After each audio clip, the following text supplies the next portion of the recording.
Hi, everybody, and welcome to another Plus One Shoot the Shit. This is going to be our 16th episode. We've been doing a lot of these lately. We are going to be talking about, we were going to talk about something else, and then suddenly in the middle of the week, D&D Beyond just hit everybody over the head with a fucking hammer. So I'm dizzy. I don't know about the rest of you. I've been typing, I've been watching, I've been taking notes. The worst part is there's only 3 classes so far that they've done. Next week is 5 more. Why are they doing them all on weekdays? Why can't they release something on the weekend? What? I don't know. Get wrecked, all of you casuals who have to work. Yeah. We're going to be talking about the preview content that we've gotten thus far. And let me tell you, between Wednesday, I think, when it dropped, and today, was it Tuesday when it dropped? You shouted it. I forget. Yeah, maybe Tuesday.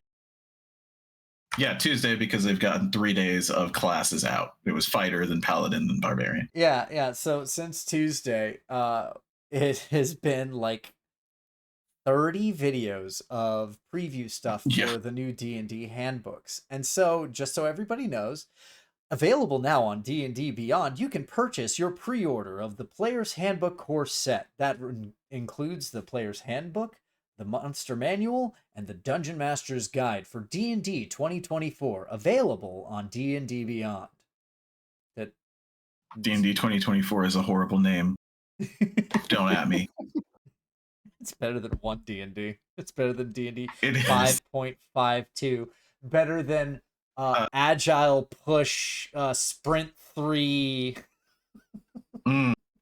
iteration. Yeah, true. Iteration 5 D&D Fighter Edition Ultimate Battle Contest.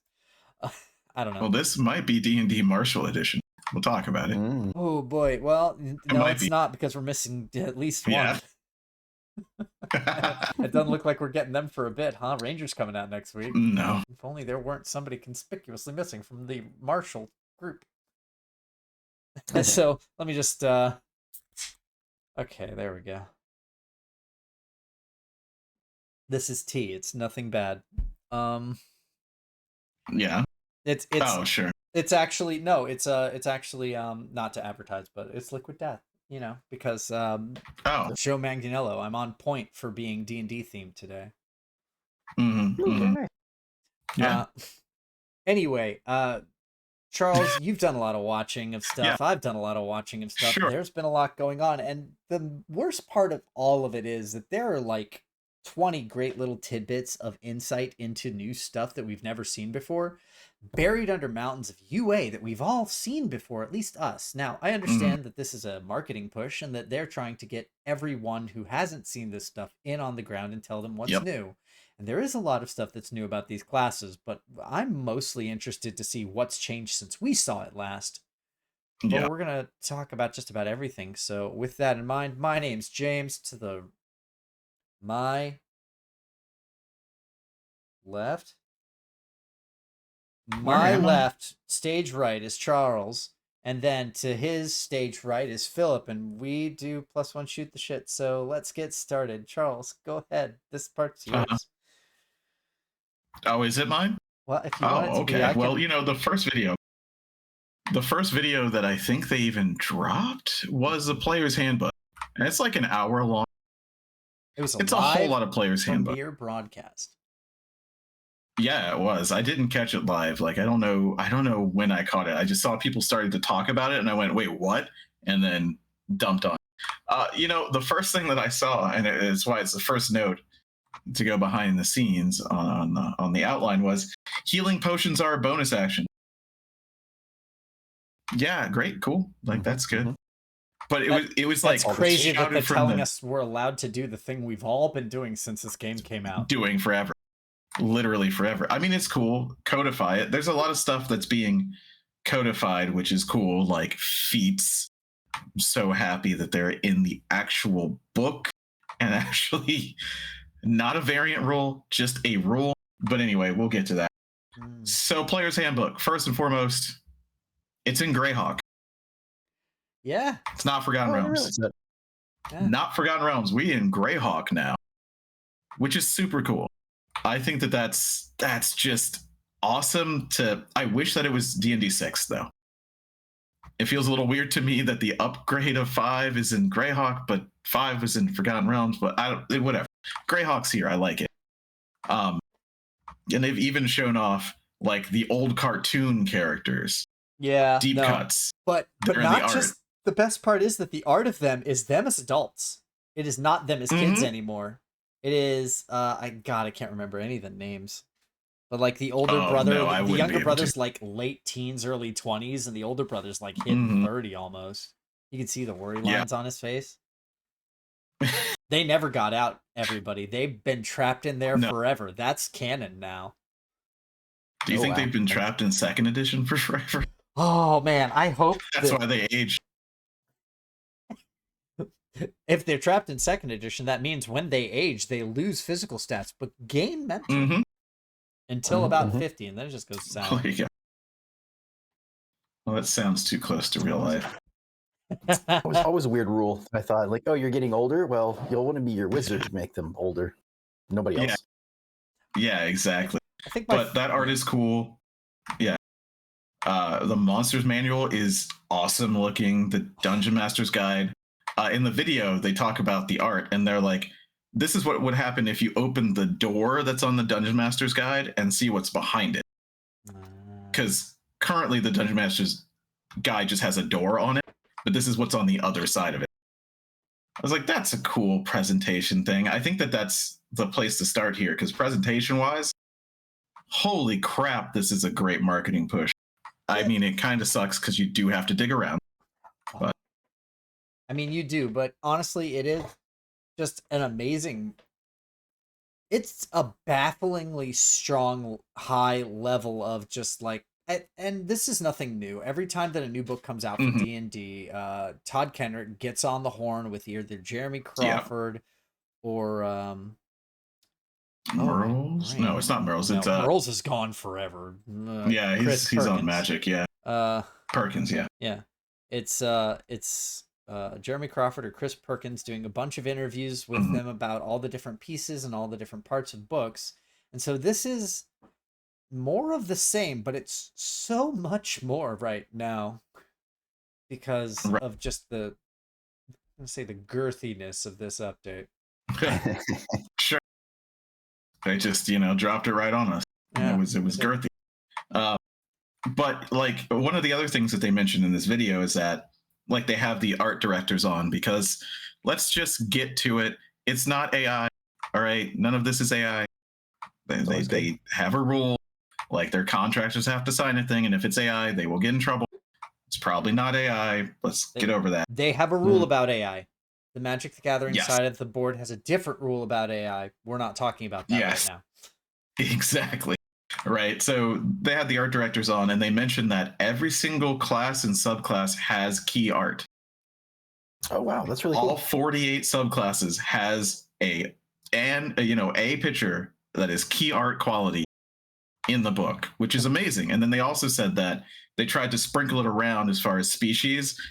That's the new term. If you're not familiar, for races, it's species. So, human, orc, Aasimar, they're in here now.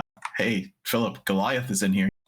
Yeah, I saw that. I was like, ooh, it's a canon race now. And they're cool, too. Yeah, Skeleton. Yeah, they're cool. They're like part giant. Yeah. They get the auto enlarge for Duragar stuff, don't they? This is what they were mentioning. Yes, they do. Yeah, it's really cool that they decided to add them.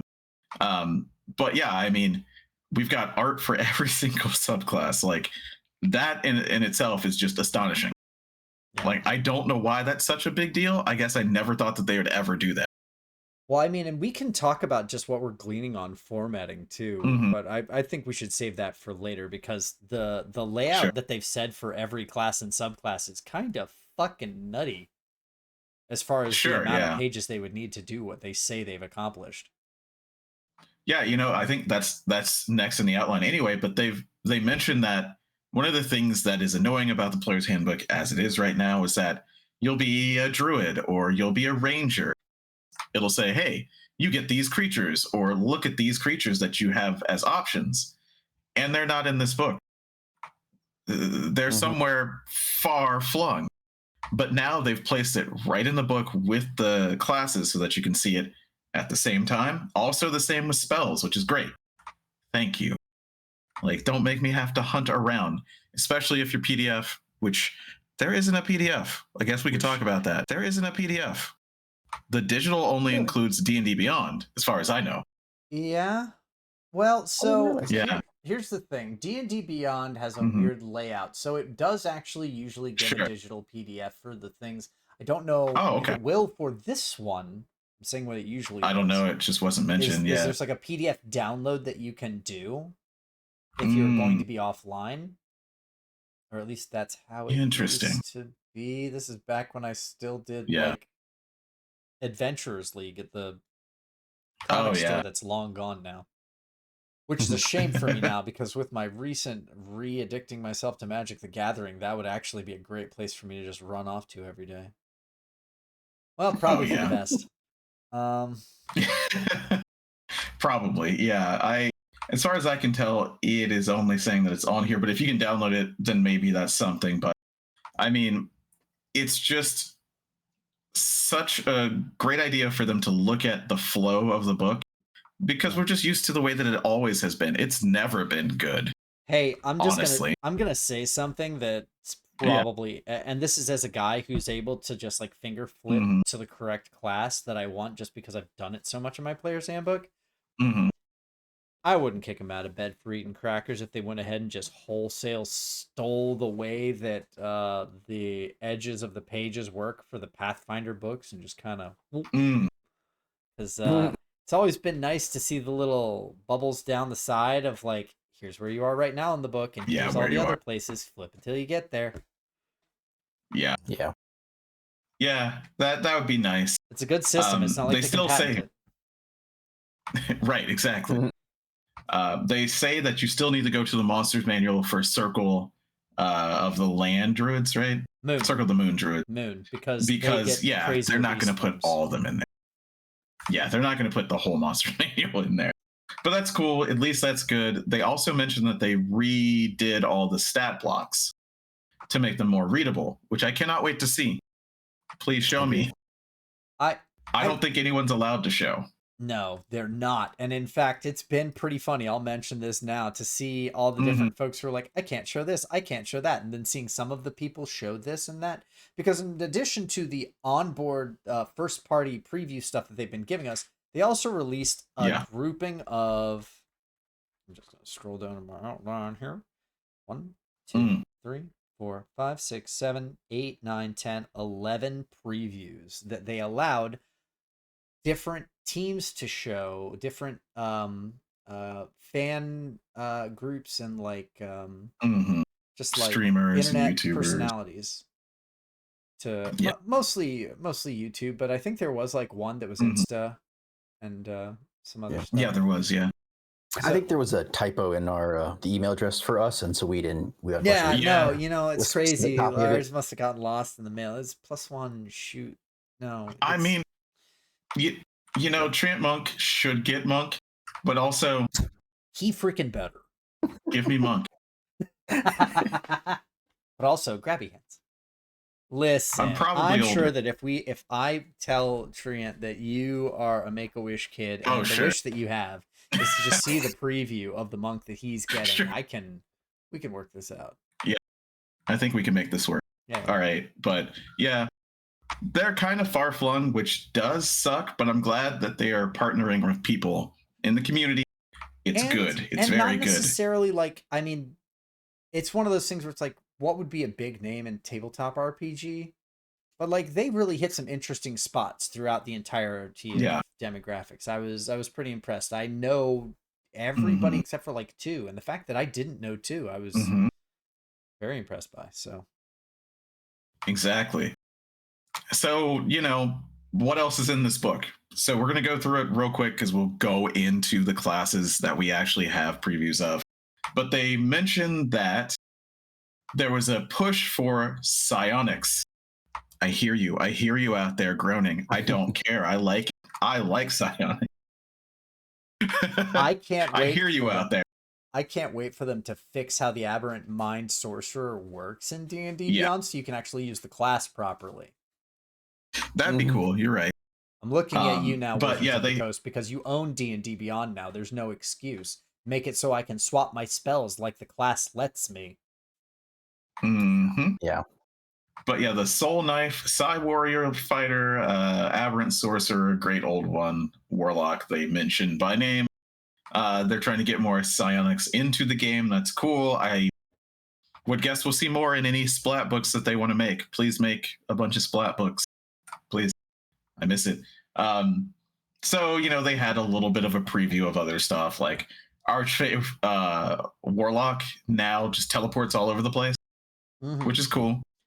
Yeah. A lot of Misty Step. And then they mentioned that there are 3 brand new, not quite brand new if you look at the Unearthed Arcana. Circle of the Sea, College of Dance, and Path of the World Tree Barbarian are new subclasses.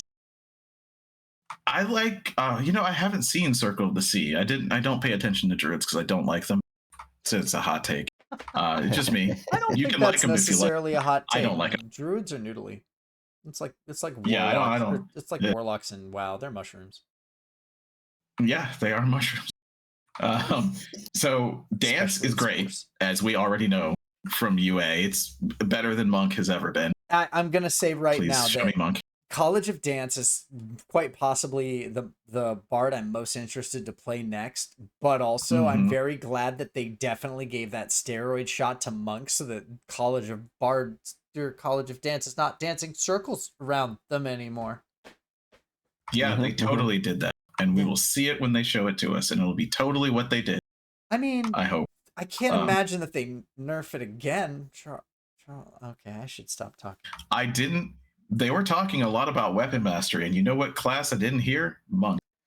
Maybe the Kensei. Maybe the Kensei gets weapon mastery. That would be cool. I hope. Charles, we know what the 4 subclasses are going to be. I know. In the book. I know. Okay. I know, but maybe we'll get a Tasha's 2. Electric Boogaloo, okay? And then if they do Tasha's 2, they'll fix it. Electric Boogaloo. That's the rules. I think so. Yeah. I mean, Monk probably. Yeah. Monk probably would have been broken with weapon mastery, but I really think that you could just give them an ability to emulate a weapon mastery every turn. Come on. I think you'll be proud of me when you see what happens when we get to the barbarian and I started making notes. Okay, when it comes to weapon mastery. Well, then we'll get there. Okay. Yeah, we'll get there quicker. We'll certainly get there. So the next thing that as I look at this 8-page outline we made. It's a thing. It's true. We might. Well, probably blame them. Yeah, no. Not us. It's not our fault. No. They dropped all this on us. So feats. Yeah. Go ahead. Oh, go ahead. Please. No, I'm not going to go backwards. We only go forwards. Warrior of Elements and Beastmaster completely redesigned. Something to say about all of these classes is even though they say that they're including a lot of the classes from the original book, so many of them have been reworked to the point where you wouldn't recognize them to look at them. I'm thinking even to the extent of the rework of like Champion or Berserker Barbarian are very, very fundamentally different than they used to be. So everything else just got a lot of details. Very cool. Like a lot though. Yeah, I put this in caps because I like feats. We talk about this all the time. My love for feats. And I wish you would stop. We're gonna have them shut our channel down if you keep talking about feats. Look, you can take your feats from my cold dead hands. All right. That made the hair came out wrong. That made the hair on the back of my neck crawl. Can we move on, please? So there's 75 of them, which is a lot. And you know what? Like their feats, some of them have changed. Like there was a video that showed off like alert. It's kind of the same. They just changed it because surprise changes. The epic boon feats almost sound more interesting now because they didn't sound that interesting in the UA. Yeah, they were kind of flavor loss, if I'm honest, but they did show they showcased one that I didn't get into. Yes, exactly. And they did say something else. Now they have a couple of other things. Go ahead. No, I was just going to mention the fact that they said not only are there epic boons, but basically they gave us back Paragon levels. Yes, because okay, cool, yeah. So you can get every up time to 30 you now. would level after 20, you can pick an epic boon feat instead. And each one of them increases an ability score up to a maximum of 30 now. Oh, wow. So that's how you get into the real epic levels. You are technically level 25 if you have 6 epic boons, because I think you get the first one at level 19. Yeah, that's right. I think. I can't remember. Yeah, it's Yeah, 19 plus. That's how I remember. So, yeah, so by the time you get to 29, you could have 30 in a stack. So then they're trying to they're giving some incentives to have people get to the higher levels. Mm-hmm. Do they have, the question is there anything to do at those higher levels, right? That's Is there a yeah, reason that's to keep playing? that's a very good point, because they mentioned this in the video kind of when they talk about Monster Manual, but we could talk about it right now because we're talking about epic level. They added a lot of Tarask level monsters of different types. I can't wait to So cast they flying mentioned- and shoot all of them with arrows. Exactly. Level, so right. that means on the ground, right? They don't get to fly. So. Oh, well, I know one of them, there's one for each type, or they want to make one for each type. I don't know that they said that there will be. So there's like elemental. Okay, I was going to say, when they said type, and they did mention a few names too. Yeah, so please continue. They did, yeah. Yeah, so they mentioned elemental. I mean, you probably remember more than I do. It's not in this section, it's but elemental they mentioned juggernaut, elemental. I want to say, is what it was called. Yes, it was. So that's going to be your Tarask level threat, and I'm sure it could fly. I'm sure it probably can. It's probably air. They had a Tarask level threat that was an elemental. It's that fucking fire one that powers the furnace in the one dwarf mountain. Yeah. And if you're anywhere near it, you took like 66 fire damage, and it was immune to being hurt by you for most instances, and would crack back with fire. Because fuck you, that's why. Yeah, don't touch the elder god of fire. I don't know what to tell you. Yeah, fair. Sorry. But I mean, that we'll see how that shakes out. So maybe that'll give you more things to fight at that level. I don't know. Like, we're gonna have to see it. Another thing about feats, other than epic boons, is that all fighting styles are now feats, not features. When you get the feature, you get to pick one of the feats that are in here, which also means people who just want to take them can take them. That's cool. 4th, when you get it. Very cool. In my 5th edition D&D. Exactly. Mm-hmm. But that's cool. You can really do that. And they mention it here, and we'll talk about it in Fighter a little bit, but fighters can change their fighting style feat every level. When you level up, you can just change it. Good. So if you're like, I want to be a defender, and you get to level 5 and you're like, everybody is just very good at not dying. Screw that. I'm going to get a great sword. Go do it. Yeah. I think I have, first hearing about it, I think I have mixed opinions about that, because I don't know. It seems like as a fighter, you kind of want to focus on something. I mean, that's what I think of a fighter, is someone who, you were in the military, or you had a bad upbringing or whatever, and you just got really good at defending and fighting and protecting yourself, and you became a master at that. And then it's like, I spent 20 years growing up working with daggers or short swords, but I fought this walking shambling mound, and now I like axes or great swords, or now I'm bare. I go just empty fists, pugilist. It seems kind of weird to me. Yeah, there's a lot of discourse about, is a fighter a weapon master or a weapon master? Are they a weapons? I should say it this way: are they a weapons master or a weapon master? Right? Yeah. Are they dangerous with everything they pick up, or are they focused on one thing? And I guess you could do either. But yeah, you do have the option to change it anytime you feel like. Well, not anytime you feel like, every level. Right. And I mean, I guess, per the table, you'd maybe want to say whether there is a story reason or a thematic reason or whatever. Or do it in a montage. Yeah. Yeah. Downtime montage. Just a hot take. Yeah. Yeah, I mean, I don't think I 100% disagree. It was weird when I heard that. I was like, well, that's nice for them, but also okay. Not only do I not disagree, I'm going to point it out again when we talk about barbarians, and have the same feeling as you when it comes to specifically the Wild Heart. Oh, sure, yeah. Yeah, that's a very interesting change. So the last thing about feats is that if you didn't know, in the UA, they started to do this, but it's here written in the main rules. Ability score increase is now a feat. So when you get the 4th level, you can pick a feat, of which one of them is just upping your stats. By 2. So that's how they changed the system. Makes more sense to me. Yeah.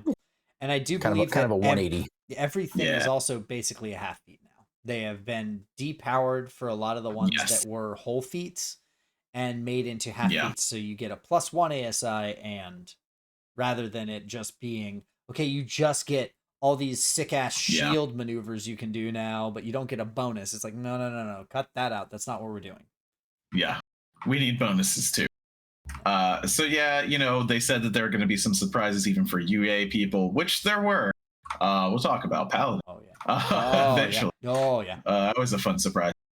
One of the biggest things is inspiration. So heroic inspiration, when you gave it to a player, a DM could give it to a player for any reason, whatever you felt like, or just forget that it exists and never give it to anybody. Don't do that. It's hard, but don't do that. It's really hard. But now it no longer gives advantage on a roll. It's now just a reroll that you can apply to any dice roll, not D20 roll, dice roll. Can I say it? Yes. Just real quick. So you can do it on. What was that? Go ahead. Can I just say it real quick? Congratulations, you codified the thing that everyone already did. It's true. Except it's for very the part true, you're because talking nobody about really now. cared. No one ever, because the way that an inspiration worked originally in 5th edition is you had to declare your use of it before you rolled to roll with advantage. No one ever used it that way. Everyone always used it as a reroll of a d20. But I like this part you're talking about here better. Yes. Yeah, because you can use it on damage if you felt like. You can use it on a skill roll. You can use it on a saving throw. You can use it on healing, right? They mentioned that, I want to heal someone. Oh, it only gave them 4 HP. They're going to go down. Well, let me reroll that. And then maybe you got 10, It's cool. It's very cool. Let me talk right now real quick about the true winners of the entire player's handbook. And I didn't talk to you about this, James. Humans are the winners. Humans win. They win 100% because. By all means, tell me how. Oh, no, I remember. I know exactly what you're going to say. Go ahead. Yes, because it used to be that variant humans got a feat at 1st level. That was a thing that changed with them. There are no variant humans anymore. Every human now gains the ability to pick an additional origin feat. Now, this is a subset of feats that are for 1st level. Wait, do they still get a bonus feat? Yeah, they still do, yes. Why? Oh, no, that's not all.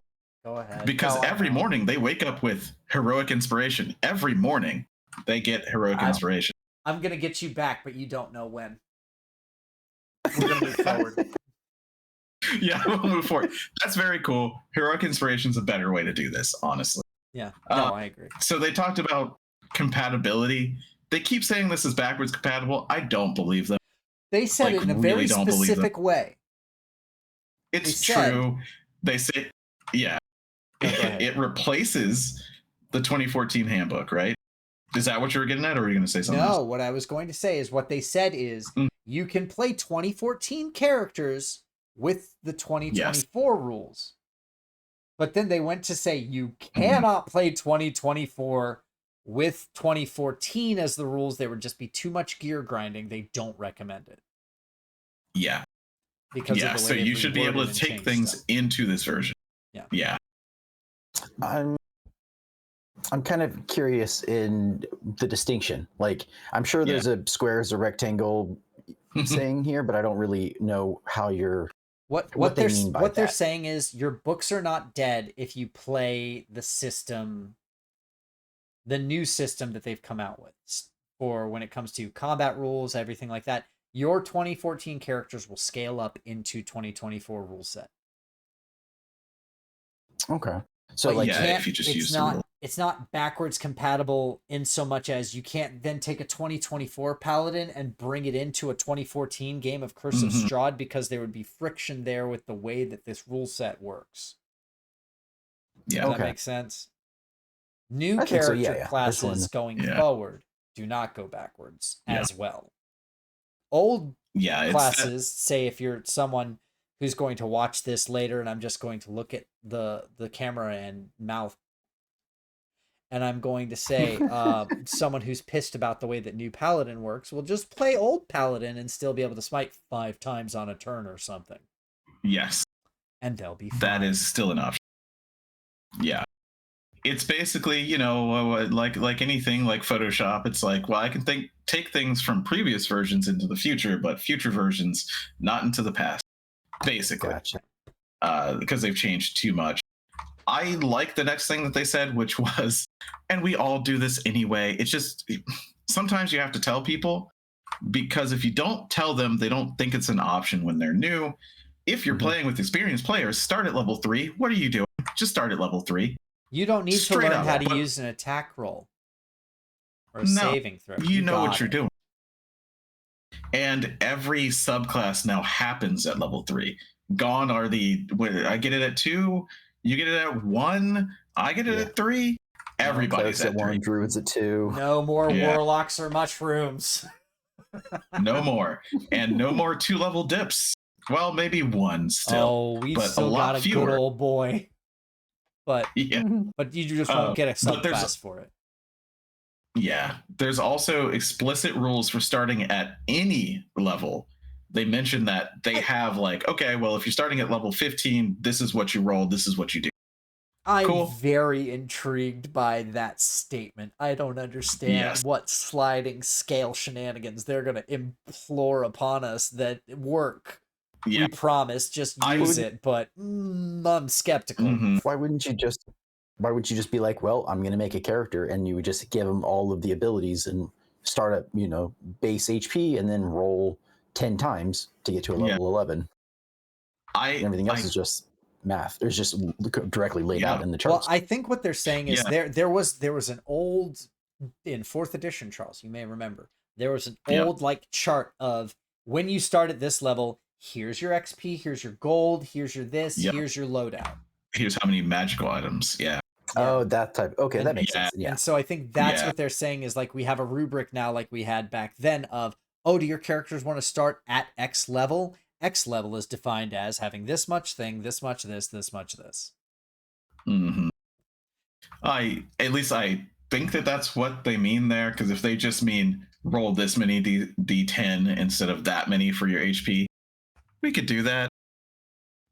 So it's probably also magic items and I'm loadout. Skeptical, but I trust Jeremy Crawford not implicitly, but I trust him enough. Oh yeah. And then one of the last things that they mentioned about the player's handbook in this video was that they had to change surprised. They have to change the surprise round because it's too powerful. They said that they needed to defang it. So, all right, now sit down. I know people love to surprise the enemies because then you just, you know, curb stomp them like in Persona. But now, if you are surprised, that just means you have disadvantage on that initiative roll to start combat. You are not, you know, no one hits you at advantage unless you're a rogue and you go before them in initiative because that's your own special roll. All surprise does is give you disadvantage on entering combat now. Period. Yeah, that's very good. Yeah. It's definitely I was muted, apologies. Oh, it's all good. No, you're fine. I was going to say so many times as a DM did I have a player say, and I attack them while we're talking and that surprises them, right? And I'm like, well, no, because they're looking right at you. You have not caught them unawares. And they're like, but I want to cast my spell before initiative starts. I was like, I want a lot of things. That's not how this is going to work. You don't get a freebie just because you're going to interrupt the cutscene. Yeah. But that was that surprise working the way it did definitely instigated that sort of mentality in players. It's like, oh, we have to try to just stab them out of nowhere because that's a surprise round. It's like, surprise first at all off, times. Not a thing anymore. Second off, I'm not giving them the surprise condition because you stabbed them to their face. Don't do it. They get disadvantage on initiative now. It's not worth that much. Calm down. Yeah. But that's basically the end of the player's handbook portion that they mentioned in this hour-long video. Mm-hmm. And then they get into the Dungeon Master's Guide, and then I looked at the Dungeon Master Guide video. But yeah, I think that it might be time for a format change, though, James, because we may have ready if we are. Hold on. I think so. Give me a second here. Let's see. Do not peer behind the curtain. Nothing is happening currently. Anyone who is watching this video, do not worry. I'm going to just see. Let's see. We're gonna have that, and that. Uh-huh. Well, hell, if only I could. Bam. All right, and bam. Oh, hey, Christina, I have to ask you a big boy favor, and that is, could you please change your name to have a Z in front of it?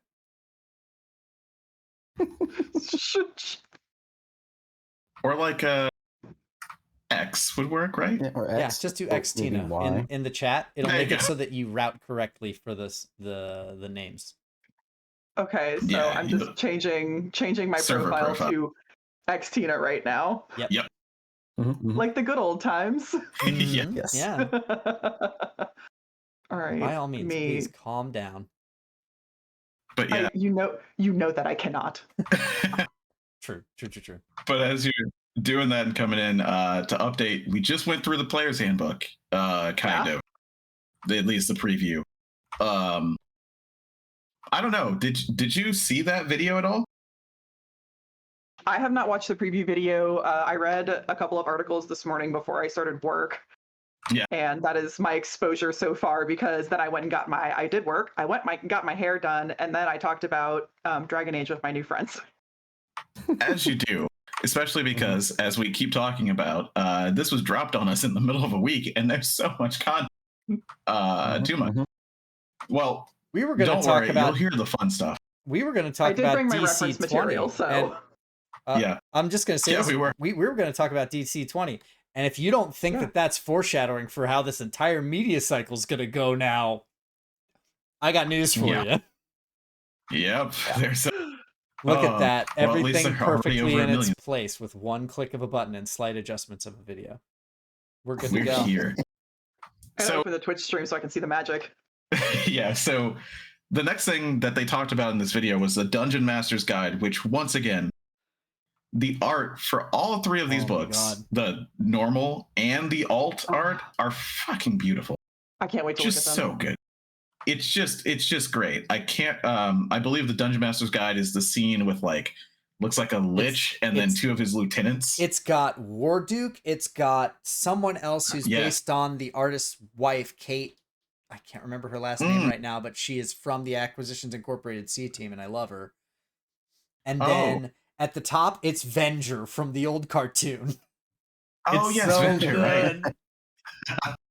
Once again, we in Greyhawk now. It's Greyhawk time. Please. So they introduced this as, okay, so the DMG has changed a whole lot because we're trying to get people into DMing. Because we want the people to read the actual thing when they DM rather than not. Absolutely. Okay. Yeah, please read the it. manual. I want to just say something anecdotal, and that is that if anybody watches the Lazy DM, Sly Flourish, he had a certain point at which he basically talked shit at a panel that Mike Merles was at, and he was like, why don't you blah blah blah for the Dungeon Master's Guide? And Mike Merles looked him dead in the eye and said, that isn't the Dungeon Master's Guide, and I would ask you to please read the book we wrote. He then went and read the DMG and made a formal video apology saying, you know what, there is a lot of good stuff in this book, actually. For the old one. The problem is no one wants to read through all of that because there's a bunch of weird setting stuff and other things that just, it's disjointed. So it has just about they've changed that format. Yeah. They've changed that format. So what they say is that they start now with the basics. What is a role-playing game? What is DMing? How do you do it? Probably safety tools. I don't know that I'll ever see X card in D&D. I would like to. I don't know if I'll ever see that, though. Maybe. we don't have the text. So the basics of the game: who, what, where, why, how.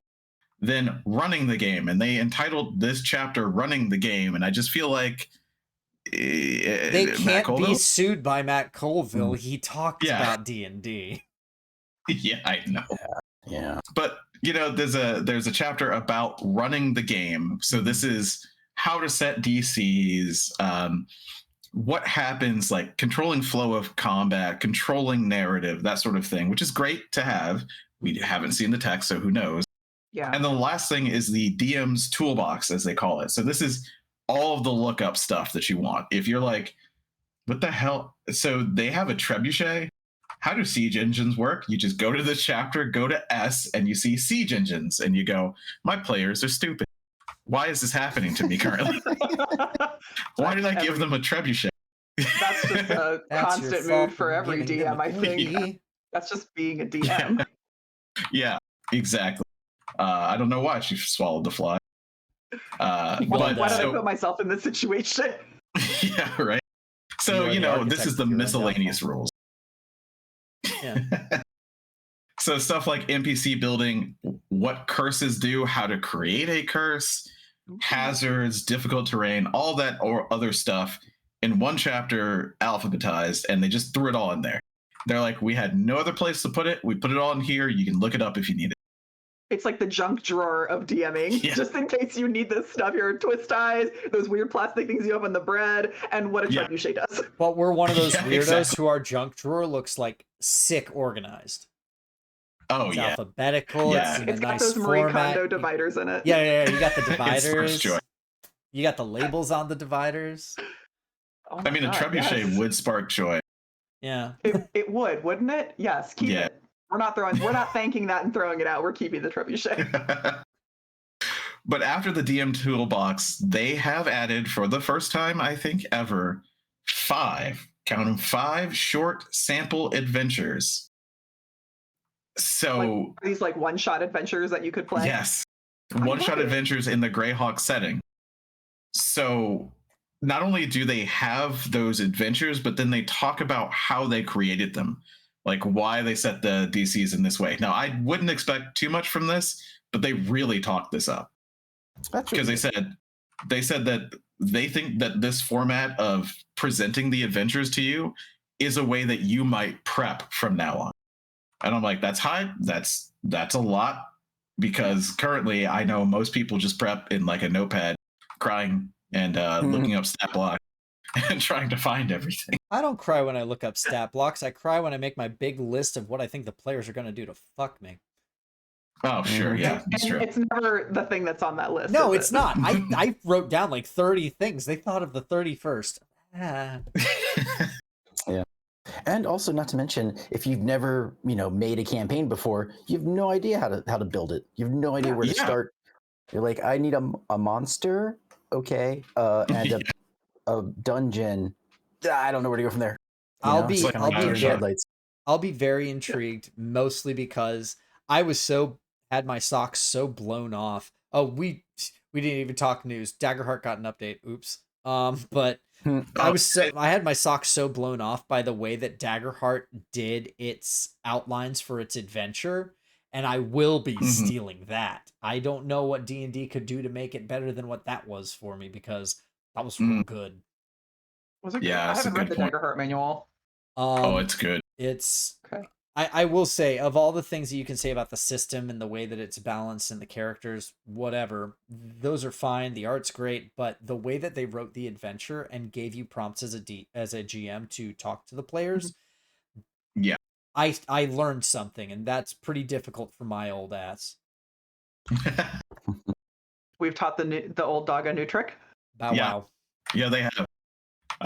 But sample adventures are cool. You can kind of drop them into your setting.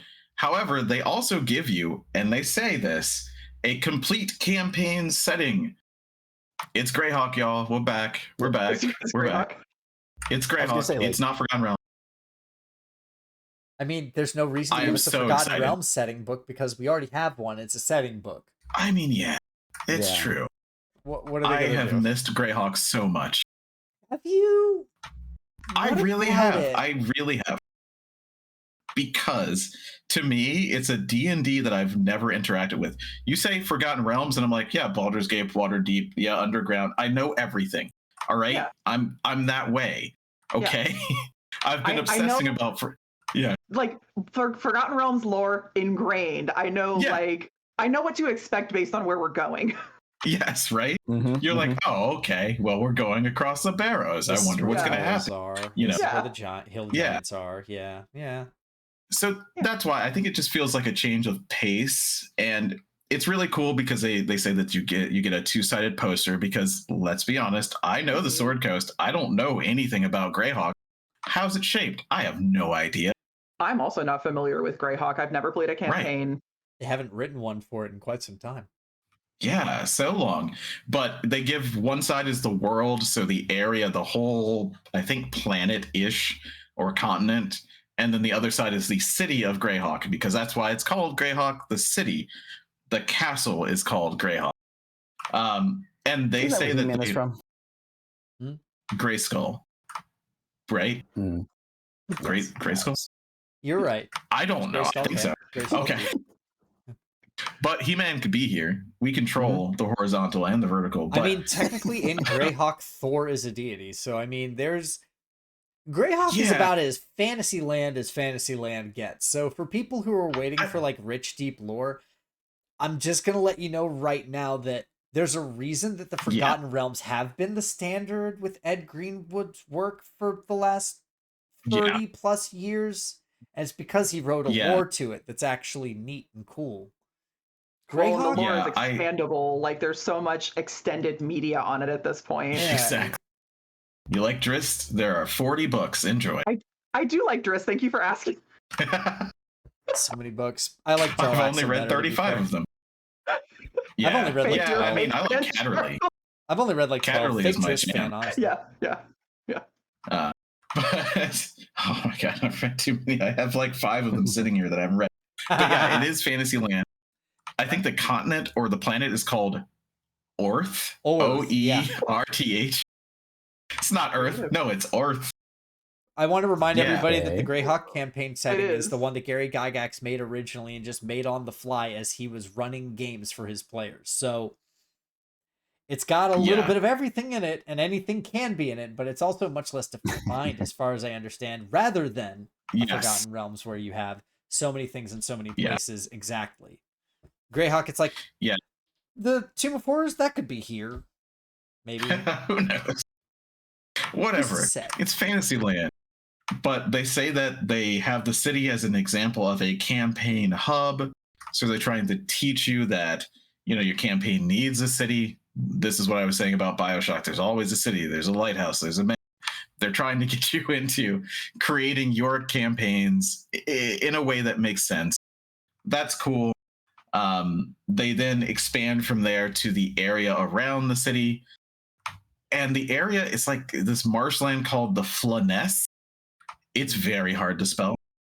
I don't even know if I did it right in the outline. Flanaess, yes. I see it. The Flanaess. The Flanaess? I think. But I'm just really interested to see people riff off of this third-party stuff in Greyhawk. Now, I know a lot less people might be willing to do third-party stuff, but hey, whatever we get, we'll be fleshing out Greyhawk, so that's great. I think there's going to be a year or two where people are a little bit gun-shy of putting things in a proper D&D setting, what with all the SRD... Yeah. We don't need to talk about it. We've already talked about it.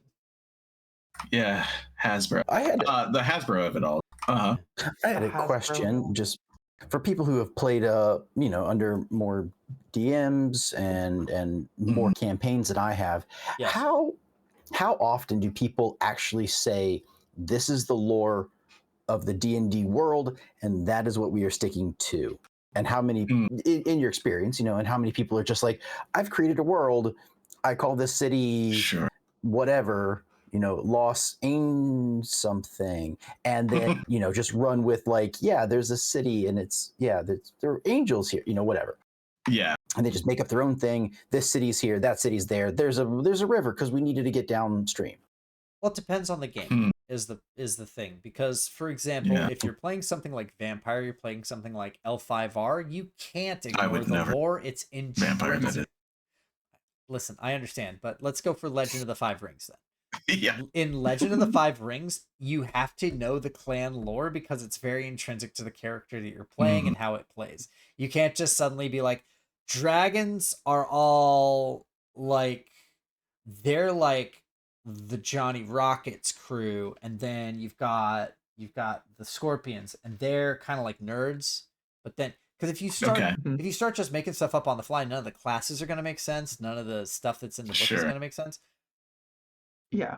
But homebrewing for a lot of games you can just do, and it's down to the GM how much they want to expand their brain to make it turn into mush so that you can play around in it.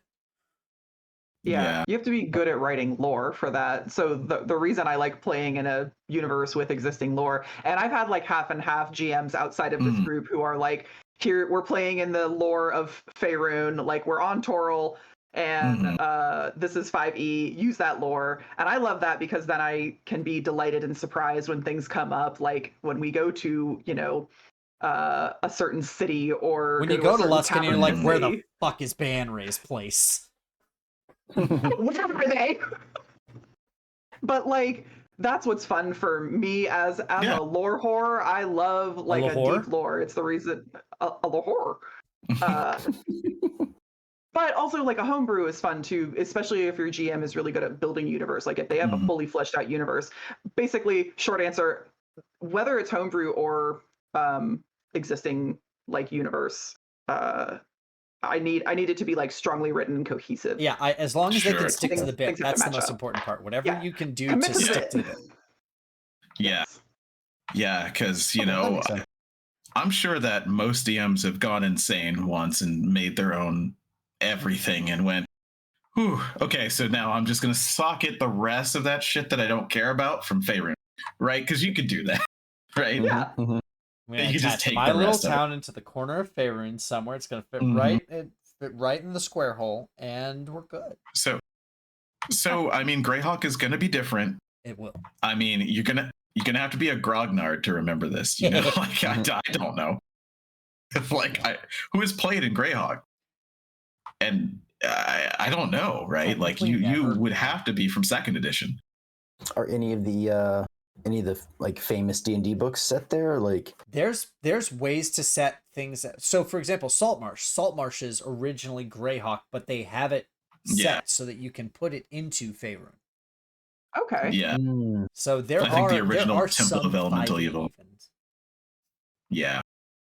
So I don't know. I'm really excited, and the thing is, like, okay, I don't know Greyhawk. I don't know the Flyness. I don't know Castle Greyhawk. I don't know why it's here.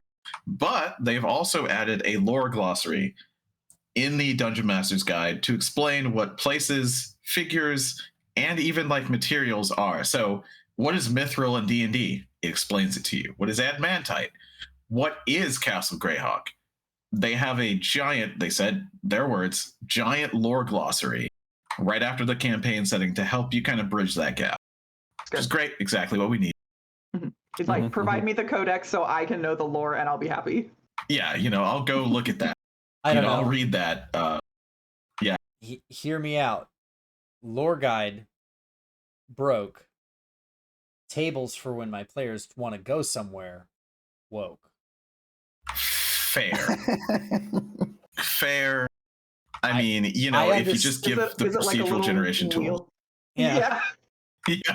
It's like just tables to roll. Yeah, just give. I want more than lore in a Dungeon Master's Guide. I want something that mechanically shows me how to interact with the thing that you're giving me with my players. Otherwise, you're giving me homework. You're supposed to be helping me with my homework.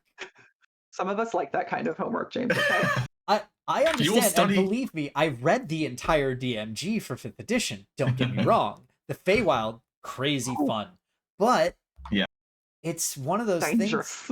It's one of those things where as you can read as much lore as you want, but if it's not set to be applicable to the game for you, then it's not it's not available. It's not bioavailable to your DM digestive needs. Bioavailable. You don't absorb the nutrients, is what you're saying. It's gonna all be fiber. It's just gonna go straight through you. Yes, Charles. That's exactly it. All right. So on that note, go ahead. I was gonna say in the campaign that I'm running, the Splinters of Faith, there is like there are several pages in the beginning that explain the war that happens like 1,000 or 2,000 years before the story takes place. And when I was reading that, I was like, okay, cool. Like I know this and I know this, and I was like taking notes, reading it, and then as I was like reading it and everything, and I thought like, wait, when do I get to tell anybody about this? Like when do I get to, like, how do the players find out about it? It specifically says history is lost. Like there's no books about what happened. There's none of this. There's none of that. And I was like, so just I know this. Yeah. Okay. How can I use this? Can I add this to something? And I was just sort of like, well, I'll try. Yeah. So every now and again, you know, you'll find a book or something. Can I do a history check on this? And I get to like, oh yeah, I kind of remembered this thing I read a year ago. We'll throw it in. Yeah, exactly. That's the complaint that I have, but I don't want us to harp on it for too long. Point. But that's one of those things where I see someone be like, and there's a lore glossary. I'm like, sick. Does it help me, or is it just a bunch of information that I'm gonna have to then parse out and try to piecemeal into my campaign if I remember? That is fair. And we'll have to see how it's implemented and how deep it is and how deep Greyhawk actually is in this imagining that they have right now. Yeah. Because we don't have a like Greyhawk campaign setting to its own self. And this is in the Dungeon Master's Guide. So is it gonna be full? I don't know, right? We gotta wait. Who knows? The next thing though is not a stronghold. It's not a stronghold. Of course, it isn't. They wouldn't do that. No. This is a bastion. Okay. Ah, yes. So this is a new system that they're adding to this version in which basically your players can create a bastion, not a stronghold, a bastion. Which is a place where you can build, let's say you're a rogue or a bard and you want to build a tavern. And now you have a place that is doing stuff behind the scenes. So they mentioned that bastions will have their own turns, which are controlled by GMs. So basically you say, okay, you went on an adventure, you killed the big bad, well, not the big bad, but a big bad. You're resting after it. Okay, everyone's bastion can take a turn. What that entails, probably generating money, magic items, bonuses, things like that. Cool downtime stuff, basically, is what this boils down to. And the thing is, every player has their own bastion. So you're not technically contributing to one, but I'm the DM, so I would just put in one big castle. Maybe, you know, maybe it'd be cool if your bard has a tavern in that town and your monastery's over here. Maybe. But, you know, they kind of let you do whatever with that. But they also mentioned that players DM their own bastions, which was a weird statement to hear. But what they mean is that you name the people there. So let's say I'm a monk. I don't know why I would say that. But if I played a monk, right, and I never did that, but if I would, and I had a monastery, then I can go and name the NPCs and say, oh, this is what we do. You know, I want to do this with my monastery, which would then trigger an event with the DM. So it gives you agency in realizing your bastion, to say it in a way, right? Because you and the DM kind of negotiate when you get it. They say that you should start building these at level 5. I do believe that that's codified. At level 5, you will get one, and they will grow over time. But it's just this cool way for players to have ownership of part of the world, which is great. I mean, the best DMs do it anyway. But if you're new, this is just an on-ramp, right? Yeah, I think it sounds really interesting to be able to sort of more or less have a piece of the world that is yours. If you have a specific style, you want to be able to say, like, this is why we do the things we do. This is the way my character acts the way they act, is because they come from this monastery. and then you get to write the whole history. Yeah. I'm curious how the other players interact with your bastion, because if you're the monk and you have a monastery and I'm the rogue and I have a thieves guild, like would my rogue ever go to your monastery? Would I ever learn about those traditions? Would your disciples ever come and join the thieves guild? Would they ever learn its backstory? Or is it like, how do you share this with the other players at the table? Yeah, they mentioned that, like, this is just an example in the video that they mentioned, like, let's say you couldn't play because life, right? Well, the DM could just go, hey, everybody, we're going to do a bastion turn. Just text me what you want to do. That's cool. It sounds like that also turns. Yeah, right? But it also sounds like it's separate, right? That the other players don't necessarily have to be a part of it at all. Because that would then make scheduling hard again. Yes. Yeah. Well, I get that, you could just be like, hey, everybody, text me this stuff. This is what's happening on behind the scenes while we're missing. So people can still get some experience, and not experience, but like have that sense of playing. I just meant, like, if you have your own thing, it's like, I don't know. For me, I feel like creating the backstory with my bastion is fun for other people, would like for me to explain it to you, right? To share that, not explain it, that's the wrong word, but to be able to share that experience or the things that are happening with the rest of the play. Yeah. Bastion explained to me. All right, I have an anecdote about this exact subject. My friend who GM'd Dragon Heist for us did have something like this for my character specifically. I was playing an Archfey Warlock Tiefling, and her backstory was like, she was a little like, grew up in a cottage, was kind of like an herbalist, and so we had this modified. This was before cottagecore was a thing, okay? Oh, okay, but Dragon Heist was. And she had an Appalachian accent, so she was really fun to play. Anyway, so we had this modified stronghold, which was her stall in the Waterdeep Trades Ward. And so she would like stock it up. We generated revenue that way. Did my GM set that stall on fire sessions in? Yes, they did. But that's beside the point. It was cool to have this kind of thing. And it was Restoration's like personal little stronghold, and it was teeny tiny, and it only served like a very singular purpose. But that's the kind of thing that I would want to have as a I give all my tieflings virtue names, so Restoration, Esther for short. Oh, that's adorable. I know. It was cool. Like, that's the kind of thing I would want to have as a bastion then. If I'm understanding the concept right, like it's your little piece of dirt in Faerun or Greyhawk, like wherever we are. And it doesn't serve the same purpose as like a full stronghold, right? Yes. Yeah, I guess. Yeah. Okay. Like, I love this idea. Yeah, this is not news. This is anybody who's watched Matt Colville will know that old versions of D&D, after you got to mid levels of play, up to 10 and plus, you got a stronghold. You got a place, a keep that would be themed to whatever class you were, and would have certain benefits and certain detriments, and you would have to defend it, and you would have to do all these things. You could get followers from it.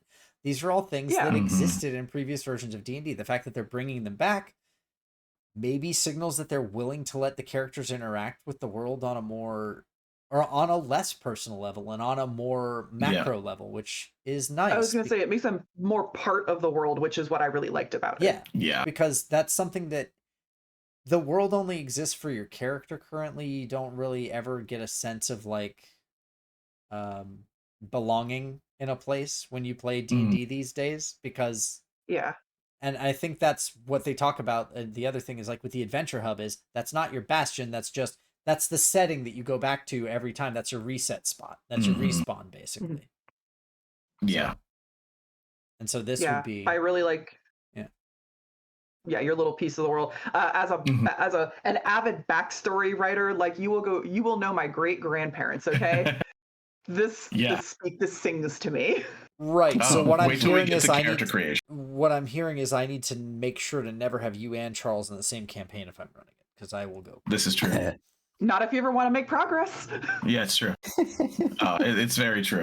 Who would ever want that? You know, and you could fix some of these issues where it feels separate, like what you're saying, Philip. Like, when would we interact? As a DM, I would say, well, you've got a plot of land, and your bastions are all together on that land. And then, yeah, you have separate bastions, but you have an area that you're all together. Like, make your own little Breath of Fire village, right? Yeah, or something like that. That'd be so fun to make a village, to make a little keep town. It's just cool. I'm glad that it's not a new idea. It's just cool to have it codified, because once you put it down in words that some people will read, not everybody, but some people will read, it makes the culture of the game lean that way. Like, feats were optional. Nobody cared. Maybe your DM will let you do it. Now they're written down in the book. They're there. You know what I mean? They're real. So I like that bastions are real. Are they better than strongholds from Strongholds and Followers? Oh, I can't wait to talk about that when we get the full bastion, because I don't think they will be. I'm worried that this is going to be, you can have a bastion. Here's what it could look like. Here's the people who could be in it. Okay, moving on. And it's just like, no, tell me something to do with it. Yeah, I need this to be something that helps you like incorporate your character into the world. Right. I'm gonna ask you to like make it make sense for your character and for the world that they live in. Like, and then and when you come back to it is like, don't like, just come make back it to it, right? Yeah. Like actually come back to it and do stuff. And then don't make it just be like, you can gain a passive bonus to a +1 to this if you have this type of bastion. It's like, that's boring. Make it mean something. Make it interesting, make it mean something, make it beneficial to you in a way that makes sense contextually. And isn't just like, here's money for free. I don't... Okay, listen, I'm right here, okay? After we wrapped up every dungeon, I did come back and collect my earnings from my underling, and then my DM would make me restock. And then he'd set it on fire occasionally. It's fine.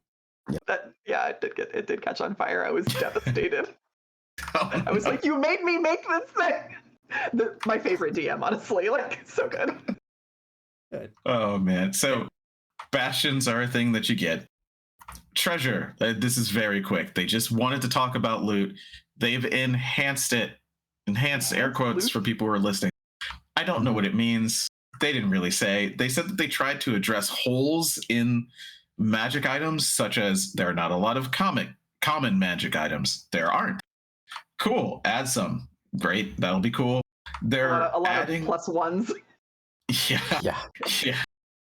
They're adding a lot of nostalgic magic items as well. So I'm like, okay, so we're getting stuff from like 2nd and 3rd ed that have fallen off. I can't think of anything right now. Can't wait for the girdle. But I'm sure there's a lot. Well, they can't do that anymore. Hold on.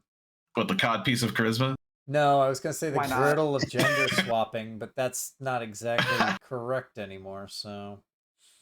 Yeah, I don't... They'll figure That's it an out. interesting one. Yeah, but the bigger thing, and I cannot wait to see these rules, is they actually have better rules for crafting magical items. Todd Kenner could not shut up about those in the interview, but they would not say anything about them either. I need them to no end. I need, as an artificer stan, right? I need them. Oh, hun, we're okay. All right, so let's just talk about that. That's something we didn't talk about. The player's handbook has every class in D&D except Artificer, not you. They did not do a new version of Artificer, unfortunately. It did not make the cut. It's stupid. No, wait, come back. I am going to Wizards of the Coast. I have to have words with them. Well, why are you doing this to me? The wizard. The good thing is you can still play that 2014 Artificer in the new rules. And the other thing is, because one of my favorite characters that I've played in 5th edition is a College of Creation Bard. That's not in the player's handbook. Okay. That is not one of the subclasses that they put in there, so I'm going to be playing the old version. But the thing is, just remember that the rest of the rules changed, and maybe now we're broken. Hopefully. Like College of Creation Bard. Cure Yeah. wounds is everything that 2d8. came from Tasha's is gonna break now. Oh yeah. Oh, yeah, I can't wait to see. Remember, no classes have the old. If there were obscure leveling tracks, those classes do not have those leveling tracks anymore. You cannot play an old warlock class or subclass with the new warlock. It does not I have fit. to unlearn everything. Yeah. Yeah. It'll be interesting because I think that one thing that I'll say is that there's a new spell that was mentioned that's called Tasha's Bubbling Cauldron, I believe. Yep. Which, first and foremost, that's amazing. That's cool. It's like a 6th level spell, so high, but when you cast it, the cauldron is filled with whatever potion you think it is.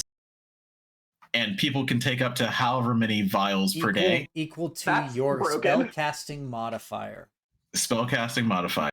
So we'll see what potions they say are allowed. Yeah. But if you're an artificer, I don't know. Maybe you could. Uncommon. And they did say that when the spell, if you cast the spell again, the potions go away. Yeah. Okay. It's true. It's kind of a like end of day. You're gonna cast it at end of day so that the next morning you start with these potions. Yeah. Probably a good idea. I don't know, but I hope that there's more like that. And yeah, I want more from that spell because it sounds so fucking cool. I love that. Give me the ability to take a potion and then turn it into a cauldron of said potion. They talked about another spell too. We'll get there. Oh, sure. Let's see. Treasure, nebulous. We'll see. Then they also said that there's a whole chapter about the cosmology of D&D. So all the realms and all of the dimensions, right? There's this kick-ass picture of like all the realms around, I believe, the celestial realm in this little like wedge of a circle each one is. It's really cool looking. So it has Hades and the Abyss and like all of them splayed around. So that's cool. You might already know that, but hey, it's cool to have again. And if they're going to go ham on art, I would love to see more art per dimension. That'd be cool. Or art per realm.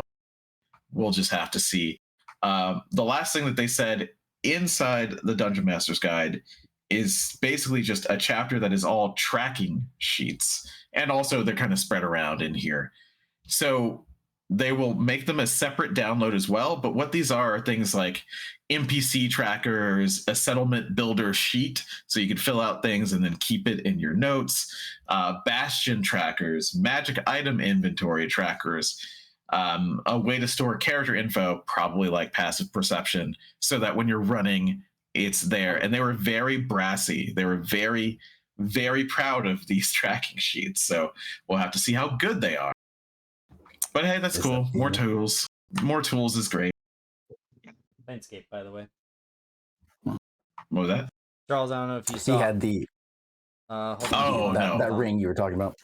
Oh yeah. Okay, cool. Yeah, I have my Planescape books that I inherited, so yeah.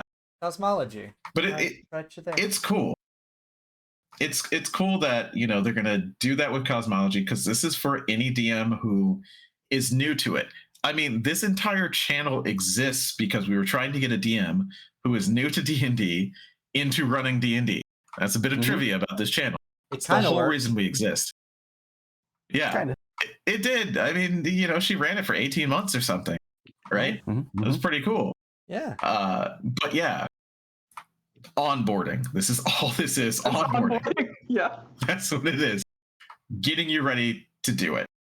That's the end of the Dungeon Master's Guide. I'm sure there's going to be more stuff from in there, but that's all they mentioned in their video. The last of the trio, the Monsters Manual. It's real quick. Oh, there's 500 or more monsters to see. To be a Pokemon master is your destiny. They're there. Nice. They said, okay, so they said this. They have not changed any challenge rating on any monster, but they have readjusted the monsters to fit their challenge rating. I respect the hustle of what this is, because what they're trying to do is make it so that you can still use these new monster stat blocks in the old adventures. Yes. And have it still correct to what level the adventure says you're supposed to be at.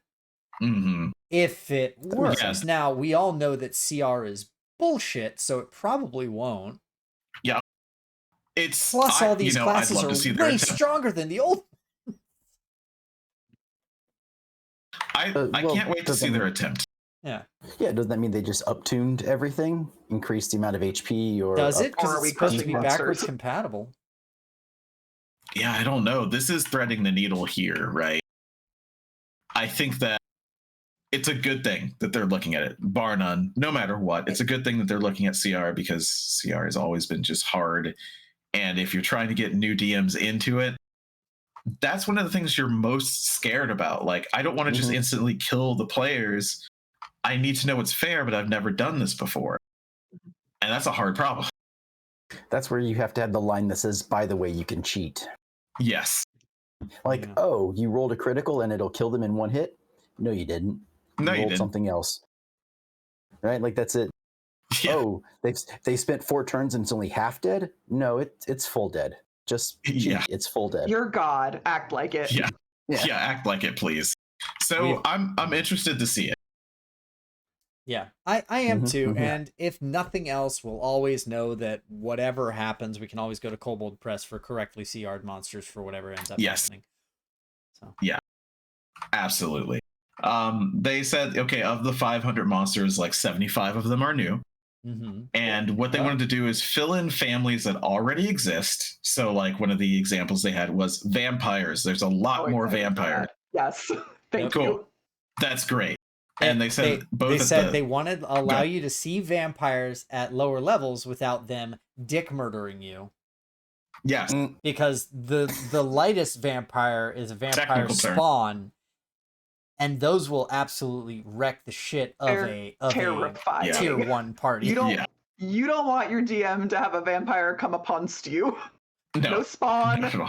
I don't want any manner of vampire. And then it gets the other side of the spectrum where they were like, but also we need better Lord style vampires because Strahd's kind of a Strahd's kind of a fucking joke once you reach the CR that he is.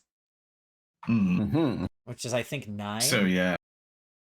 Oh, I want to say 9 to 11, yeah. And he's a spellcaster, so. Yeah. But yeah, so they want to add both high end and low of CR. And this is what we were talking about with more Apex monsters, more monsters like the Tarask. So they mention for each family, they want to try and make one. Now, they might not make it to all of them, but like for oozes, they have made something called the Blob of Annihilation. I want to see this thing. I need to see it. I'm imagining an ooze that is a sphere of annihilation. And I'm scared. That's awesome. I remember reading about an ooze. You know, of course, it was a custom-made character, but it was a person. Like it was an ooze that could mimic people perfectly. So it would like make its way into like shops or whatever, and it would take over the owner, and then would just like take their form and stand behind the counter, and like direct people around the shop. And if once they got someone alone, they'd be like, "Oh, I have an even better item in the back." And the only like telltale was like they had like out of their back, or like it would drape down and it would slide back into the back room. Like they were big enough that they was almost like a tentacle of the monster was this person. So they were a very trickster type of slime. Yes, just follow me. And I'll make that a blob of nothing. Yeah, exactly. Like they would just like they didn't walk because they would just be like pulled or pushed. So they didn't ever actually walk. There was no legs. It was just like a tentacle, basically, that looked like a person and Beast with a billion backs. Seems legit. Give me like a full body shutter. I don't like it. Other things that they mention are like the Arch Hag, which I can't wait to see. Well, what is an Arch Hag? What is an Arch Hag? Worse than a regular hag? I don't want to meet this. Apex, like Tarask level Arch Hag. That's crazy. And then the Elemental Juggernaut. Yeah, I don't need it. And then more NPCs, you know, like new groups of NPCs like pirates or entertainers, and then NPCs to fill that family, right? New monsters to fight like entertainers. Yeah. Faye. And then this is that was that whole video. I think that was the end of that 1 hour video. But in between there and then in other videos, they have a lot of character creation stuff. So it's kind of cool. I think it's probably the best part. Like the character creation, all of it together is probably the best changes that have happened. Yeah. So to get into it, the first thing is that backgrounds have been enhanced in a way. Now I think this happened in the UA, correct? But now it's actually in the book. So now you'll pick a background. You pick, let's say, Acolyte. And that will give you a first level feat and a set of ability score bonuses that you have control over. And we'll talk about that in a bit. So now they're trying to make backgrounds last for your entire adventuring career, or at least matter for it. Because if you just got a proficiency, okay, you might remember, you might forget that. But if it's a feat and the reason why you have +2 in a thing, you'll remember that. Yep. Right? That's really interesting, the way that they're trying to emphasize the background. And the coolest thing, as far as design-wise, is it's small. But the backgrounds in the book, the art for them are just backgrounds. There are no characters in them. So, like, when you look at the sailor background, the art for it is just like sailing ships or whatever. It's stupid. It's stupid. Yeah. It doesn't matter. I love it so much. I don't know why. Snozzberries taste like snozzberries. I don't know why I like it. It creates zero bias for your character. Exactly. That's for sure. Yes. And that's what they talked about. Is they talked about having this. Whoever you want. It was like there was like a picture of a charlatan, and it was a tiefling with a hood on and a knife balanced on his finger. It's like, that's what you have to be a charlatan, is what some people would think looking at that. It's like, no, that's you can just be from a seedy place. It's fine. Yeah. Mm-hmm. Write that backstory. Yeah. And if you're doing any kind of like character creation, if you create your own character, you can always take them and put them on the background. Like you can, have art made of them over that background to help sort of flesh out, if you wanted to show it to friends or people at the table, like, and then they know where your background is just from seeing what's behind the actual character. Yeah. And then you can wear whatever you want. Yeah. Token +1. Yeah. I'm imagining some people who make too many characters. Couldn't be me. I don't know what you're talking about. Right here. Imagine all of your charlatan characters on the background that is the charlatan background, like your stable of charlatans on that background, and then just you have like your nomad. That's kind of cool. Yeah. It's really freaking cool. But anyway, backgrounds are cool. They give you an origin feat. You can pick these later on, but at the level 1, you get origin feats. They didn't really give any examples. They did. Later. They did? Okay, what was it? In one of the preview videos, they previewed 2 backgrounds. One of them was the guard, and one of them was the wayfarer. And they showed origin feats that you could choose for them. Also, origin feats are what were called level 1 feats. Mm-hmm. So those do exist in the old UAs. I don't have that one pulled up, but they're probably all very different now, because the feats were, I believe, the first UA featured and were probably the most prone to change. Yeah. So they do, in this video that I watched, they do give an example, and they use the Acolyte. So Acolyte. What all this means to very funny. He did pronounce an Acolyte. That's true. I do remember that. And Acolyte. That's fine. Leviosa. But that's fine. Leviosa. Yeah. But the Acolyte, so you get to pick a feat, or you get a feat that it's given to you, but then you get to pick how you're going to place bonuses into your ability scores. How that works is that every background lists 3 ability scores that you could put a bonus into. For Acolyte, it is intelligence, wisdom, and charisma. Makes sense. You can either put a 1 in all 3 of those things from your background, or you can put a 2 in one of them and a 1 in the other ones. Those are the 2 options of distribution you have. So you can imagine. Go ahead. No, please go ahead. Please continue. So you can imagine like an Acolyte who is a paladin. All right, well, do I need the +2 in my charisma? Probably. Or do I want to be more varied?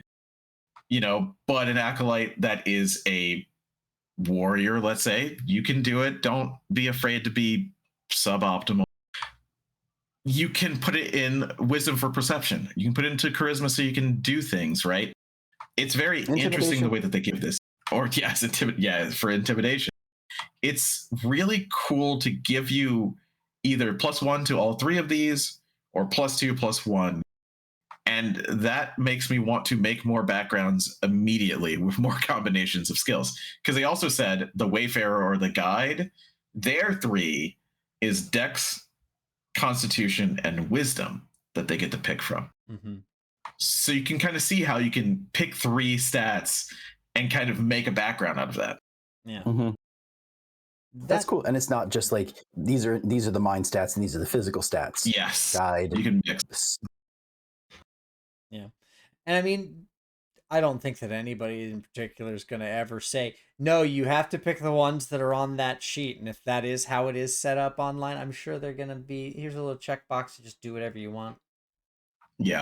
Because that's kind of what they have in D&D Beyond now, is it's just like, you can have your plus stats based on race, or you can just decouple it like we did for, was it Tasha's or Mordenkainen's? I want to say it was Tasha's, where they just decoupled the plus bonuses from your race then, species now. Yeah. But I love this so much. We haven't really talked about it in so long that I just want to mention again, it's so nice to have the background be what determines your stats rather than whatever fucking thing you grew up as. Yeah. That's, it's not cool to give an int stat just because you're a certain race. That's weird. Yeah, it is the ultimate nature versus nurture. Yes. And they have said nurture is what we're that's what we're skewed towards. Yeah. So your experiences, right? Yeah. Not to mention you're always the hero. You were the outlier from your people. That's why you left to be an adventurer and save the world. Like, so why are you, as the outlier, have to fall into the exact same mold as everybody else? The other thing that I think is great is the in one of the previews, Pointy Hat's preview, he was like, I'm so glad that they stepped away from the idea that even though I'm a tiefling who's never once interacted with any sort of conglomerated tiefling culture, because it's not as much a thing in the Forgotten Realms setting, that I know abyssal or infernal. Why? Yeah. Where did I learn infernal? Where did I learn to speak like a devil? I don't think I should know that. I would like to learn common and maybe dwarvish because I live in the mountains. I don't speak for all tiefling enjoyers, but I'm just saying all of us somewhere in the background have a Cambion grandparent, okay? Cambion grandpa taught me infernal. He said I had to learn it in case I ever had to visit hell. Yeah. Everyone's like, oh, LOL, hee, my grandpa's Belle. So one of that. Let's sweep that under the rug. You know, Grandpa has some ideas, some strong opinions. But so they say that feats, these origin feats, are not unique per background. So it's not like there's a feat for the acolyte, there's a feat for the guide.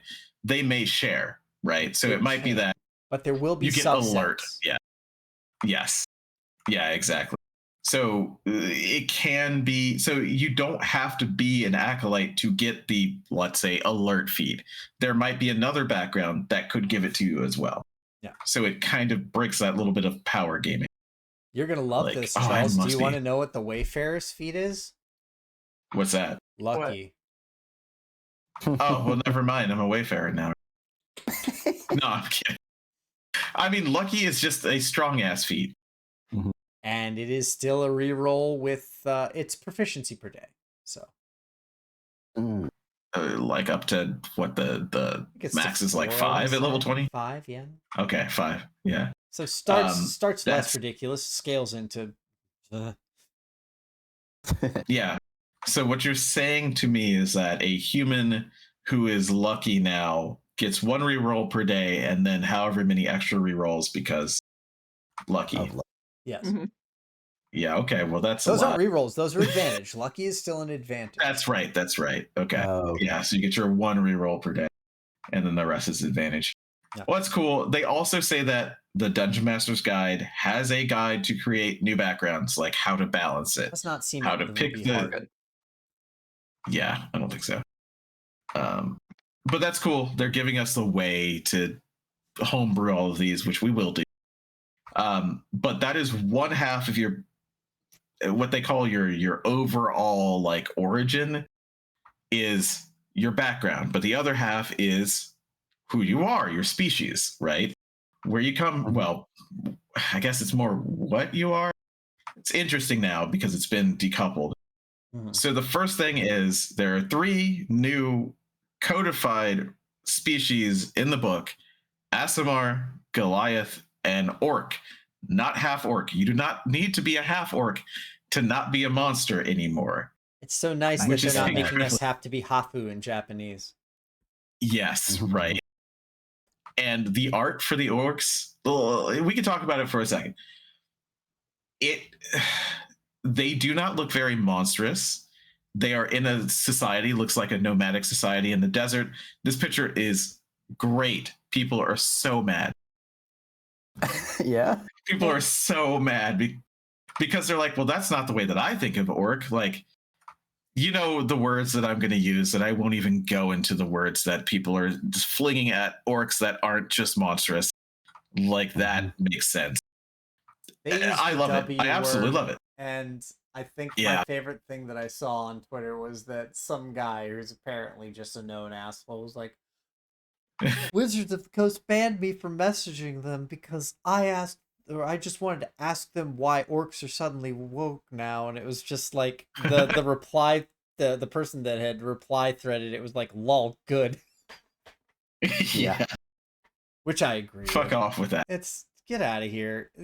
Let everyone play the thing that they want to play. If you want to make orcs more monstrous, do that in your game. Go for it. Go for it. That's fine. This is just the way that it's presented so that people can have that idea, right? Aasimar is cool. That's great that they're in here. We talked about Goliath being in here. That's really awesome. I love having more species. It's interesting because they're giving them more kind of options as well. So like Aasimar, they would pick a trait called Celestial Revelation in the, I believe they're only in subrace. Yeah, basically your subrace. But now you can change that when you decide to use this trait that's powered by what revelation you are. You can pick which one you are at the time, kind of like an Eladrin, where you can pick what season you are. That's cool. That's cool because it gives you so much edgelord flavor. If you want to be a light one that falls into being a fallen, that comes back to the light redeemed. Yeah, and then Orc's adrenaline rush recharges on any rest instead of just a long rest. That's just changes. Like, those are just things that they mentioned. Yeah. Hooray, we get another feature that only triggers when you fall to 0 HP. I'm so glad it's still here. And they changed other ones too, which is funny why they kept that one. I think about it. Yeah. Well, we're almost into the classes. Yeah. Oh, yes. Okay, good. Yeah, we're almost into the classes. So one of the things that they said about species is that they're keeping the bonuses asymmetrical by design, in that there are some species that have a bunch of noodly abilities and some species that are like, this is what it is. Like, you got stone cutting, you're a dwarf, right? You got this, you got that. But some have more options, kind of like a Ladrin versus a human or something, right? You can kind of change things around. Although I don't have a problem with that. I do love that stone cutting is tremor sense once a day now. Yeah, that's true. It's just like, but what does that mean? I can feel everything. Yeah, I don't think that this is a bad thing. Sure, power gamers might be like, well, I want to fly, so I'm going to pick Aasimar always because flying is so valuable. Okay, go do it, go ham. But since it's not your ability score bonus, it's really how you use your species traits that matter, not that you are it, which is great. That's awesome. It's exactly what we want, right? Yes. And yeah, so they talked about dwarves, that they'll get tremor sense a few times a day, and their dark vision's better. I put this in the outline, so I'm going to say it. Vision rolls, why? I don't want to do it anymore. There was dark vision up to 120 feet. There was an update. Tell me more. Yeah. Yeah. Something that Pointy Hat said in his video. I wrote it down later in the outline, but it's good. It's good to bring it up here. The mention of dark vision did not mention grayscale in the Tiefling layout. Very cool. It just said your ass can see in the dark. You can see in the dark. Thank you so much. Because no one used grayscale anyway. We all said that.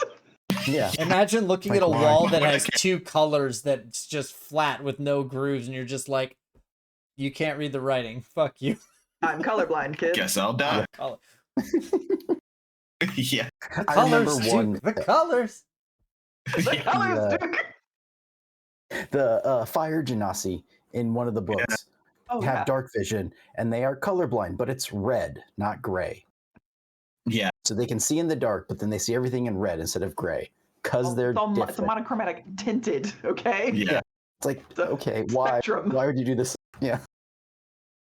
Yeah, it's interesting. I love that update because just from the video, they're like up to 120 feet. And I'm like, man, vision range is so weird. It gets even weirder when you realize that the baseline rules of 5e state that if there's darkness between you and a light source, how does that work? Because the darkness should obscure your vision of the light source. Yeah, you can't see the light through all the darkness. Yeah. So, vision could still be better, but hey, dark vision is better. And dwarves get tremor sense, which is fucking cool. That's so really cool. And it's only for like a minute. I don't care so what you are. I can. Yeah, I know you're there. Are you on the ground? I know you're there. Period. So that's cool. And then we talked about how humans just keep winning, and they need to stop winning one of these days. Oh, but they lost. They are just. We're gonna get into it soon. Yeah. Okay. Good. Right. Like they get an extra origin feat, and they get that heroic inspiration once per day. But they don't get any special stuff. You just get to pick a feat. So. Yeah. They don't get any racially specific shenanery. They only get whatever feat you want to pick. So it's not like it used to be where it was broken to pick a human because the human comes with the best stat line that you can possibly get if you plus 5 everything, or it comes with 3 plus 1s in a variant feat? Yep. I think so. 3 plus 1. Which was basically what you got, and then you got a bunch of proficiencies, whatever to taste. Mm-hmm. But yeah, so that's all the character creation stuff. That was most of the Dungeon Master's Player's Handbook, Monster Manual stuff. And then we had class previews. And I know, James, you want to go through this, right? I think that's a no. No, I think hate it's very it. interesting. Well, I guess we'll just end the stream here. Yeah, I think that's it. Wait, no, you're all staying longer. I'm ready. Listen, I see some things on this list that I'm very interested in. Yeah. So we have here our little fighter boy. It was from UA Playtest 7. And most of the things have stayed the same. We don't really need to, if you don't mind, I'm not going to really worry about us talking very hard about the things that have already happened in previous UAs. We're going to mention the basics and then we're going to move on. So fighters, the main things that changed was that their second wind got a little more busted. They got a lot of weapon masteries, like a lot of weapon masteries. But they did get one change to their UA, and that is that it sounds like all of their Master of Armaments or whatever stuff got collapsed all into one thing. And I'm trying to get to it now. Let me see. Yeah, so Master of Armaments was what they had as the thing that interacted with weapon mastery. In the UA, it was whenever you finish a long rest, you could choose any kinds of weapon or mastery weapons you're using, replace the mastery property of each with another property. The chosen kind of weapon must qualify for the new property, so you could take longsword sap, and as long as the longsword applies for push, you can do that. What they did instead was, did I write it down? I forget if I wrote it down or if I just thought about it real hard. They took, no, I wrote down stuff about DC-20. They took that, and instead what they'd said is whenever you're a fighter, after you hit with a weapon attack, you can choose to apply one of the 3 baseline properties. I want to say it was slow, sap, and push. And push. Was it push? Yeah, I think so. It was one. No, it was one that provides you advantage and one that provides them disadvantage. Was it Vex? I think it was Vex then push, then sap. I forget, but it was three separate mastery properties that you could just apply to whatever weapon you're hitting with, on top of whatever weapon mastery properties on the thing. Now they didn't give me something to read so that I could see the shenanery of it, but it sounds like basically what they're saying is you get these 3 baselines on top of whatever you're hitting with plus whatever you're hitting. But you have to choose after you hit, which is nice because that means that the graze property is only useful on fighters. Because you can choose if you miss to do graze instead. It's interesting because like if you didn't know about weapon masteries, TLDR, basically now weapons have a special ability that you can tap into if you are a martial class, right? If you Fighters have are the best at this. If you have masteries unlocked, because it's a feat as well. Yeah, so you can go grab it. Yeah, you can go get it for one type of weapon per feat. Yeah. Right. Fighters have the most options. You can only have one weapon on each foot, so 2. Sorry. At level 9, it is push, sap, or slow. I just found it. Push, sap, or slow. Yeah, okay. Yeah, so if you are a fighter and you have, let's say, graze on your weapon, at level 9, no, you don't. You also have push and sap and slow that you can choose from. So basically just adds more options that a fighter can use to control the battlefield, which is great. It makes graze not a garbage weapon mastery because it is otherwise. Sure. This weapon mastery only triggers when I miss. It's true. But it kind of gives you that backup, which is cool. I mean, they also get to change it per level. Like, well, not that, but they get to change it more often. They do. Yes. I think it's as a fighter, rest, they can per rest their stuff around. But either way, they don't really get much into things that changed for the baseline class itself. Yeah. What we do, there's a lot of little stuff. What we do know is going into the actual subclasses, some things may have changed for many of the subclasses, but the fighter remains pretty much the same. Combat superiority is the thing that you get as a battle master. They added in the maneuvers that you can use in Tasha's Cauldron. So there's way more maneuvers available to you as a battle master. They talked about in the video how, hey, we've had a lot of different versions of the fighter where the battle master stuff's just rolled into every fighter. However, we got pushback saying that everybody doesn't want to have a complication like that on every version of fighter. Some people just want to play swing. And we didn't want to force it on people. Yeah, and now we're to the point where people love the battle master so much that if we took the subclass away, they'd just be mad. Yeah. Because it's their favorite subclass. Yeah. Makes sense. And more than that, they literally couldn't do that if they keep newer, especially like if they kept the Psy Warrior. Because then suddenly the Psy Warrior is just the best fighter. Because you get bonus damage dice as a Psy Warrior, you get battle masteries from them. They're the only ones who get 2 different bonuses. So yeah, because a lot of the newer fighter classes ended up having basically a pseudo battle master system to them, where you had a bunch of different things you could pick. Okay, it's just how it is. I understand it. I'm still upset a little bit about it, but I'll let's see other things. This is right before we got into my notes, and it is that Student of War, another proficiency from the fighter list, which is very similar to what the barbarian gets. And then on top of that, if this is still the same from the this here is you get a artisan's tool, you gain a proficiency, and that's basically it for that thing, because you're already getting battle master dice. What do you want? And then finally, know your enemy has not changed. It is you study or you look at a guy, and it's like once per long rest, you can be like, I know your immunities, your resistances, your vulnerabilities. I know what you ate for breakfast. I know what your mom's maiden name is. I know your dog's name. I know your first car out of college. I'm gonna steal all your they info mentioned online. that it changed from the 2014 in that you didn't, funnily enough, you didn't know what they weren't weak to. You only learned what they were weak to. You didn't. You So didn't even added, learn that. You learned if they were better or worse at it than you. Yep, exactly. So now you actually know what they are immune to, which is nice. That'd be cool to know, I think. Yeah.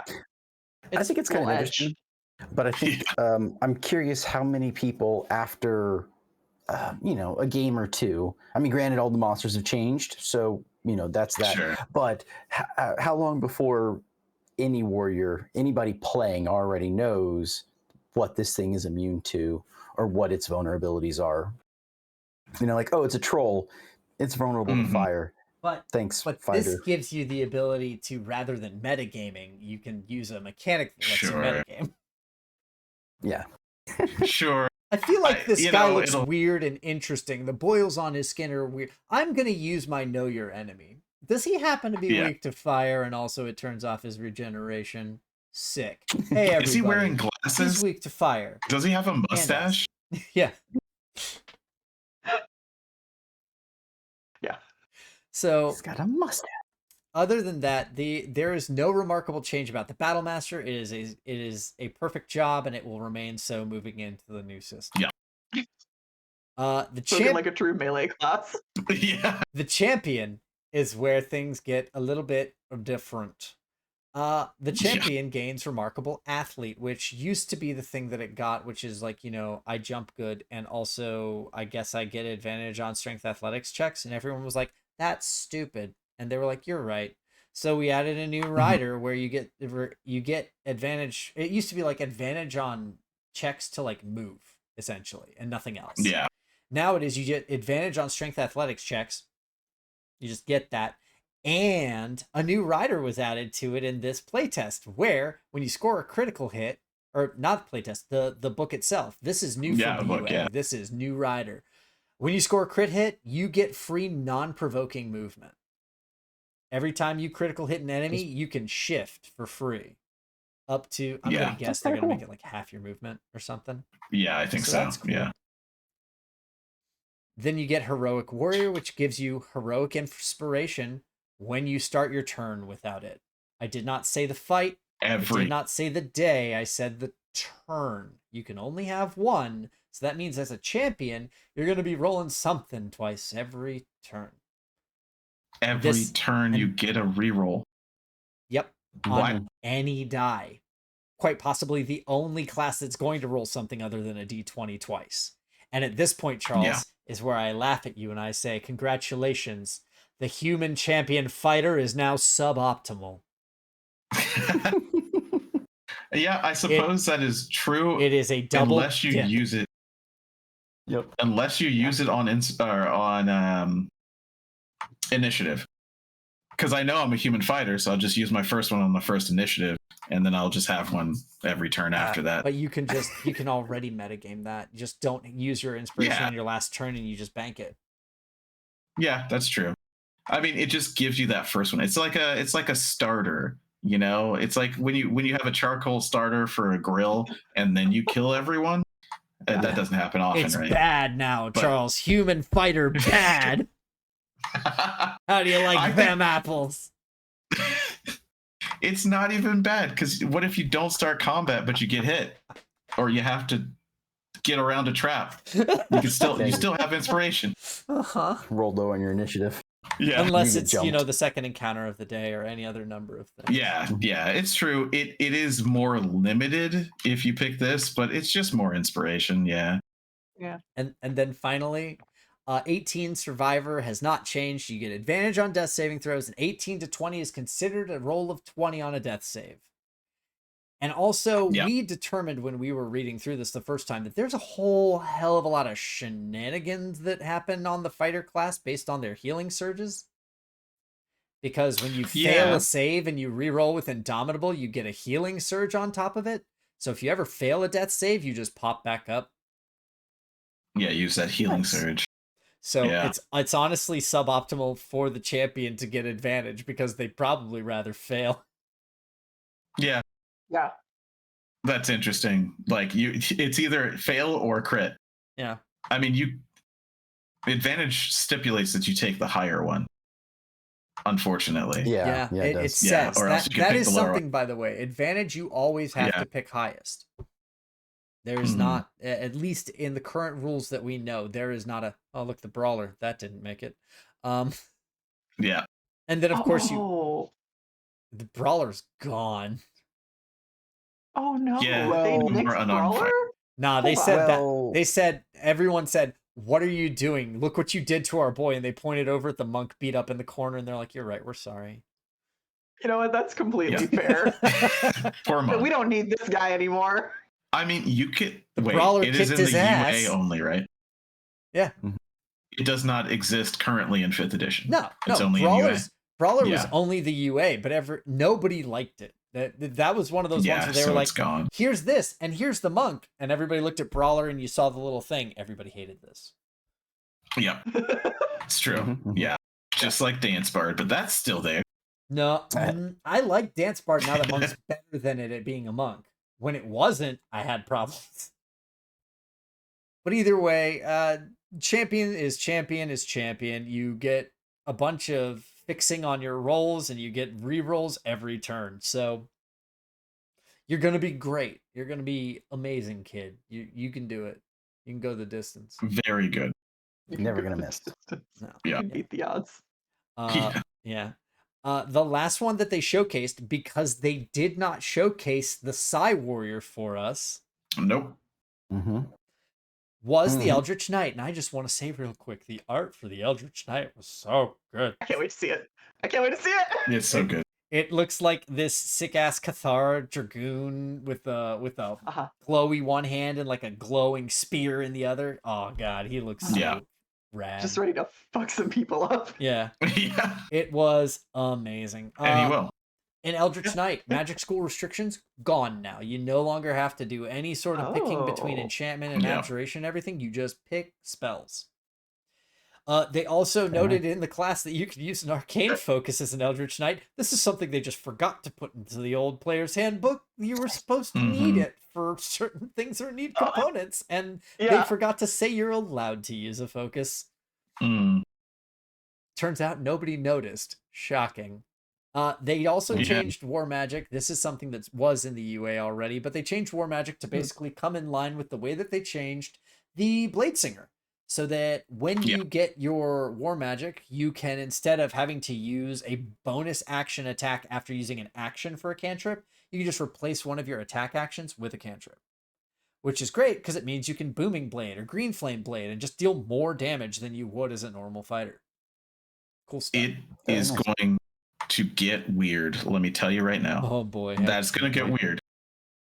Yeah, that's going to get weird because, you're a fighter, you're level 5. Well, it's going to have to, because your attack action. I'm going to tell you right now, it's Brother the Blade Singer. I checked the 4 classes that were getting a wizard, and whoops, not on the list. Not on the list. No. But, you can sacrifice an attack for a cantrip. Okay, cool. Yeah. That's great. But you don't, because Booming Blade is an attack in and of itself. Yes. With a rider. Yes. With just better. So and you still have your bonus action after that. Yeah, it is just better. 100%. Yeah, you get your bonus action. Yeah, on top of that. So yeah, no. And we'll talk about even more. Yeah, and then Improved War Magic is now you can replace 2 of your attacks, and I think Improved War Magic comes at level 14 or something. 14, I think. Let's see, War Bond, blah blah blah blah. No, it's 18. So at 18, you can replace 2 of your attacks to cast a level 1 or 2 spell. Now this, I'm not impressed by. Well, with or without expending a slot, though. It's no, you expend a slot. With. Okay. Yeah. So here's the thing. In the old one and the UA, it didn't say level 1 or level 2. It says one of your wizard spells. Yeah. At level 18, you were able to cast a level 3 wizard spell. So you could take 2 of your attacks and just fireball, smack.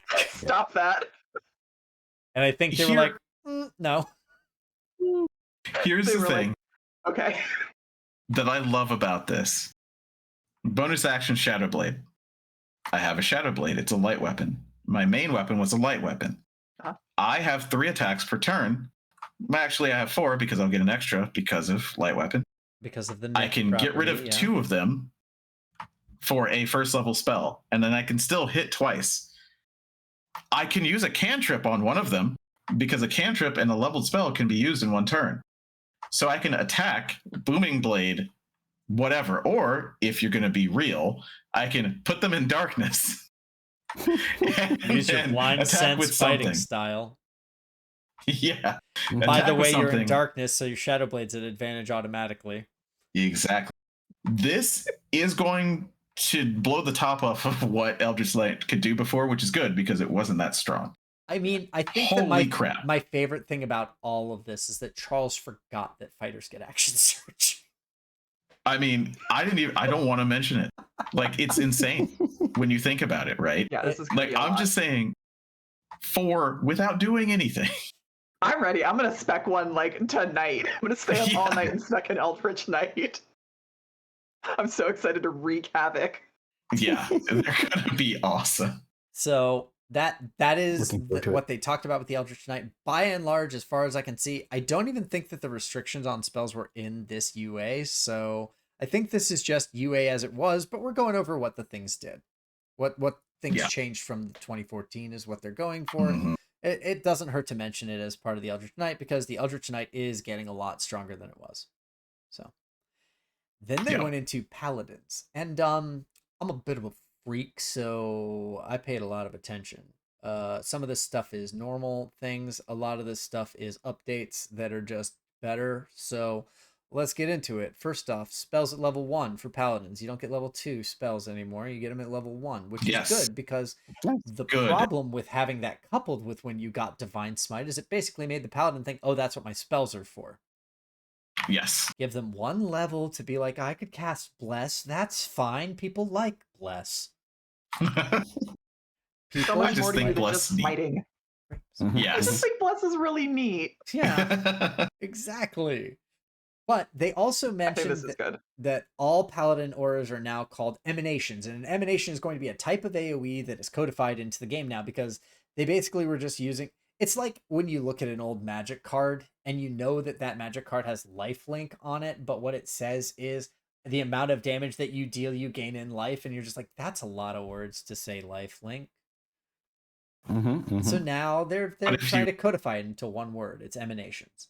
If you start your aura at nighttime, is it a nocturnal emanation? I knew one of you was going to make that joke, and I'm so proud. But also, what they after lay on hands, right? You see me make a... Oh man, Charles, I miss you. Anyway, we're moving forward. We are all night. You are. It's after midnight. This is fine. Tip the waitstaff. It is after midnight. This is allowed. Yeah. By the way, Christina, welcome to +1 Shoot the Shit. You'll notice there are no doors, so you're here with us until we're done. Yeah, you're stuck. I'm here willingly. What's the thing, the Taylor Swift thing? Like, you wouldn't last one day in the asylum I was raised in. Yeah. Talking about this place. Beautiful, perfect. We're not locked in here with you. Yeah. Or you're not locked in with us. Yeah. You are locked in here with me. Exactly, yes, actually. You're locked in here with me and Charles, to be perfectly honest. One brain cell between us, and it's real lewd. Good. Yes. Fair enough. I'll take it. As it should I'll take all of the brain cell. But the other thing that they said about auras is that it's just going to be one aura to rule them all now. That the Paladin's aura is going to just have rider effects that get added to it. So that it's not... I think that's so that you don't forget that you have so many bonus aura things going forward, because as a Paladin, you forget whether you have the aura of courage or if you have the aura of resilience or if you have alacrity. Which one is it, and at what level am I increased to 15 yet? Or no, I'm not familiar with Paladin specs. Was your aura dependent on your deity? Was there like a specific aura depending? It's dependent on your subclass. You would usually get an extra. You would get another aura that did something, but rather than having it that way now, they're just going to say the aura that you already have, your aura of devotion, is the one that's going to have all of these effects going from it. So you have Aura of Devotion, and in one line on D&D Beyond when it comes out, it's going to say, this gives you plus blah to your saving throws. It gives you immune to Charmed and Frightened while in the radius, and it's going to make it so that you are super cool and shiny. I don't know. Super cool and shiny is paladins. Or for the Aura of Devotion, once you smack someone, once you're level 15, you're gonna get half cover for the end of turn. That's a level 15 ability. Yeah. So seems fair. Yeah. Sure. +2 against non-melee. The fighting style at level 2. You always got a fighting style at level 2, but now you get any fighting style at level 2. They've taken off the paladin restrictions. Yep. Very cool. You used to have a very set list of great weapon or defense, or the one that does parry that isn't the +1 armor, or like a bunch of like very specifically, strong tanky boy stuff. Now you can just pick any of the fighting styles. You're fine. You can do 2 daggers as a paladin. You're golden. That's pretty sweet. Archery. Archery. You can do archery as a paladin, but I don't know that you can smite with non-melee. Maybe you can now? If you can, that'd be pretty sick. I forget though. Yeah. I have to look back into that. I don't know. You didn't used to just have a bow pull back and like shoots hammers instead of arrows at that point. you just hear a gong noise every time you dome one of the bad guys. Yeah. That's God saying you suck. Also, something that they said in the video that bears mentioning that at this point. Oh, no, something else that they said is there's also, if you don't want one of the fighting styles, there's a cleric cantrip option that you can choose if you want to be more of a casting paladin. Oh, nice. Cool. Yeah. So I think it was like 2 cleric cantrips that you could get instead of a fighting style, which actually kind of rad. So yeah. I'm here for it. Spellcaster paladin, let's go. Yeah, exactly. I don't need weapons in my hands. My hands are the weapons. Come get them. Yo, that would be my cool. God is an awesome God. The rest of the song. I don't know the song. My God is an awesome. Yeah. Also mentioned at this point in the video, they did say that your class spells will be available alongside your class in the book. You won't have to go hunting for spell lists, and it will also tell you all the things about the spell, like whether it has certain material components, whether it has a cast time, whether it has concentration. It'll be like a little list, and it won't tell you, I think, everything the spell does, but it'll at least fucking tell you what spells are available to you when you level up. The findings of my manuals are so pleased about this. Yeah. Just the design doc works. Nice. As someone who deals with information architecture on the daily, I appreciate this so much. It's definitely going to bloat the page, though. I'm very interested to see how the layout works to make this not just aggressive. And also, you're not skipping a lot more everywhere. information. Yeah. It's just a lot of rails. Well, I mean, it's like wizards with your spell list, and it's just the next 2 pages, and it's just single little line, blah, blah, blah, blah, blah. But it's like, just in full down and triplicate. Yeah, it's a centerfold, but it's and just at the bottom is just Gale laying there. Gale there, but with all of the spells above him, like no lie. Kat was like, "So how do you think that Tiki would feel about a gag gift of a Gale body pillow?" And I was like, "You make sure Tara's on there, and you got yourself a deal." Yeah, that's not a gag gift. That's immediately useful. Yeah, that's a real gift. That's a real gift. Body pillows are nice, but also hilarious. Let's see. We go into the aura of the Oath of Devotion Paladin. The big UA update for this is that there is no action required anymore to trigger your sacred weapon. You get it as part of your weapon attack now. That's cool. It's actually good, which is great because it also means that it doesn't interfere with your fucking bonus action smites now. Yes. Yeah. Or whatever action they're having us use these days. I think it was reactions at one point. I think it's bonus action now. It is bonus actions now, which is why a lot of paladins are mad. Is it still bonus action? It's a spell and it's a bonus action, yeah. The smite is now. And people are mad, and just because, you take Polearm Master. Well, that bonus action is not useful because you want to smite now. You take, there was another one that would give you a bonus action that they would take, but if you do that, if you take that bonus action, you can't smite. And this is why a lot of paladins were bad. It doesn't matter. You only get one smite per turn anyway now. Yes, you only get one per turn. You run out of the spells anyway, even in the old system, right? So you would. Yeah. Having it allows you to do other stuff on the other not one turn. Yeah. Arguably, though, you wouldn't, because the way that it would end up working is that you would have one big encounter, you'd explode the big BEG, and then you'd just go to sleep. Yeah, they're just mad because that bonus action could have had a smite on it. Because, you get Polearm Master, you can hit with the butt of the polearm, and That's a D4 or whatever, but then anymore. smite. Calm down. I know. I'm talking to them, not you. Paladins have always been like the Alpha Strike, Nova Strike. I'm a Paladin main, and I love the Oath of Vengeance, but I'm fine with this. This is more fun. I want to be able to actually... That's another thing.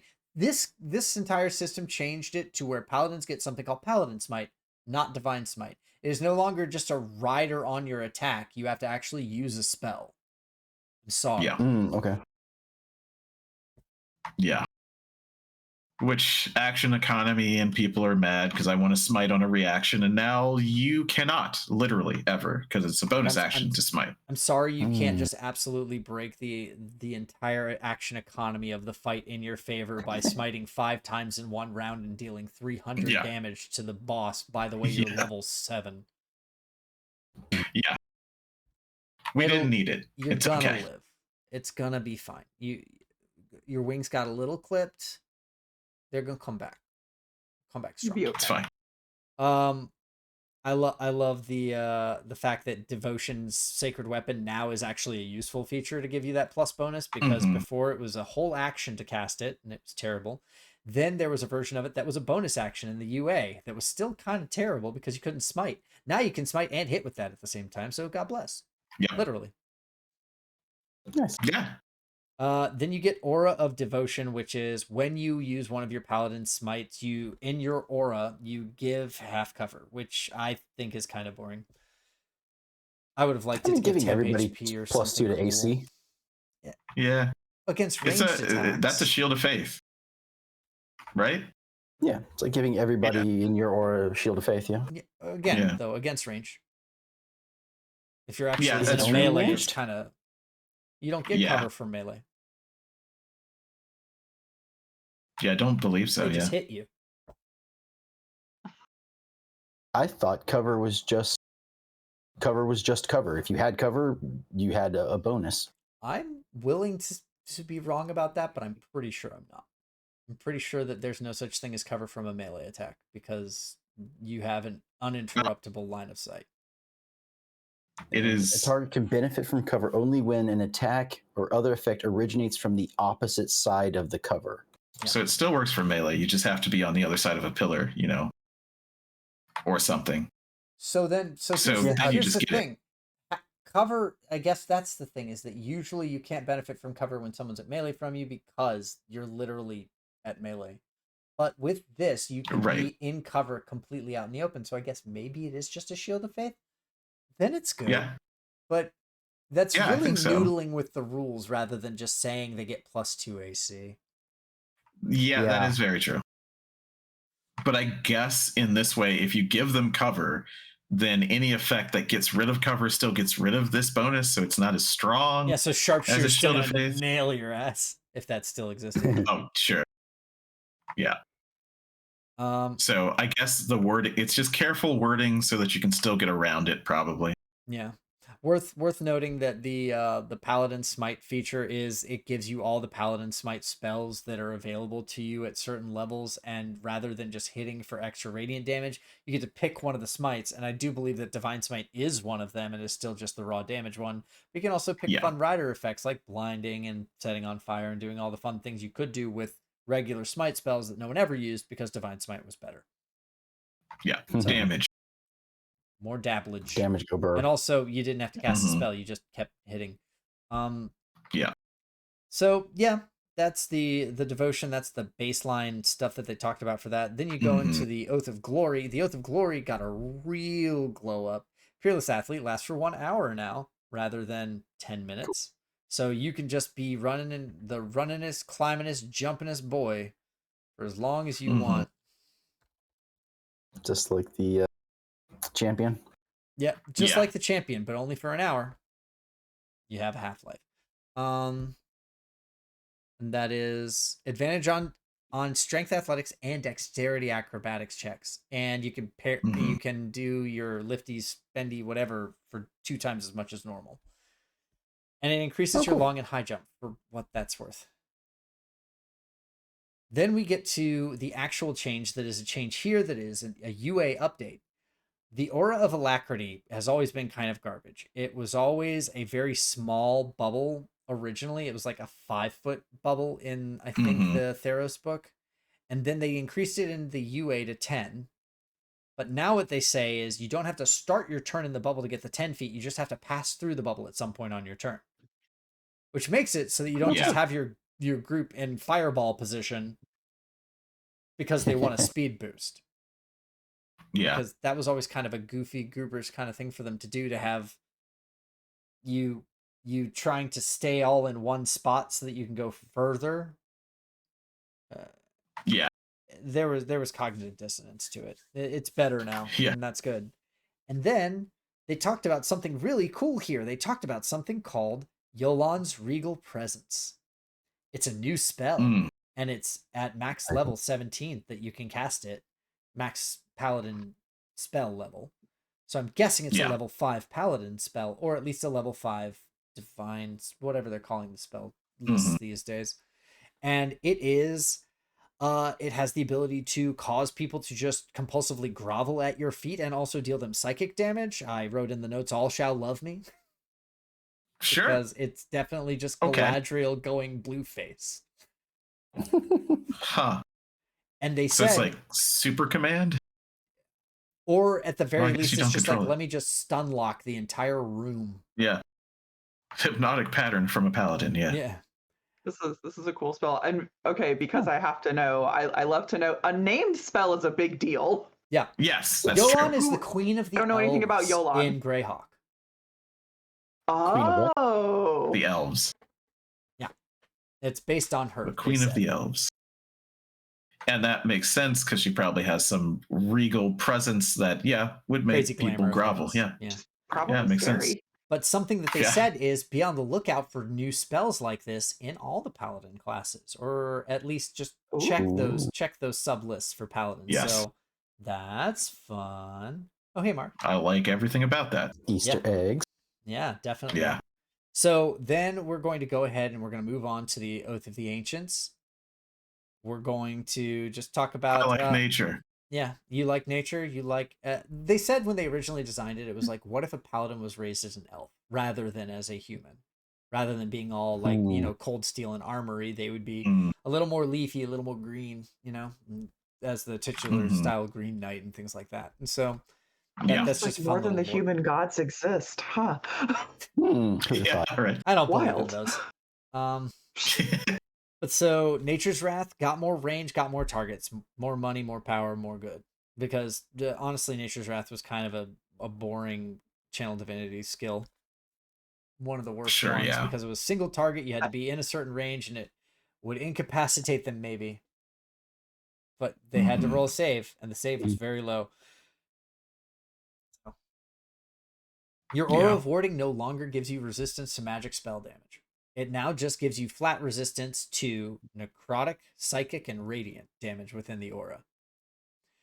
Some can see this is worse. Some is better. It depends. It depends on the situation. Yeah, it really depends. Yeah. If you're fighting a spellcaster, this is just baseline worse because nothing sucks more than getting hit by a fireball and taking full damage for it. Mark, just so you know, we're talking about the new D&D preview for the new Player's Handbook that they have released like 25 videos for. We did in the last 72 hours. Yeah. It was a lot. Because they hate us. Or love us. They love us. They love us. No, it's great. It's great. So the next thing that they talked about was Undying Sentinel. It no longer drops you to 1 HP. You now get more HP as a buffer. Hooray! They kept another ability that when you would go to 0. They didn't say. If we look in here, we can see what it is. Maybe it's the same as it was. So. Oh yeah. In here, it is if you would be reduced to 0 hit points, you can choose to drop to 1 hit point instead, and you regain a number of hit points equal to 3 times your paladin level. So since it's a 15th level, that's minimum 45. That's a decent amount. 46. It's pretty good. Also, you don't get you don't feel old when you old, and you can't be aged magically. But it does not say that you don't die of old age. You will still do that. Yeah. And also, interesting. There are no drawbacks in this system for getting old. One of the weirdest things about 5th edition is that the older systems, as you got to like geriatry within whatever race or I guess now species that you were in, you would get -1 to all of your physical stats and +1 to all of your mental stats, and that would increment a few times. That doesn't exist anymore. You could be a 99-year-old Baristan Selmy and just absolutely wallop some poor kid because you've got 20 strength and it never went down. Yeah. Do the Clint Eastwood really work out. Yeah. So I mean, it's just one of those things. That's most of what they said for Ancients, and then they gave an update for Vengeance, my favorite. Vengeance Paladin lost some things. It lost Hunter's Mark. We're all very sad. Boo. What they did instead was they made it so that your Vow of Enmity did not require a bonus action anymore. It now does the same thing that the Devotion Sacred Weapon does. When you hit an enemy, you can just choose to mark them. And it also does the thing that Hunter's Mark does, where if you kill your enemy, you can reapply it to a new one. Nice. Okay. So you lose something, but you gain something. Yeah. You can... And this is all still basically the same as the last UA for Paladin that dropped so far. And then Avenging Angel. The Avenging Angel in the original broadcast that they did for this, he said it lasts for an hour. Yeah. Wow. In the new cut of the video for the Paladin that they were talking about everything, it cuts out before he says that part. Ooh. Was that not true? I don't know. Now, what does Avenging Angel do for you? Avenging Angel is, as a bonus action, you imbue your aura of protection with holy power, granting you the following benefits for 10 minutes, it says here, but he said an hour, or until you end them as a bonus action. You fly. You sprout spectral wings from your back, and you have a fly speed equal to your speed. Used to be more than your speed, by the way. I think it was like 50 or something. You could fly like a motherfucker back in original 5e.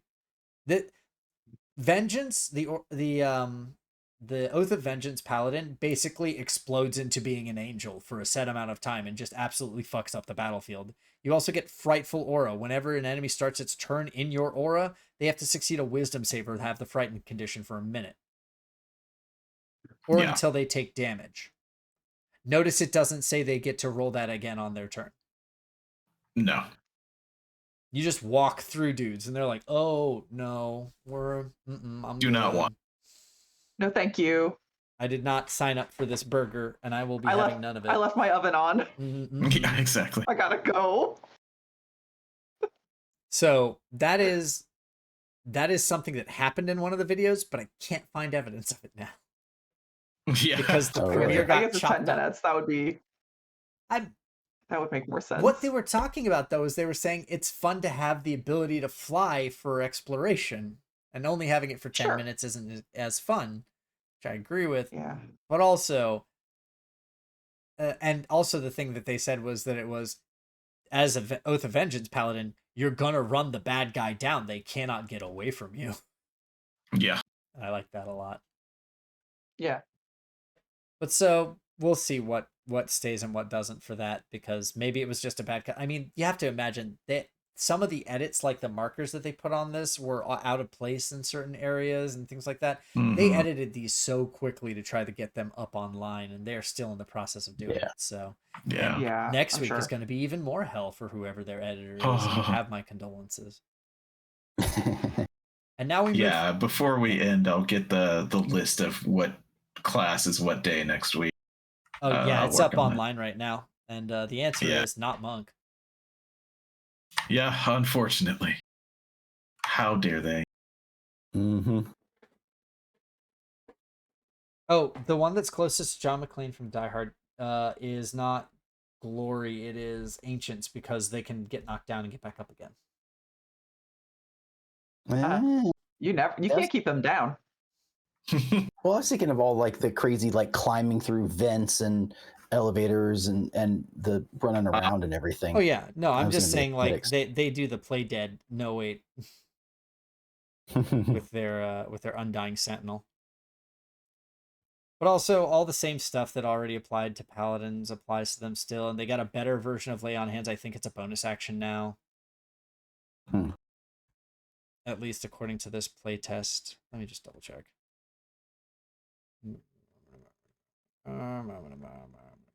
It's level 1 stuff. Weapon mastery, spellcasting. Is it not level 1 stuff? Yeah, Lay on Hands. As a bonus action. Yep. So you can now heal people with your Lay on Hands as a bonus action. It doesn't take you full action anymore, which is also very nice and a great get for Paladins, because it was always a choice, right? Yeah. You're the most damaging member of the party, but that person is on the ground and you do have just 60 HP sitting around in that tummy of yours that you can give to people. Is that where you keep it, in your tummy? Tum-tum. That's where my energy goes. I have to eat. Yeah, it used to be that you would yell at the bard to do healing word. Because that's a bonus action. You use it. Well, now, do it, man.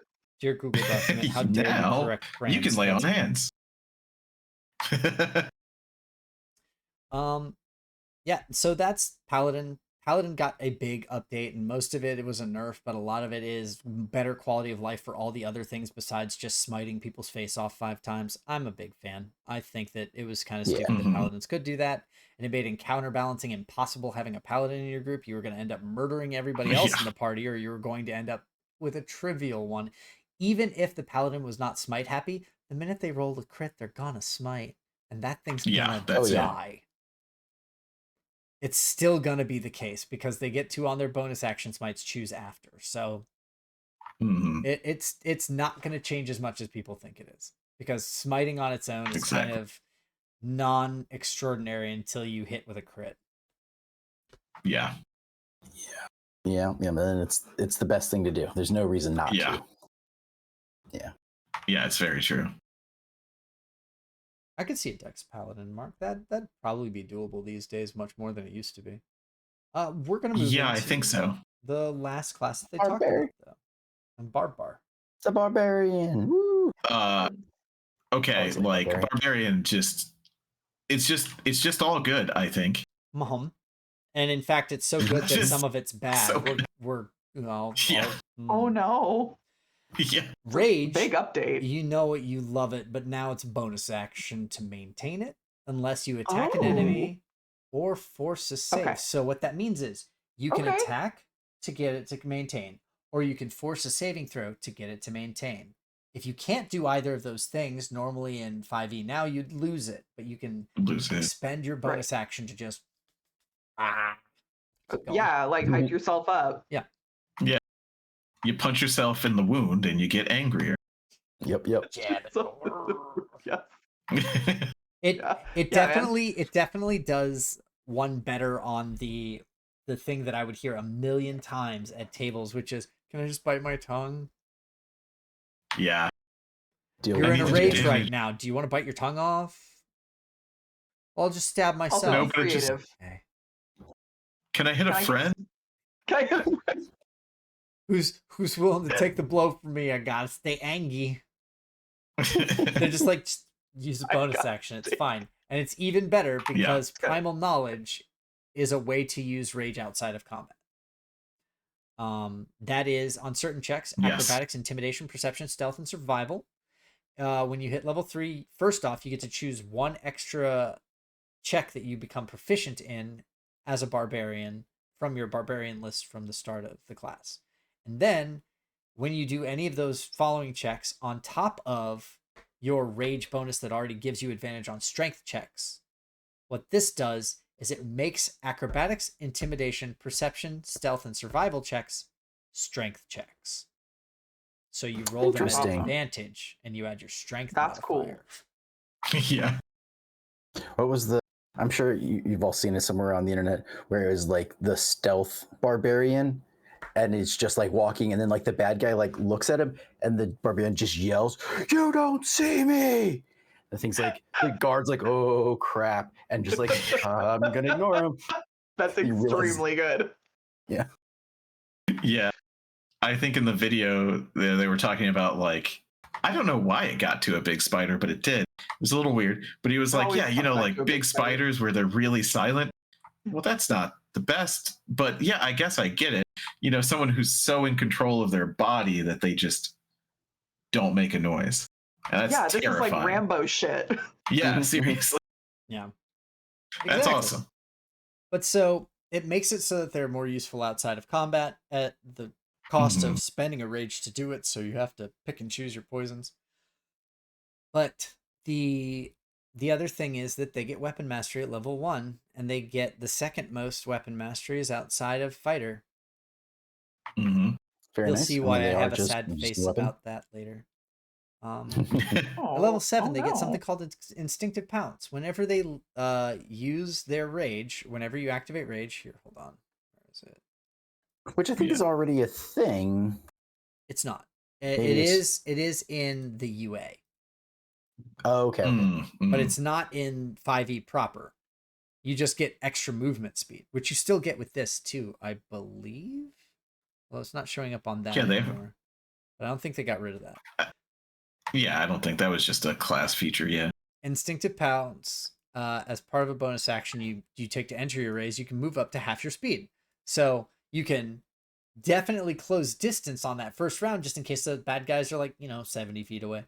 You just go, okay, well, I'm going to rage, move 25 out of my 50, and I'll move the extra 50, and then I'm going to clock this dude. So gotcha, it helps you close as a barbarian, which is something they dreadfully needed. Brutal Strikes is we're in playtest 7. Hold on, I'm sorry, we need to be in playtest 8 because they revised the barbarian almost immediately and gave them something cool called Brutal Strikes. Brutal Strikes reads as the following: if you're making a reckless attack, you can forego advantage to add a modifier to your attack and do an extra d10 of damage if you hit. Okay. You can use a Brutal Strike effect. It is Forceful Blow. The target is pushed 15 feet straight away from you. You can then move up to half your speed straight toward the target without provoking opportunity attacks. Or Hamstring Blow. Target speed is reduced by 15 feet. This is not a weapon mastery effect. Nope. So but it stacks with them. Stacks with weapon masteries. Yeah. So you can push them. So just across the whole map. So barbarians get to use 2 weapon masteries on their turn when they hit. Technically, yes. Fighters get to if you use this 1 ever, unless you're a battle master. Well, I mean, you can, and this is shenanigans, but once you're level 9, since you can change your weapon mastery, you can do first hit with push, second hit with stab, third hit with whatever. You get to choose between them when you hit. Yeah. Yeah. That's what I mean. A fighter can use 3 different ones on a turn. 3 different 4, ones. technically. But yes. Yeah. What level is that again? 9. So currently at level 9, the Brutal Strike allows the barbarian to use 2 at a time twice. Yeah. Yeah. Oh yeah, it'll always be the same too. Now, but it would be they have to reckless attack and then forego their advantage. So that is something that's not free. However, they get bonus damage on it and they get a better effect than a weapon mastery. It's true. So hopefully you kill the thing coming for you so you don't die the next turn. By the way, at level 17, that improves to 2d10. Yeah. And in addition, you can use 2 different Brutal Strike effects when you use your Brutal Strike feature. Also at level 13, you get an improvement where you can have 2 other different effects you can use. So that is 3 different effects on 1 attack. Yeah. Weapon mastery and 2 Brutal Strike effects for the barbarian and 1 for the fighter. I think this is very fun. Be a barbarian. Sorry. Yeah. I wrote in my notes, look at me. I'm the fighter now. I'm the battle master now. Yeah. Yeah, I mean, I can see that it I guess it's like offsets the fewer attacks that they would get than what the fighter is getting. Because as a barbarian, you're only going to get 2 attacks, and the fighter's swinging with 5 or 10, depending. Yeah, the fighter is just like... They get more attacks, but it's... The weapon mastery feature was said to be something that fighters were going to be the best at. Sure. I don't see it. And now they're kind of going back on that. Yeah, I see what you're saying, yeah. I mean, again, a battle master is still better because they get their battle master dice. But every other fighter is not the best weapon master, so kind of not delivering on that fantasy. Get good. Yeah. Or get barbarian. Yeah. That's what I said. Yeah, just get good. Sorry, I'm just really a fan of the barbarian improvements. It is so much fun. It's so cool. I really always have fun. a problem with classes eating other classes' lunch. That's all. If anyone's eating another class's lunch, it's the barbarian. Yeah, that's what I'm saying. Yes, well, always. Just think about it. Just think about it. No, I got you. Characteristically. No, he's a boy. Hey, are you gonna finish that? Maybe the fighter should have finished their lunch quicker. Yeah, if you wanted to finish it. It took 5 small bites. It's taking too long. Wouldn't have left it in the Are fridge. you gonna eat your tots? Eat your own tots, gosh. I mean, that is true, but I hope, this is hope. Yeah. I hope that the monk just makes everybody else look stupid. When we see the monk, Yeah. Because weapon mastery, those pushes, those pulls, those saps, that's what monk has always been doing. Like, yeah, so I get what you're saying, right? Because it was the whole dance bard and monk. But I don't know. I guess what they thought here was that those weapon masteries that you get to pick for this feature are not as useful. I guess they thought that. I mean, it's push and what's the other one? So the features that you can use with brutal strikes are staggering blow, which is target has disadvantage, so sap. Yeah, sap. Sundering blow. Next attack roll made by another creature against target gains a bonus to that roll equal to your rage damage, so just a flat bonus. Okay. By another creature though, so there is that. You can't just combo off yourself. There's forceful blow. Targets push 15 feet straight away. And you can move to them. Or hamstring blow. Target speed is reduced by 15 feet. All of these are accompanied by a D10. It does not say that you have to only use it once on a turn. It's just you forgo advantage on the next attack roll you make on your turn. Yeah, so you could do it. And if that attack multiple times. So you could just keep foregoing. It's maybe and then it scales to 2d10 at 17. They're trying to make the barbarians be the ones who just deal big damage number because hit big, get big. I get it. Well, I was thinking more because with barbarians half damage or half resistance to most damage, that help them be a better tank. They have the ability to sort of control the target, not necessarily do all the cool things that maybe a battle master or a fighter could do to them instead. It's just like you're getting them away from your squishy, or you're holding them there so that they can't go after the squishy, or something like that. Maybe. Oh, we haven't even talked about the class, the subclass yet. True, that's true because this will be in addition to that. Barbarian. Let's go into the subclasses. Berserker. At level 3, they get Frenzy. It's the same as this UA, which basically says that one of your attacks gets bonus dice equal to your Barbarian Rage number bonus. If you once per turn, if you're swinging recklessly. Cool. Extra damage, Frenzy Barbarian. That's what that should be. Intimidating Presence is, I think, the neatest thing because they made it a bonus action. It's 30 feet. You can choose the targets that you hit within that radius. It hits all the ones you choose, and it forces a save. Forcing a save makes it so that you don't have to attack on your turn if you don't want to, and you will still maintain your rage. Yeah. So if you need to go do something else, like grab and move a friend or do any other number of things where you're like, crap, I would need to just use my bonus action to maintain my rage. Instead, you can just be like, no, hold on. And everybody goes, except for your friends, because they all know you and they think you're chill. They all go, oh God. Yeah. And they're scared. Do not want. Yeah. So. Very cool. Yeah. Yeah. It actually makes it more interesting, in my opinion, there. Mm-hmm. Then we have the Wild Heart, which is still mostly just the Totem Warrior we all know and love, with one big UA update. And that is, in the video, Jeremy said, you can choose every time you rage which ones you want.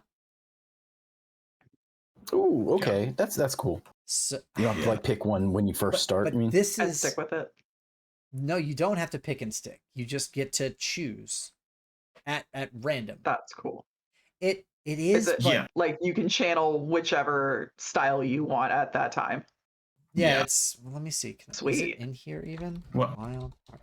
Well, the other thing that was mentioned, and this is why it's a little confusing, is that one of the things that they mentioned was they didn't like that you pick like bear, and then the next time you look at it and you go, well, I should pick bear again, right? So they made each one a different name. So the second time you pick it, it won't be from bear, owl, whatever. It'll be from a separate set. Because all along, you could have picked bear the first time and then tiger the second time and then whatever the third time. Yeah. No one just ever did that because you didn't realize you could. Even I didn't realize you could. Right, exactly. You're not locked in, yeah. But so here's the even funnier part of that. Right. You're not only not locked in now, you're just not locked in at all. What Jeremy Crawford said in the video is, whenever you rage, you can pick one of the level 3 options, bear or eagle or wolf, whichever one you want. When you do this, by the way, bear is you get to choose 2 types of damage other than force and psychic, and you have resistance. Eagle is when you activate your rage as a bonus action, you can take both the and as a bonus action while it's active, you can take both disengage and dash action. And then for the wolf, it's while you're in rage, your allies have advantage on melee attack rolls against any enemy of yours within 10 feet of you. So basically, you grant pack tactics. So you can just pick whichever one of those 3 you want to do every time. It's very cool. And then for the level 6 ones, on a long rest, you can change it. Yeah. I do think this is fine, but I do think it muddles the identity. I was going to say the same thing. The Totem Warrior used to be, because the Totem Warrior used to have like these set, this is the thing that I'm about. And that's, I think, why a lot of people, even if they knew, a lot of people would be like, well, I want to keep picking bear because bears. Yeah. And this, it's like, you can do that if you want to every time, but there's nothing saying you have to. Okay. It was the same idea I had for the fighter and their weapons, that they could change what weapon master they were at any time. And it's like, well, aren't you supposed to be? So yeah, I agree with it. I say the same thing. It's like, well, if you're the big burly and you picked bear because that's what you tried to be, and so now you're all like slick and moving through and dodging and everything like the eagle, it's like, well, that doesn't make any sense. Yeah. I mean, I think know that, like narratively, it muddles the narrative a little bit, because you could have like this, like Tiki with her character in the Icewind Dale campaign that I ran. She was playing a totem warrior, and the way that she played it was that these were inked tattoos on her that she would get from like her clan when she was doing stuff, because she was a clanned barbarian in Icewind Dale. And so they would engrave like totem animals on her skin, and then she would have those imbued abilities. And so it's like, I know that you could just say, I'm going to choose the same one every time anyway. It's just, I feel like a little bit of the hard setness of the flavor is lost doing that. I understand why they want to have it be modular, because people are going to want to do different things and different things, and more choice is always better. I'm just a little sad to see the core flavor kind of lost a little bit, I think. Yeah. I agree with you. I can get it. I don't think it's a bad thing. I lament it a little, that's all. Yeah, it's providing flexibility. I'm not going to use that flexibility. Yeah. Yeah. That said, a lot of people are just going to be like, bear, spider, lion, good. And it's like, you can change it whenever you want, Nah, bear, spider, lion, I'm good. I have bear, spider, lion sold. I know what they do. That's what I'm going to do. Yeah. That's I'm right. do that every time. Okay. Yeah, to be fair, like if you're using a different one every time, that's a lot more stuff for you to have to memorize or look up. Really is. And figure out how to use. It's another benefit of sticking with the single totem is like, oh, I know what the bear does. I know how to use that in combat. Mm-hmm. And now, although it would be really cool to be like, yeah, I worship the bear, but you know what? Any god, listen to me right now. I need help. So I need to rise up on the wings of an eagle. Yeah, whoever. If bear's not here, I really need some help from giant spider. Yeah. Got that lolth luck though. Mm-hmm. And then finally, we have the nuttiest subclass that Barbarian or anything that wants to be a tank has ever made. It is called the World Tree, Path of the World Tree Barbarian. And it is basically exactly the same as what the as what we had in the UA 8. I'm looking at it right now.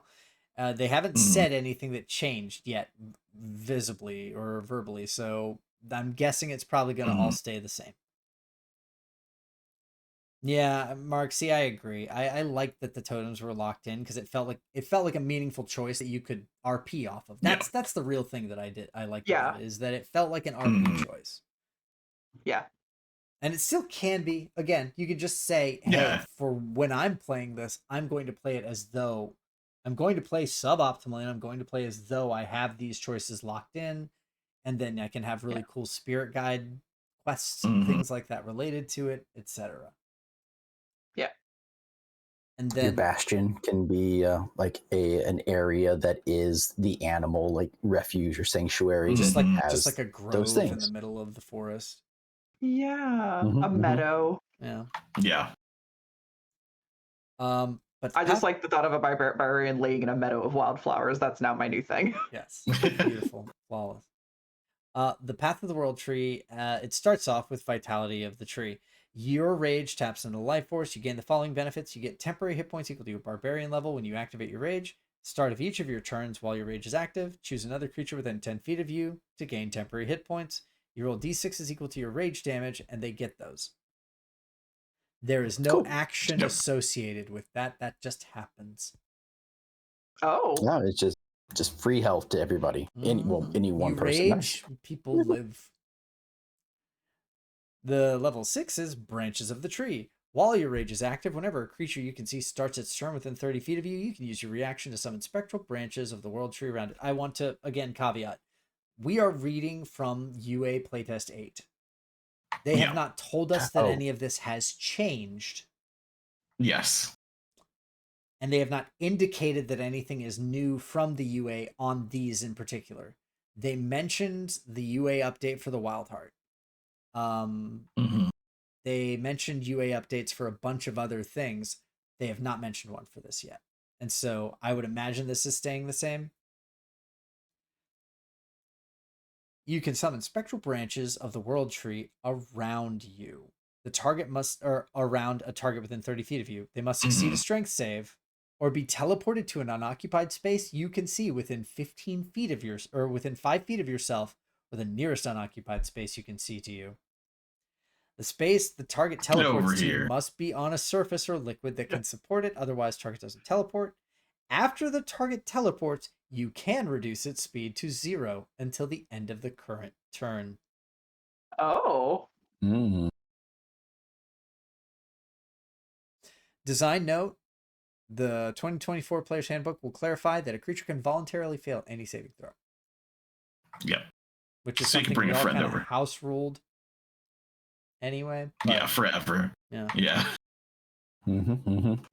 Now, so that means that you can just look at something, and again, this is a reaction. It does not take your bonus action. It does not take your attack action. You just look at something within 30 feet of you, and you say, you're going to come over here now. We're going to have a talk. And if it's like attacking your friend, you go, no. You attack, you talk to me. And you just, whoop, and they come over. So again, actual tank abilities, you can pull someone and then reduce their speed to 0 for the turn. Which is not the round, by the way. It's only the turn. So, yeah. But here's the best part that I think. Battering Roots. Tendrils of the World Tree extend from your melee weapons. During your turn, while you wield a melee weapon with the heavier versatile property, does have a weapon type restriction, your reach with that weapon increases by 10 feet. Yeah. When you Wait, hit with by this, 10 or 210? By 10. By 10. You got a halberd that's 20. Yep. Stop. Yep. When you hit with this weapon, you can activate the push or topple property in addition to any other mastery property you are using with that weapon. And I just wrote in my comments because fuck fighters, am I right? That is now amazing. 2 mastery properties on the weapon, 2 brutal strikes on top of those 2. You are now dealing 4 properties with your 1 hit at once. Wow. It's show-off behavior. Yeah. By the way, some of those can be saved, so you're going to be like, whack. DM, please make 3 saves. Whack. DM, please make 3 saves. Which gets you your rage. Just saying. If you weren't already getting it, save. swinging at their dome. So, you know. This class is particularly degen, so let's see what their capstone ability is. You can briefly travel along the world tree when you activate your rage, and as a bonus action while it's active, you can teleport up to 60 feet to an unoccupied space you can see. Yep. In addition, when you teleport That's not using all. this feature, you can bring up to 6 willing creatures who are within 10 feet of yourself. If you do it this way, the range of your teleport increases to 500 feet. You may only do this type of teleport once per rage. Yeah. Each creature Everybody, get in the teleports to an Bifrost. We're going over unoccupied there. space of your choice within within 10 feet of your destination space. Yep. Holy crap. They even mentioned in the UA, or in the talk that they had about this, and they mentioned in the UA too, it's like, so it's one of those things where like the boss is trying to run away from you and you're like, but maybe no. Bloop. And my they're just friends are completely here. surrounded by you and all of your buddies, and then you proceed to kick the crap out of them. 500 feet. By the way, there was a similar ability to this. Yeah. With the Psi. Was it Scion? No. What was the name of the UA actual psychic user? What class was it from? It was the class. Do you know? It was Mike Merle's made a Psionicist. I can't remember what it was called though. The Mystic. I don't know. Mystic class was a okay. UA. A million. Thank you, Mark. A million billion years ago. And what the Nomad could do was teleport themselves and their party members up to 600 feet using a certain amount of psi points.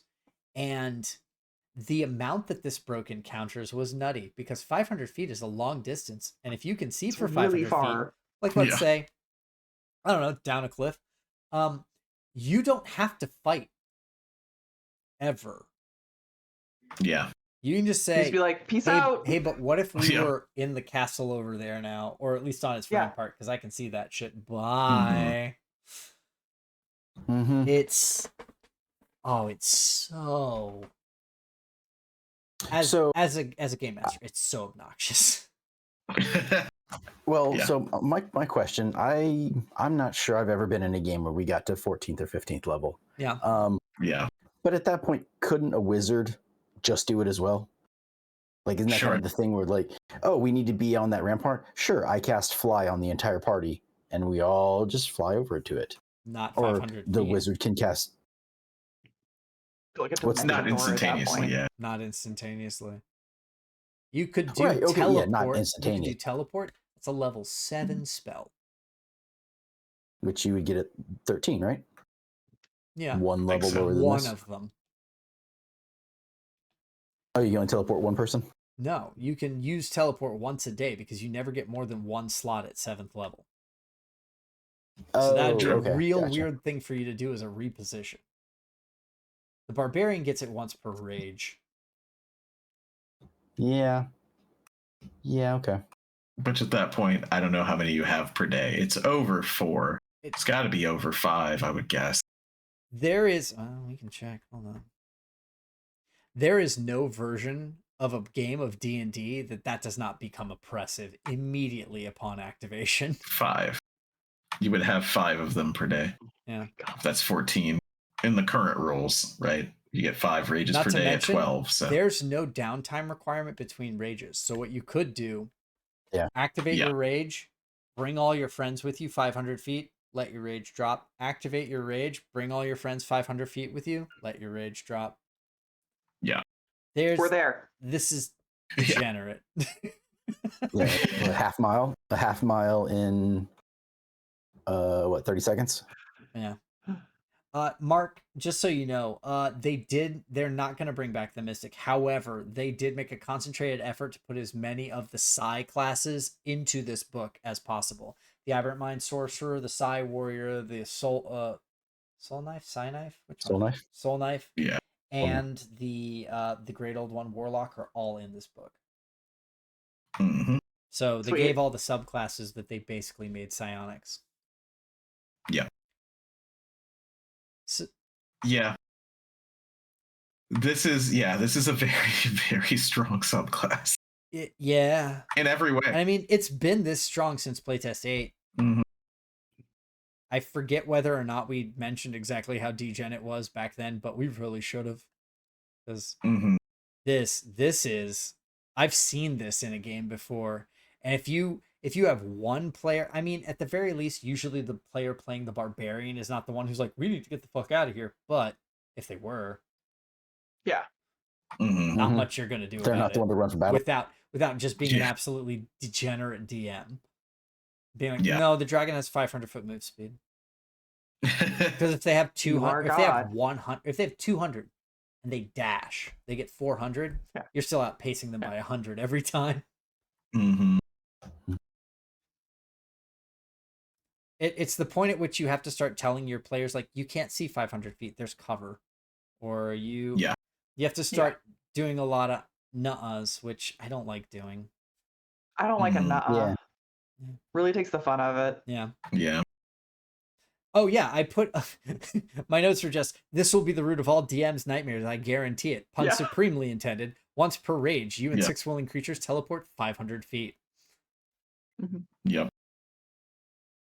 Yeah, there's not much that you can say as a downside of this one. It cannot be counterspelled. No. It does not provoke attack of opportunities from even one of your friends. It just happens. Yeah. Yeah.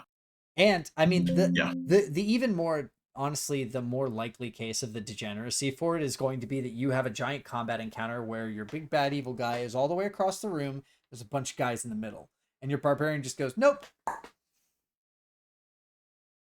What are you gonna do? It's part of their class. It gets Prismatic Wall becomes the name of the game. Yeah. Yeah, you have to start making encounters just to counter that ability.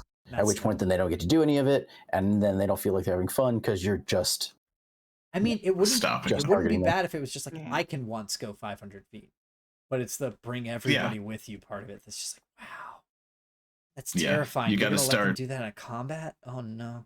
Yeah, you got to start using line of sight, like you said. Like you got to put a globe of darkness, and then you can't teleport in there. You can't see it. That's about it. Yeah. Or put them in a globe of darkness, and then they're absolutely fucked. Yeah, you can't do it now. You can't teleport anywhere. With something like this, I know it seems extremely broken looking at it on paper. I always think about like how feasible is this like in combat.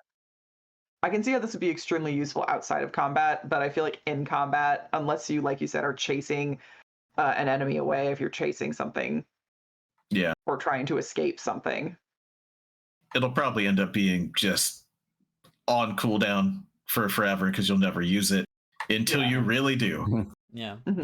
Yeah. It's going to be the one that and then the it'll DM be dramatic and about, wonderful. and they're going to plan a big encounter for you, and then you're going to be like, I finally get to use my cool thing, and you're going to be so proud. And I hope that your DM does not have a dejected look on their face. I hope that they just, stiff upper lip and they're like, yep, you got to use your super cool ability that you haven't used yet. That's super awesome for you. You're supposed to be proud of all of us, Dad. Cry about 5 days of my life planning this and getting the minis ready.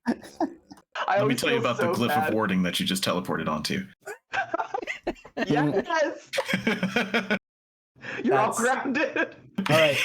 Final barbarian subclass with actual UA updates to it. It's the Path of the Zealot. This is the god. This is, they literally called it the Paladin Barbarian. Okay. They did, yeah. Warrior of the Gods had a UA update to it, at least based off of what they said. What they said was, what it says in the current UA that we see it in is, Divinity helps you ensure you can continue to fight. When a spell or magic item restores any of your HP, you can roll a d12 and regain additional hit points. You can use this benefit a number of times equal to your con mod, and you regain all extended use when you finish expended uses on a long rest. In addition, if a spell such as Rage Dead has the sole effect of restoring you to life, but not undeath, the caster doesn't need material components to cast it on you. So just free Raise Dead. The gods want you back in the action. Go. That is the old one. Okay. The newer one, the way that they worded it is, Jeremy Crawford was talking about, we had two things in this subclass that were just, if you fall to 0, you can. And I don't like that. So I changed it, and he basically just changed it to be selfish lay on hands. You have a number of d12s that you can spend to heal yourself, but only you. So that's cool. I mean, that's certainly more useful than, oh man, did someone hit me with a cure wounds? I'll add a d12 to it. It's like, I can't do it myself. I have to wait for someone else to trigger it on me, or I have to chug a healing potion. Not exactly a fun interactive ability. Fanatical Focus. Apparently, a UA update that they're going to give it a bonus on the reroll, much like the Fighter's Indomitable. Sure. Rather than it just being a flat reroll, which is what it currently was in the UA. And then finally, Rage Beyond Death had a UA update where it no longer requires Relentless Rage to trigger, which is the barbarian ability that when you get knocked down, you get back up again. Now it just triggers on activation, and they said that it's going to have a fly speed, damage resistance, and you should be able to stop others from falling around you in combat. You have the ability to try. They did not go into detail. But basically, I'm looking at this, and I'm just seeing a paladin ult at 14 instead of 20. Yes. It is Mercy from Overwatch. Yeah, you fly, you take less damage, and one of the videos that I saw, and I don't remember which one, because you had to use a rage to get up, I think you have to use a rage to get a person up. And that might be the limiting factor. So, like, you would be spending your rages to be like, get up, get angry, stop being dead. Stop lying down. Why are you dead? Get up. Yelling at your friends. Which I love that. Yeah, go ahead.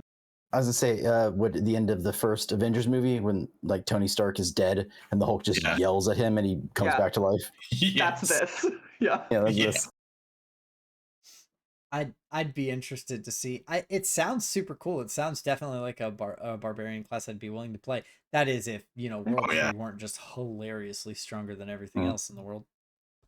Yeah, World 3 it's so really strong. It's so strong. I like World Tree. You could take all the World Tree part of it out and just be a teleporting barbarian. And that's cool as hell too. Like you could just flavor it however you want. No, I don't grow roots to hit you. I just put my sword through a hole and it hits you over there. Like you portal. It's all portals.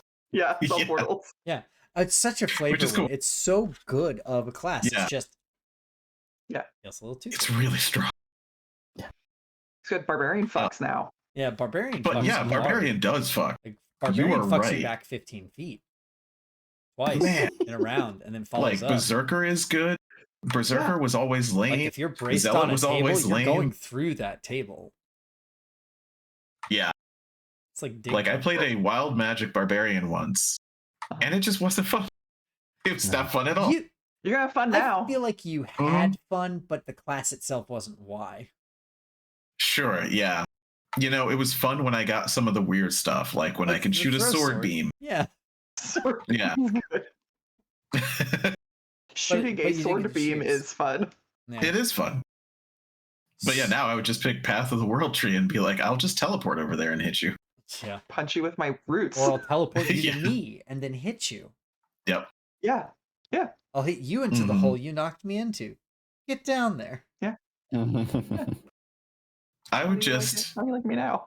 I would just use everything that I could on a turn. I just, how many attacks do they get? 2, 3, maybe? This turns into our Probably monk just 2. game, except it's just how far can we make Yes. the other guy move? Exactly. That's exactly what I was going to say. It's like push with 1, shift to them, push again, because each push is like 25 feet or something stupid. Yeah. Which is great. Oh man, yeah, I can go across the surface of water if I have someone to push. Because I'll just keep teleporting to you or following you. So that is all that they've given us on any of the classes yet. It's only been fighter, paladin, barbarian. Only 3 days so far. Yeah. But what they also gave us at the start of the drop is they gave us a bunch of partner videos that they handed out to third-party groups to give us stuff. And so there's people like Dungeon Dudes, D4 Deep Dive, who we like here, Pixel Circus, Ginny D, Mark Hulmes, Dale Kingsmill, and Pointy Hat, Dungeon Dad, Latinos Against Spooky Shit, Kobold Pack Tactics, one of my personal favorites. And then Good Time Society had a bunch of little mini reveals that they gave, and it was very interesting because this whole preview cycle that they're doing right now is just such a strong, hardcore push. You weren't here when we were talking about this initially, Christina, but it's like a lot.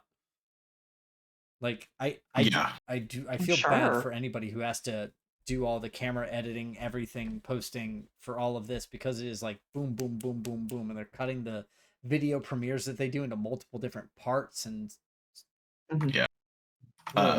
and we're not even halfway through it, I don't believe. So next week we won't even be halfway through. We will be exactly halfway. No, probably not, because it's just the classes. Yeah. So next week, Monday is the rogue, Tuesday is the warlock, Wednesday is the druid, Thursday is the wizard, Friday is the ranger. Amazing. Every morning at 9 a.m. Pacific, we will get another one of these videos. That's a lot of content for any content creators out there. There are some people working extremely hard right now. Yes.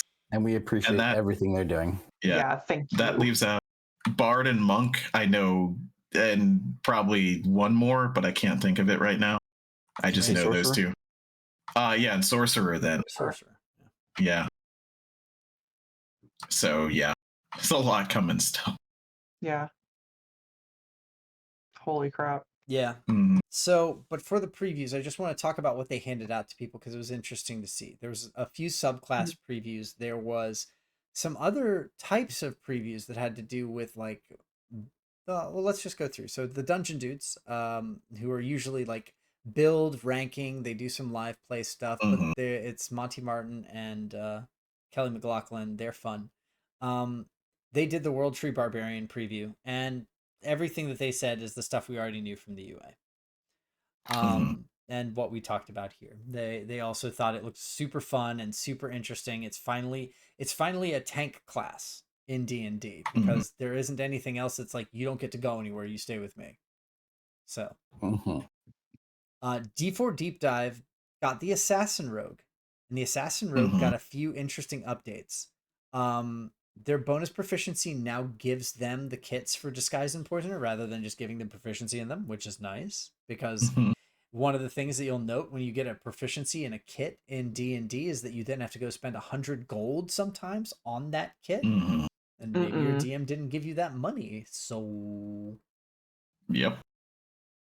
But then the nicest thing that I saw on this was the Assassin Rogue, by the way, basically they get advantage extra on if they're attacking someone that hasn't gone yet on the first round of combat. And they get a bunch of like basically downscaled but more practical versions of the things that they used to get.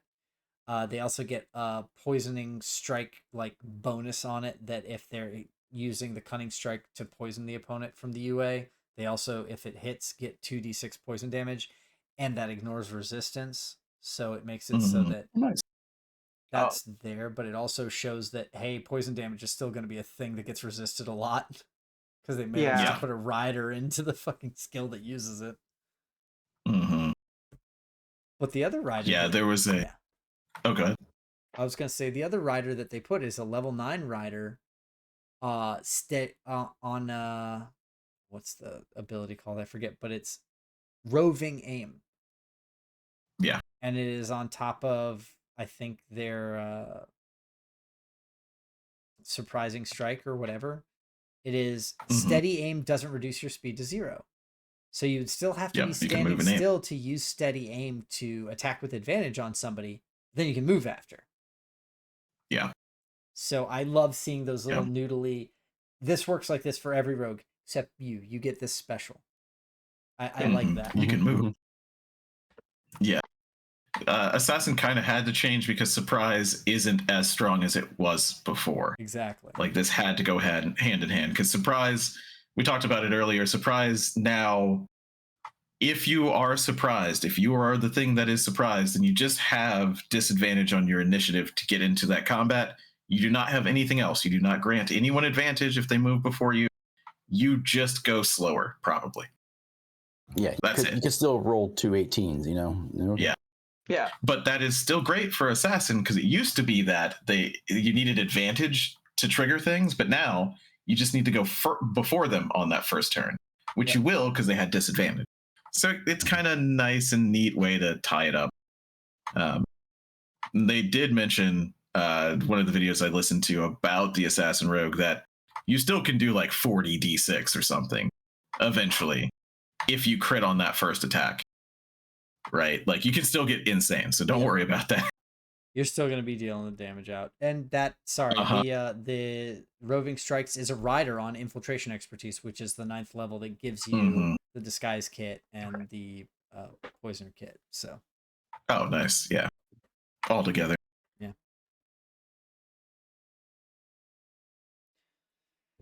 But so that was what he got to do, and he basically just talked about the Assassin Rogue. We had Pixel Circus, who talked about their backgrounds, which was the Guard with Alert and the Wayfarer with Lucky. It wasn't very meaty, but it was definitely just a little preview into what things can do.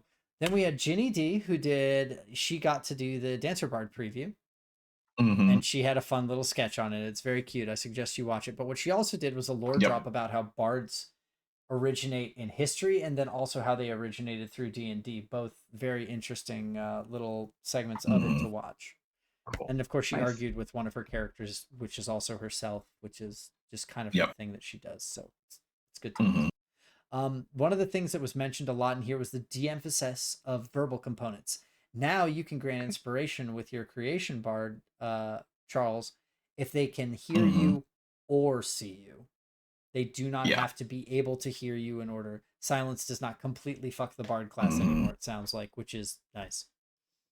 That makes sense. Yeah. Yeah, right. Just shadow buffs from my College of Creation bard. Love it. Yeah. Love to see it. College of Creation, which is, well, we're not going. Mark Hulmes did a walkthrough of the Great Old One Warlock. It got a lot of neat updates, but those are all still as the UA, so it is what it is. Okay. Yeah, like just a little bit of it, like your Hex now also gives them disadvantage on your saving throws. That was one big one. The thing that you always thought it did, it now does for that one class. The one subclass. You know, everyone's like, telepathic communication. Their wisdom save. And it's like, you hex their wisdom. Check their wisdom. Check. They're going to have trouble perceptioning you. Yes. What does that do in the fight? But it's cool stuff. Yeah, looking at it made me kind of want to play a Great Old One, which I never wanted to before. So that's good. I'm partial to as a Warlock main. Cool. Very excited. Yeah. I'm more partial to the Fiend Pact nowadays because that is the Hexblade, and people just need to realize that and move on. Yes, it's true. Power gamers, man. Dale Kingsmill, whose channel is Monarch Factory, which is one of the best play on your own names that I think I've ever heard in my life. Yep. Kingsmill, Monarch Factory. Yeah. Yeah, she did that. It's so good. She's also Australian and wonderful. She does a lot of delightful lore videos of like Norse mythology and other mythologies. She does an amazing job with those. She's also one of the members of the Ghostfire podcast, which is my current favorite podcast to listen to about D&D things. They're really great. Anybody who's listening to this, watch them. Not only are they shorter than us, but they're a little bit more boisterous, I would say. Although, I don't know. We're pretty boisterous today. Yeah. But I will tell you that if you're looking for one from Dale to watch, is a while ago, the Thieves Cant video. All right. About how to use Thieves Cant in game. It's great. It's so good. It's amazing. She has a lot of really off the wall great ideas for how to twist the way that things usually work in D&D and change up how they, like, her wilderness exploration was one of the big things that she did. It was very good. But either way, she did a expose basically on the Silver Dragon Inn, which I believe is a destination location in Greyhawk. And so she did basically a breakdown and exploration of what they give you for the locations and such. It's hard to explain exactly how that video went for me. It didn't have much to do with mechanics. Yeah, but I mean, the game isn't 100% mechanics. Yeah, true. The whole reason I'm not saying it's a bad thing. I'm just saying it's all a little blurry right now because I've ingested so much lately. Yeah. But the next video was by Pointy Hat. Interestingly enough, Pointy Hat's video did not drop until 2 hours before I started working on this outline tonight. Oh, wow. Don't know why that is, because it was linked as though he already had a video posted. Maybe he just didn't have it up in time. But either way, he got the Tiefling species as his preview. And what he did was a history lesson on clarification of the origins of Tieflings in D&D. And then he talked about how there was that, that flavor text that was like, Tieflings are now beloved because there's so many Tiefling adventurers in that one UA. They got rid of that shit. You be as edgy as you want again. Yeah, you can be persecuted if you'd like to be. If you would like to be steppied on, you can now still be steppied on.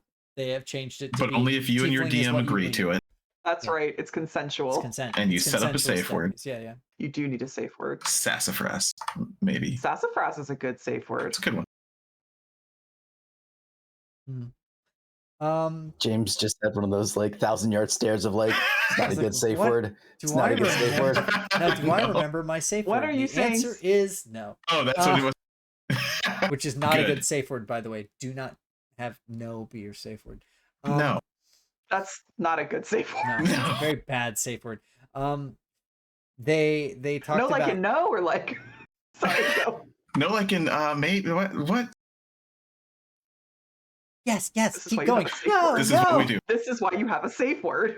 Yeah, exactly. You say, Chiquilla banana, and someone goes, something's wrong, I'll stop. So he talked about how in this, they no longer have the 50 different Morden Canaans types of tieflings. They now just have 3 things that are called legacies. They're not called sub-races or subspecies, Right. Legacies. Right. And the 3 legacies that you can have is Infernal for devils, Abyssal for demons, and Chthonic for Yugoloths, which is something that they have not done in D&D in a long time. I cannot wait to see how I didn't know that you could do Chthonic, legacy. Yeah. I guess it's called now. I didn't know you could be a Chthonic tiefling. You can now. Yeah. I don't know that it was. And I enjoy tieflings. I think it's I don't think you basically. Could. So maybe I'm an idiot, but is that Cthulhu? Is that what this is? No. Or am I just way off? Yugoloths are neutral daemons. So there was demons, devils. Or demons, demons, devils. Devils are lawful. Demons are chaotic. Yugoloths, neutral. They're just evil. Are neutral, yeah. And so it was basically they're just evil. Yeah, they skew evil, but they're mostly just selfish. Yeah. Yeah. And so that's where you get the infernal and abyssal is the infernal devils and then abyssal demons. Yeah. Yeah. Exactly. Okay. But then Chthonic is for the Yugoloths, and they're from, I think Chthon is the name of their originating place.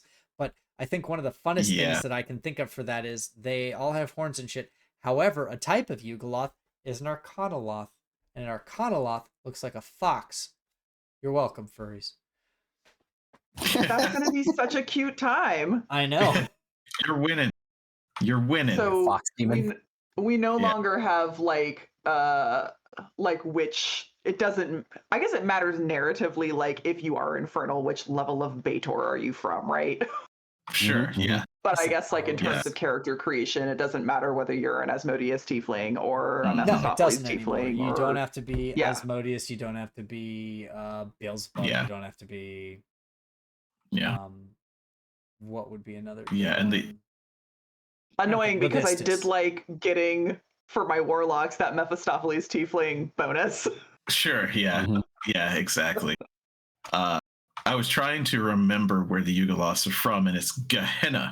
Gehenna, which is out of plane. Which is an outer plane and is also very heavily featured in Planescape. Oh. Yeah. Oh. Yep. It is kind of somewhere between the Nine Hells and Hades, somewhere in between there. Somewhere close to that big old donut in the sky. Yeah. It's cool. I can't wait to see what tiefling role players do with that, right? That's going to be fun. Should be. And they gave a lot of different like separate art stylings that you can do for the different ones. And it was shown in the video, but I'd recommend just going and watching it. The infernal tieflings looked much more like, curved and to a point horns. The abyssal tieflings had like more jagged and everything, and the chthonic ones, they still had horns and everything. It was just more like tree structure-y, like almost natural looking. So lots of different. I mean, tiefling RPers will just make their tiefling look like whatever they want. We just do whatever we want. Okay. There are no rules. So, there are no rules. Make your tiefling. Oh, I'm sorry. Asmodeus tieflings all have red skin. No, they don't. No, they don't. Oh, actually, clarified. There is no baseline skin tone. Oh, good. So just do what you want. That was one of the things that was revealed, and he was like, "That's right, Disco Tiefling, let's go." I mean, every demon and devil is just whatever the fuck color they feel like, honestly. Yeah. It's just like, why is that one blue? I don't know. They just are. Something else that was pulled into that I did want to point out is that abyssal tieflings will have poison resistance, so that's still low to the ground. And sure, you can be small as well, just in case you came from a halfling origin or a goblin origin, etc. Because it'd be real weird for you to be a full-size fucking tiefling if you're goblin race, or would be wild. Anyone can be but hell also touched now you can be a hell touched little goblin child that's a goblin with horns. That's a gift that you were given. Congratulations. And then finally I pointed out that he mentioned that the dark vision text that he previewed said nothing about grayscale, and so it seems like they've taken that shit out. Maybe that will be great. That would be amazing. I'm like, what is this? Ghost Hunters? Let me see in full color. The two that I did not get around to watching were the Dungeon Dad and Jonathan Perez Galvin. They are one of them previewing a monster, the Sphinx of Wonder, and the other was previewing a level 19 plus, I guess they're called epic boon feats, called the Boon of the Night Spirit. I know of that one. It's like when you're in dim light, you are invisible. And no, attacking does not break it. Whoa. Wow. Yeah. 19 plus. Yeah, 19 plus feet. So you have to be level 19, but yeah, you're invisible if you're in dim or low light. Yeah. Okay. Period. Amazing. I think bar none. I mean, it makes sense because Gloomstalker is a thing after all. Yep. Oh yeah. Yep. And that's like level 3. But yeah, I don't know about the Sphinx. I think Sphinx. my favorite thing to ever do was we were doing just a PvP tournament style thing, and I was a Blade Singer, and I was up against a person who was playing a Gloomstalker, and they were like, it was down to them and me, and so I just went Drift Globe, Daylight. They were like, "Oh, yeah, you're not gonna have a good time now." Yep. You're having a bad time. I shoot. See, in Naruto, they would have knocked you into the sky and used the shadow from that. Yeah. That's first. We are not fighting dreams. Yeah, it's good. Thank you. Thank you so much. Pack Tactics got to talk about weapon masteries. Yep. I think the main things I got about this is all basically the same stuff as the UA, and I believe Pack Tactics has already talked about these too. If you have mastery in a weapon, you can activate its property when attacking, and some of these still have saves. That is going to make games drag. It is very true. You know, they mentioned in the main video, the PHP video, that they wanted the weapon mastery to be effective, but not noodly. So that's why it's not super, like, they're not going to slow the game down. And I'm like, it's a save. It's going to slow the game down. I mean, and that's not bad. What's your save DC? I asked the barbarian. Yeah. The barbarian looked at me quizzically, not quite sure what the words that came out of my mouth were. I then had to clarify. Yep. What is your strength score and what is your proficiency bonus? I'll do the math myself. Mm-hmm. This happened every round. Yeah. It is true. Yeah. Good Time Society was Becca Scott doing a preview of 2 spells. One of them's an oldie and goodie, and one of them's a newer one. We kind of talked about the newer one, but let's talk about the oldie and goodie. Cure Wounds, 2d8 per level now, and 2d8 for every additional level. So you get a lot of stuff. But I think the thing that she noticed that she wasn't quite sure, she said artificers no longer get Cure Wounds. I think she was mistaken in that we no longer get artificers. I don't like that. I refuse to give up artificer. Yeah, they just didn't bring it. They just didn't bring it into this book. They Doesn't didn't make sense. bring I don't know why. int classes, but the wizard, once again. Yeah. It's Artificer was made just for me, I swear to God, when and I was like, amazing, finally I can live my life. I'm ready. It truly is a troll class. It was built for you, custom made. You're like, look, right? I'm little, but my friend, my big friend, my big eldritch cannon friend. Yeah. I made him I myself. ride him. I call him Bessie. Yeah. See, my artificer made a dog, and he was basically very bad at being Indiana Jones, but he thought he was Indiana Jones. And it was so much fun to play. The dog or your artificer? It was the stupid the pet thing that you can do. You can make a pet. Oh gosh, it's I can't remember what it's called. Kaylin plays one of the game I'm gonna play this weekend. Battle? No. Battlesmith. Battlesmith. Battlesmith, Is right? it Battlesmith? Battlesmith. Yeah. Alchemist, yeah, it is armor, Battlesmith. artillerist, and battlesmith. Battlesmith. Yeah, Battlesmith gets a steel defender. So it was a steel defender, the medium construct. It was a dog. Yeah. Yeah. That's a that's what it was. level thing. So And then, yeah. And then finally, Tasha's Bubbling Cauldron is a 6th level spell that makes a cauldron with your casting mod worth of potions of one type in it. It said, she said that they could be either common potions or uncommon.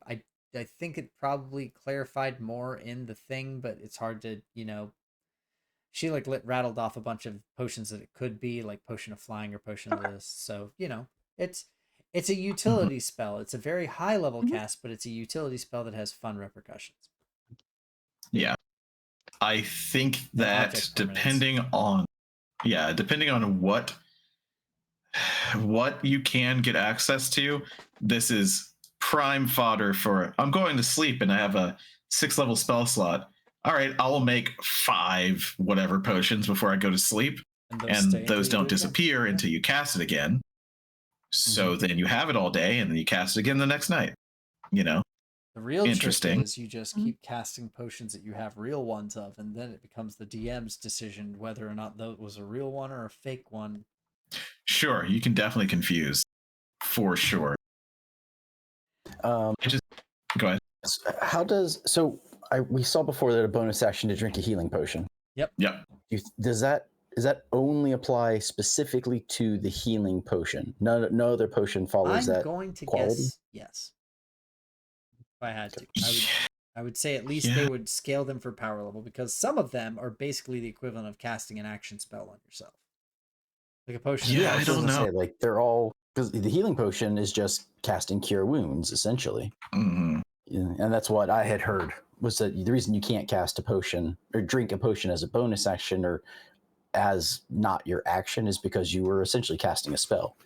A haste potion is just the haste spell, but given to anyone else. So it's like, well, they have to limit it somehow. I mean, in fairness, drinking a potion is more like casting Healing Word because it is D4s. So. Okay. So it should have been bonus action, but yeah, I don't know. I don't want them to rule that one type of potion is a bonus action when the other one isn't. I don't like that because then I have to remember that. So I hope it's every potion, but then that is a little power creep. But I don't think that it matters that much. Probably. Yeah, I'm sure it's one of those home rules. You know, people have home ruled this before. I'm sure the other things will be, but just curious. Yeah, that's a good question. Just as far as subclasses go, we are going to be getting 48 subclasses in this book, which is more for many of the classes, but much less for some of them. Just to run them down real quick, we know the Barbarian, it has Berserker, Wildheart, World Tree, Zealot. The Bard is going to be getting Lore, Valor, Dancer, and Glamour. So the last two are the two extra classes, because it used to just be Lore and Valor, I believe. The Cleric is only getting 4 of its subclasses: Life, Light, Trickery, and War. An interesting run of them, but you definitely don't Trickery is only there because of Shadowheart. Let's not lie. I'm gonna raise the only reason Trickery is only there because of Jester from Critical Role. Okay, fair, but I don't watch that. Right. Yeah.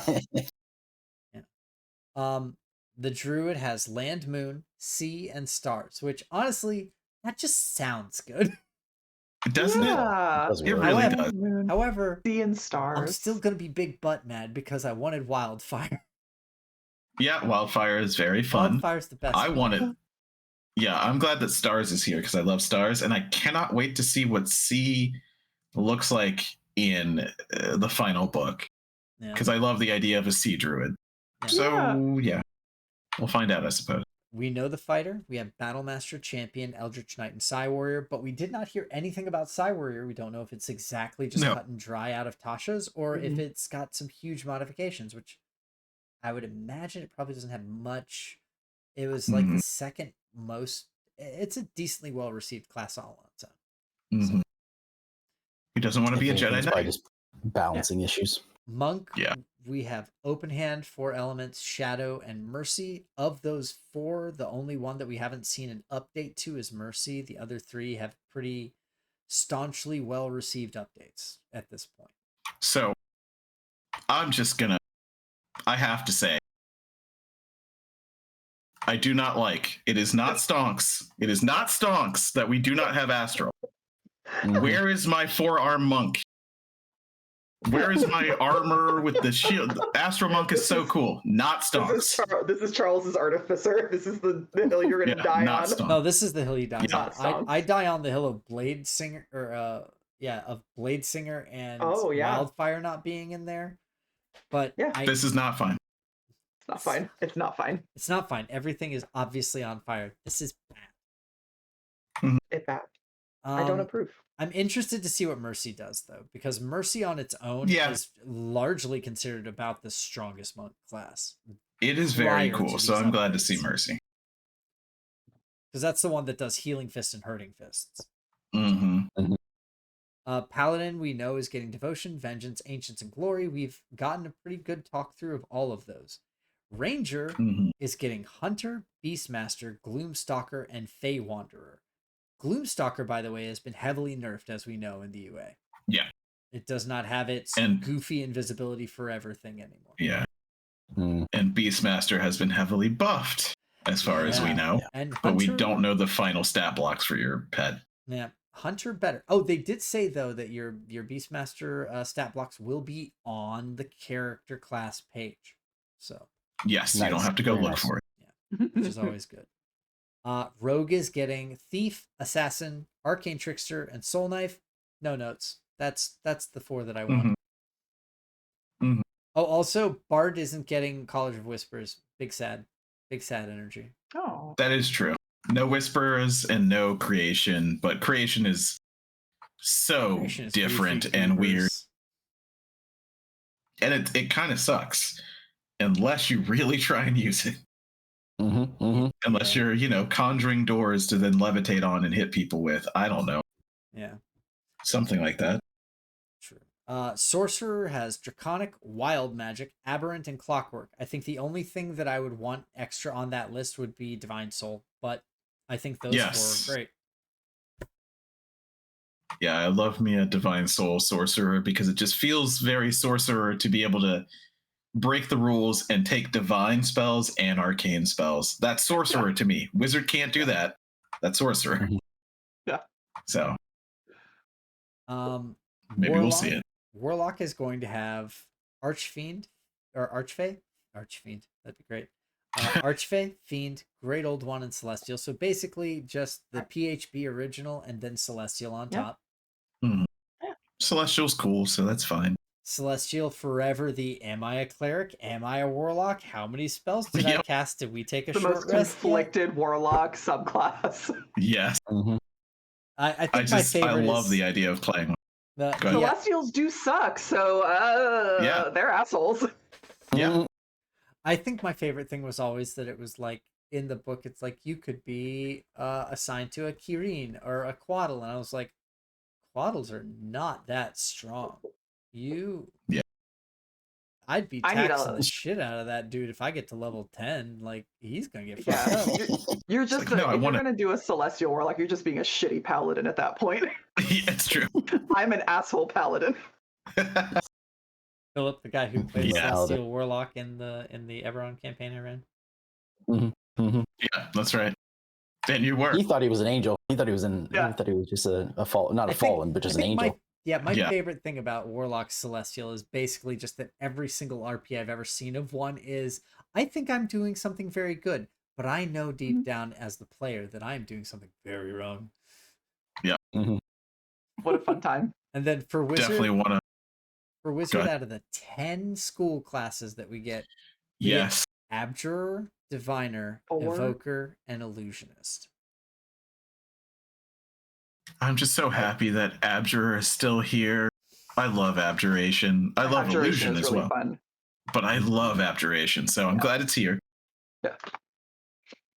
But yeah, get fucked Necromancer, get fucked Conjuration. I mean, even though why is Conjuration not on here? I don't know.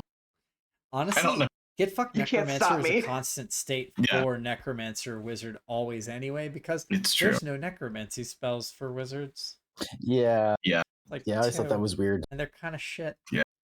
You get Dance Macabre, Skelly Boys.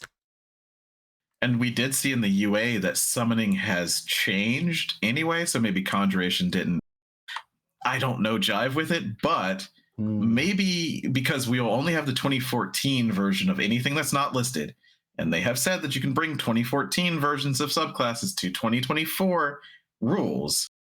Maybe, just maybe, Conjuration is seriously fucking broken now, so maybe that's good. Yeah. I don't know. Or maybe all the old stuff's going to be shit compared to the new stuff, which is my prediction. It could be. Except for Paladin. That's Paladin more likely. Is forever going to be just absolutely off the fucking chain in original 5e, and nothing will compare to it. Yeah. But so... Yeah, that's all 48. Yeah, that's all 48 of them. And then I just wanted to have some like brief discussion at the end here. It's as far as what we can glean from the previews for the changes beyond the UA.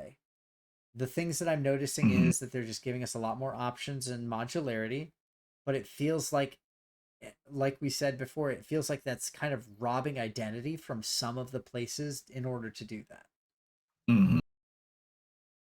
It's like you don't have to make a choice, so it feels like your character wouldn't. I feel like it leaves it up to you. Sorry, go ahead, Philip. Yeah. Well, I was gonna say, like, I think it.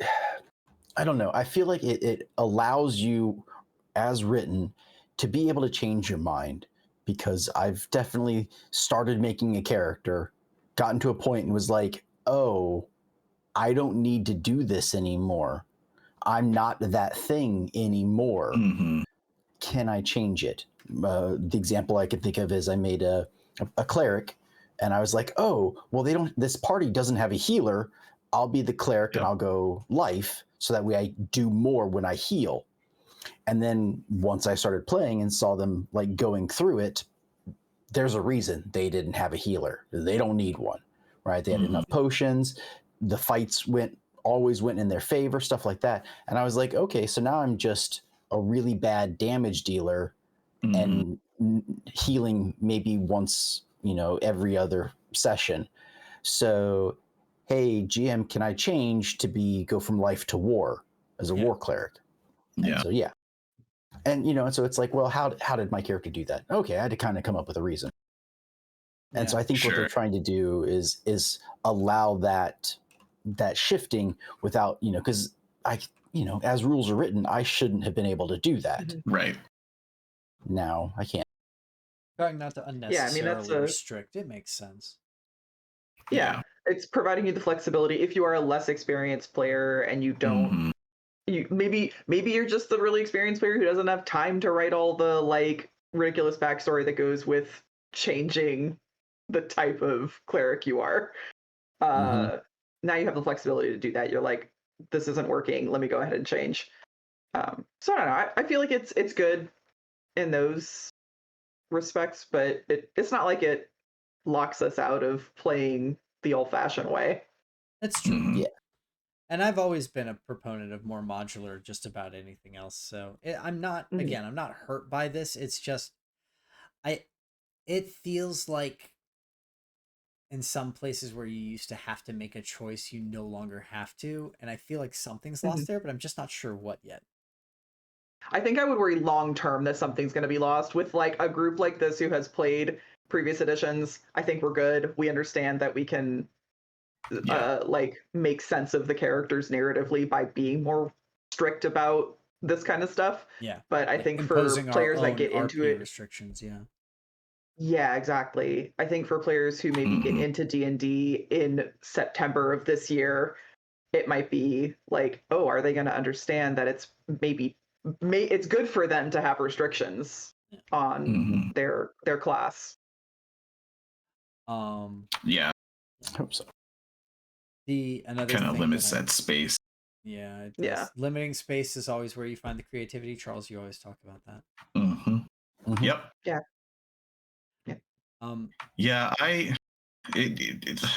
Were you going to go into a prediction? No, I was just going to go into I noticed 3 things about this stuff, actually 4, but I want to know everybody else's too, so please.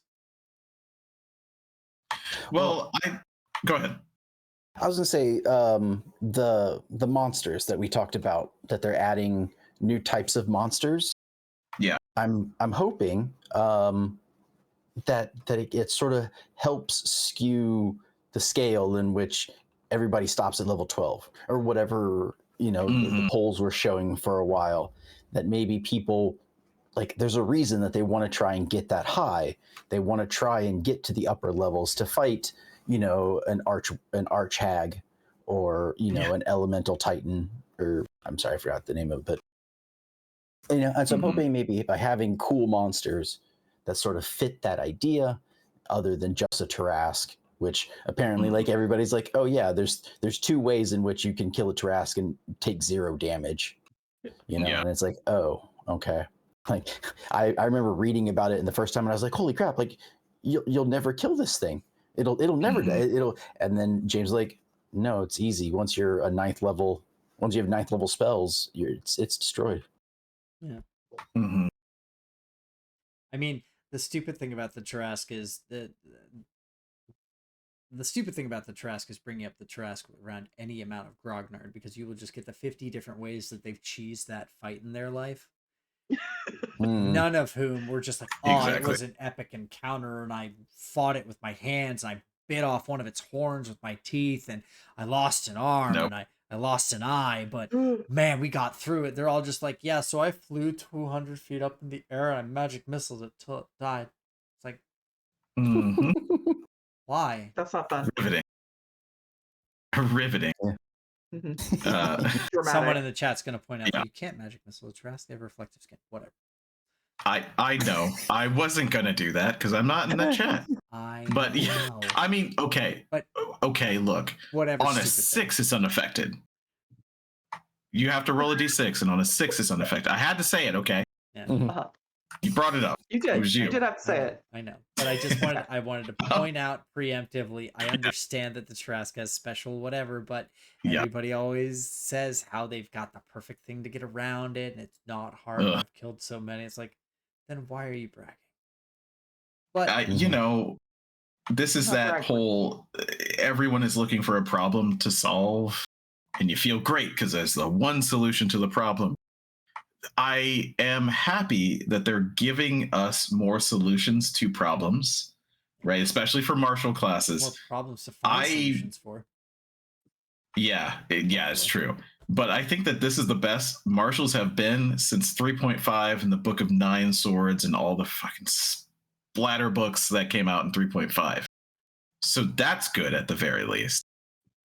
Is it going to work at high level? I don't know if pushing people around is going to really matter at level 19. So I don't know. It's maybe. The thing about high level play in D&D is I think there's two core misconceptions. One of the core misconceptions of it is the idea that the game is designed for high level play in the first place. If you look at 5e more than any other D&D, in old versions of D&D, you would look at that capstone and you'd go, I gotta get there. That's where I get all the cool shit. Right there at level 20. Level 20, that's where I get 70 billion attacks as a fighter. I'm down. I'm ready to go. Let's get to that. And this, it's like, once you hit level 14, you're like, I'm mostly good. I don't really... So, like, if killing the big crazy thing that your GM homebrewed isn't going to do for you, I don't know that a special new vampire is going to necessarily either. It's definitely going to be something fun to put in a campaign if you really just want to fuck around with your players. It's like, you kill Strahd once, and you kill him outright, and he goes Misty away, and it's like, okay, cool. I'm going to bring him back as one of these now. See how you feeling. You feeling nasty? Let's go. Or you just throw a lower level vampire at them, and they don't know. Fucking time. They don't know if it's lower level or high level vampire. They're just like, we could either wipe the floor or this thing will kill us in a look. Yeah, I think, man, high level play.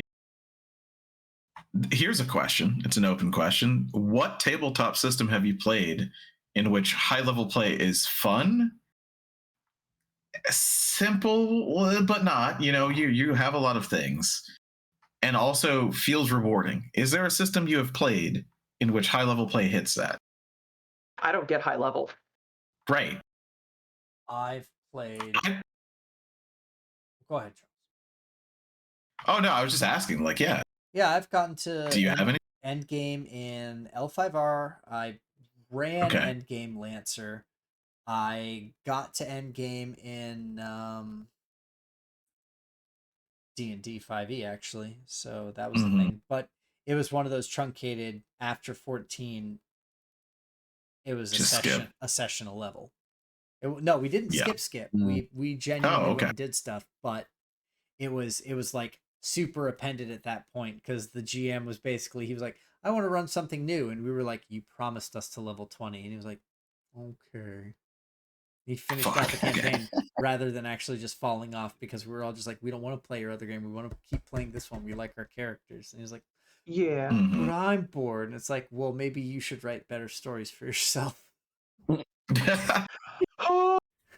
Shots fired. Blaming the victim. Call-o-matic. No, he's the GM. He has full control over the story. It's true. Just keep these characters. James. Well, which, I got if to any level of 20, those... but no, there was one more. Sorry, Edge of the Empire. I also saw Endgame in. Oh, sure, yeah. Which is basically the same as seeing Endgame in L5R, I'll be honest. But which one was the best? And was it good? L5R and Edge of the Empire, I would say, are definitely the best, but that's because it's lateral scaling more than... Sure. Or what is it? The vertical progression. Scaling as opposed to vertical scaling. Yeah. Those games not that you're more powerful, you can just do more things. Fun, weird things you can do rather than building you into a monster. Mm-hmm. With L5R building you into a monster at a certain extent, but the enemies scale just fine, so it tends to be kind of close to Rocket Tag at every level because it's L5R with samurais, so you're not expecting to live. Yeah. I've got one. I feel like Doctor Strange. One system that I've ever played in my life that was fun at max level or approaching to it. And Philip and James, you know what I'm going to say. D20. Naruto D20. Yes. One system. That was the most Rocket Taggy bullshit. This is perfect. It was. I'm so happy. We played this game for the Naruto D20 system, but I'm so happy. I mean, Christina, you were around at the time. I think you were part of the European Union at times, in which were the people who were not playing Naruto D20 and who would just hang out. That was definitely fucking people downstairs while we all sat up in the attic and rolled dice at each other. But I think that the only reason at that level is because you're collecting techniques to then have a bag of things to use, horizontal progression. Yeah. They all do the same amount of damage. It doesn't really matter, but you have more damage options. Didn't matter. Anything I cast at a Kuroguma was going to murder it in one hit if I hit. I remember what we did to that poor Spider-Man. He got punched, then I spiked him into the air, and he got turned into a flambe. It was boom, boom. What a fun time. But it was equally swingy, though, because once again, Philip, I'm sorry. Yeah. I'm so sorry for that. I made like a puppet guy who was inside the puppet, and Philip approached it because his character liked to collect the headbands. And then the guy popped out and did the kind of self-destruct, like, if I roll high, we're both dead. And Philip beat it by 1 point and lived. And I'm like, we did a bunch of math in that 10 minutes. We were like, no, wait, you're using your bonuses wrong. You have this, and this. We scour the sheet, look for the extra crumbs somewhere. There's I found a penny. Yeah. It was just so immediately like lethal, but you had so many options. So what I'm saying to get at is, I don't think that this fixes it, but the more options you do have, the better it's going to be at the end game. Yeah. Like the only other system that I can think of that was fun at higher level, not end game, is Mage, and a lot of White Wolf stuff, Mage the Awakening, and a lot of White Wolf stuff, because you're not vertical. You're not just getting stronger. Yeah. Mm-hmm. And unfortunately, it takes 1 or 2 gun blasts, and your character is dead. No matter who you are. Yeah. So it's the toolbox you have. Yeah. I guess I've played kind of close to Endgame Cthulhu, but Cthulhu doesn't really have Endgame. You just keep playing. There's no crazy until you die of madness. Except for madness. Exactly. It's just you're gonna go crazy. But I mean, like the other thing to remember is, and this is the other misconception I think is a large misconception. Is like players only play until level 10 and then they get bored. Bitch, we get busy. It takes a long time to get to level 10, and we have then established this character. We've established the relationships. Yeah. We want to keep going, but then something happens in life. It just takes forever to get to that level. And then we don't do a shoot the shit for 4 months. Yep. Has that happened? Pretty close. Is that legit? Yeah. Okay, I thought you were literally casting shade at all of us, and I'm like, I don't even remember. No, it was me. I had the timing problems. But it's one of those things, where it's just like, I mean, here, I'm gonna do the thing where I have something open that might make sound, and I apologize to everyone in advance. You're forgetting. We had to because we had the original shoot the shit was the opposite. Friday. That's right. And so then it was running into my game. Yeah. So it'd be my game 1 week, and so then it was like, whoa, now they're on the same weekend. So somehow something happened. And then she was like, well, can we move mine? And I was like, yeah, I think that'll be fine. Yeah. The only reason that we're getting more consistent at this now is because Philip and his infinite benevolence was like, yeah, you can take my time slot. That's fine. I'll just run 2 fucking games on one weekend every other week forever. And I was like, thank you. Yeah. But I don't know how end game is going to go in D&D because you don't get there. Yeah. They still want you to get there. The epic boons kind of seem like both vertical and horizontal at once because you will pick a different one, but it will still boost a stat of yours. Oh. So that's kind of interesting and cool, but who the hell's going to get to level 25 technically? I don't know. Yeah. Unless you start at like 18. Yeah, you're going to have to be like, hey, we have a year. What do you guys say we start at level 10? You know? And then we can go from there and maybe we'll hit 23, 24. Yeah. And then I don't know. You know, it's I guess it's all in what the people want. If you specifically want a high level game, you know, talk to your DM, find out like, hey, is this a thing we can do? Are other people also interested in it? Or does it get too swingy, too weird, you know, when you're that high and it's like, well, he can fly everywhere and you can teleport 500 feet and I hit things really hard with a sword. We're not really synced up. This isn't going to work, you know? Yeah. I'm about to go tomorrow and play in a D&D campaign that we all have with each other. Myself, Kaylin, Lee, Tiki, and JR. And we have been playing this on and off for a time frame within 5 years. It is a Acquisitions Incorporated themed, like the Inc. book. I believe we call ourselves the Z team, and we go off and do a bunch of shenanery. And the way that it works is every time we play, we rotate the GM, and all of us get to play our characters at an extra level. We're at level 7. Yeah. Wow. 5 years, level 7. Well, we've played exactly 7 games. Yeah. Oh, I see. Yeah. Yeah. We enjoy it every time we do, but this also gets into the thing that I've talked about many times, that there was an old Dragon Talk interview with Mike Merles on it, and in it, and if I'm horribly misquoting him, I don't think I am, he basically said the core, the promised loop for D&D to get through a campaign is you want to have your players level once a month, not in game time, once a month in real time. And the minute I heard that, I was like, that's insane. That's too fast. And I thought for exactly 2 seconds, and I was like, that is 20 months of my life. Hold on. That's a long fucking time.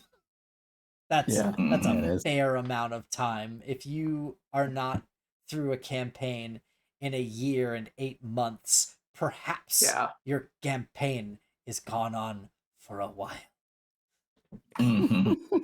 Should be done. Maybe. You want to play more games, not the same game forever. Yes. More campaigns. Yeah. Interesting. And that is I think, whenever I'm running a standard timing campaign, the kind of pace that I would want to keep, because it keeps it on track, it keeps it predictable, it keeps the story going. But even with that, that's 20 months. You're not going to have people stay around for 20 whole months, even if it's like every other week. That's a long amount of time for everybody to all be synced up on the same schedule. And that's assuming that you Charles don't have here because he's an insomniac, and Philip likes us. I don't know why you're here, Christina, but I'm happy to have you. Just caught me on a good night. I am tired, and Mephi has informed me that it is bedtime. Yeah, I know. I'm sure you guys saw him up here wreaking havoc. Plus, I live in the past. You know, you guys live in the future. It is only 11 Everything's fine, PM by the way. me. Everything's fine here. The future, good, I'm glad. The future's going okay. We'll update you. Okay, that's good. All 3 of our cameras just cut out instantly. No. Yeah, you know, I definitely get it. Like, I'm running a game tomorrow for a group of people who are much older than me, so I usually call them the old fucks. Now, this is a not a derogatory term. This is from love. They're all over like 55. They're all and then there's old, me, and they who all is not. fucks. Yeah. But we play like once every 6 months, you know? Like, oh, I love it. And we get through like a room of a dungeon or a few of them because let's just say getting together is more about having fun and substances than it is D&D. So it's very hard to get through once the end of the day comes around.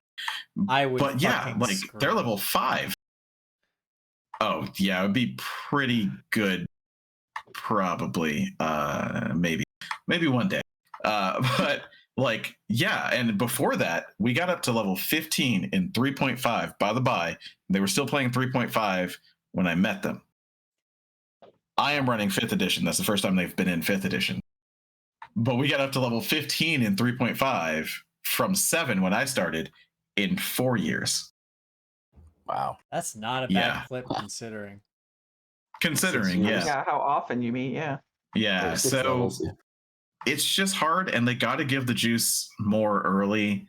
They have to make those options interesting early. And yeah, put a top end, but just expect that nobody's going to get there. Yeah, I don't know. I think the best move that 5e ever did was to assume that it was going to taper off before then and giving your cool stuff sooner. Yeah. Yeah, I appreciate exactly. But talking about predictions as a prediction and some copium, I think that, and they've mentioned this, but once we get the 2024 books, we're going to get supplements again. And hopefully this is where we get Artificer, because there's no reason for it not to be here. You made it. There's no reason for it not to be here. Yeah, and I love we have 4 options, but we need at least one more per class, I feel. Oh, 5 subclasses? Yeah. 5 for 5e, yeah. Yep. Give us one more, and as many Unearth Arcana as you want. We can take that and homebrew it. That's fine. But at least one more for every class, right? After you see what happens with this edition, and you go, which one of the historical or which one can we add, right? I need a return to splat books from 3.5. That is what made 3.5 so interesting, even at mid-level, because you would go look at a book and you would go, well, I'm a monk and I can move fast. And in this book, it says that there's a feat that would give me, no lie, for every 10 feet I don't move and around, I get a d6 in damage. So what that turned into is I run at an enemy at 100 feet per round, but I only move 10 feet, so then I get 9 extra d6. Now that's degenerate. Don't do that. But give us more of those options, right? Because you have to make it good by 4th, 5th level, Yeah. I don't know. That's my prediction. We're going back to splat books, I hope. Yeah, I think it should be good, and then it gives GMs a chance to have, especially with like D&D Beyond, like you can see what's in the splat book. You can you're able to share it with your players and whatnot, and then you're able to decide like, hey, I like this idea. These are too powerful. You're gonna completely outclass everybody else. I can't let you have this one or that one, but everything else is good, or whatever. Or no, this won't fit in Greyhawk. This one will, stuff like that. You could branch it off by location or whatever, and then you can sort of tailor your game to the way your players want to play. You can have these extra things, make marshals feel better. Maybe marshals are too powerful, and some of the wizard and stuff, the casters will be able to boost them with some splat books. Yeah. And if you're unfamiliar with the term, splat book is basically just a supplement that really enhances your options. Funnily enough, I looked it up a while ago. It came from White Wolf. Oh. Because Mage and Vampire, new books were called asterisk books, and they just started to say splat book. So like tribe books or tradition books or things like that. So they just said splat book, and then it was retroactively used for D&D 3.5. That's cool. But these are just specific books about a build or a group of builds that give you more options. We need all of them. Give us all of them.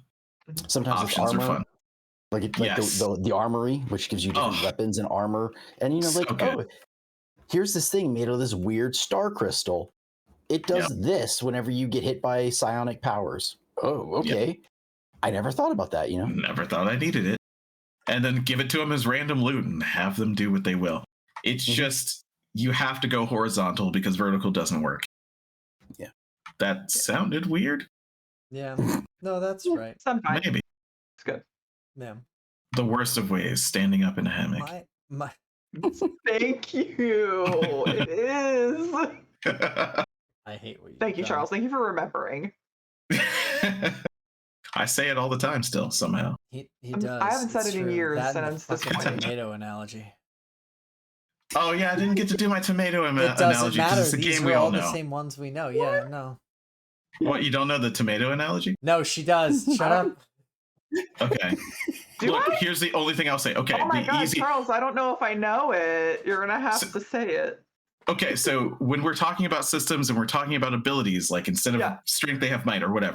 So for D&D, if I was explaining to a new player what the stats mean, and you said strength is how easily you could crush a tomato.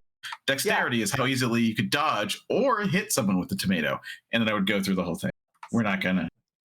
Yeah, it's fine. It was a quick version. That was like, what, 90 seconds? Yeah, not even. Yeah. So safe. No, I do want to say some prediction. Because I said it before and I want to see if I'm right about it. I'm going to say that D&D Beyond is going to be whole book only for exactly a year, and then they're going to go back to selling components. Oh, yeah. They're going to have some real good reasoning for it too, but the fact that they changed it all to whole book is simply so that they can get sales numbers on this core set. And then once this core set is out the door and good, they've made the money that or shown the numbers that they need for full books bought, it goes back to you being able to buy a class piecemeal. But they refuse to do it right now because people are just going to buy the class that they want in the core book, and that's it. Yeah. They need those. I agree. I also, but I mean, in their defense, like with everything changing, if you just bought, I just like Paladin, I'm just going to buy Paladin. Okay, well, we've completely changed the way you cast spells, or we've completely changed the way this works. So if you just have Paladin, you don't know these other things are happening, right? If you, specific, I don't have anything specifically for Paladin, but by picking, if you just took one class, you may miss all of these rules because, like, well, I never read the first Dungeon Master's Guide. Why am I going to read this one? And it's like, well, no, you need to buy it because there's a whole lot of really good stuff in it, or whatever. Yeah, stuff that you need to know. How do you piecemeal the Dungeon Master's Guide? Oh, yeah, I don't know. I only care about loot. I also do want to point out that it is kind of sad to me that all of the spicy paladins, they didn't even pull one for the book. No, they did not. There's no Oathbreaker. There's no Oath of Conquest. Oh, no. Vengeance is about the spiciest you get, and even then, they're more angy than spicy. Sure. You can always just use the Illrigger, which is probably on D&D Beyond now. I know a lot of other MCDM stuff is. That's the other thing is you're going to get your splat books because they're just going to go to third-party splat books. Yeah. If anyone is around to do it. Yeah. Which people will. Don't get me wrong, people will, because it's the best thing to hitch your wagon to. Because, you could do it to any of the newer systems. You could do it to Daggerheart. Make third-party for Daggerheart. Someone do that, please. That's a request. However, D&D still is the industry leader. If you want to sell it, people are going to make stuff for D&D. 5e compatible they just will are. still be 5e compatible because the CRs are not going to change. Yeah. Just the monsters. Yeah. So, we'll see how this goes. Man, the art is beautiful.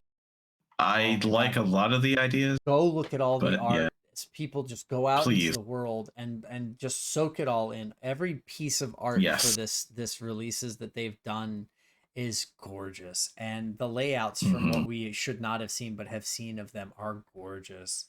It's just all very well put together. Yeah, it's got a nice sheen to it. Yes. Yeah, I'll be looking forward to picking these up in the fall. Yeah, for sure. Yeah.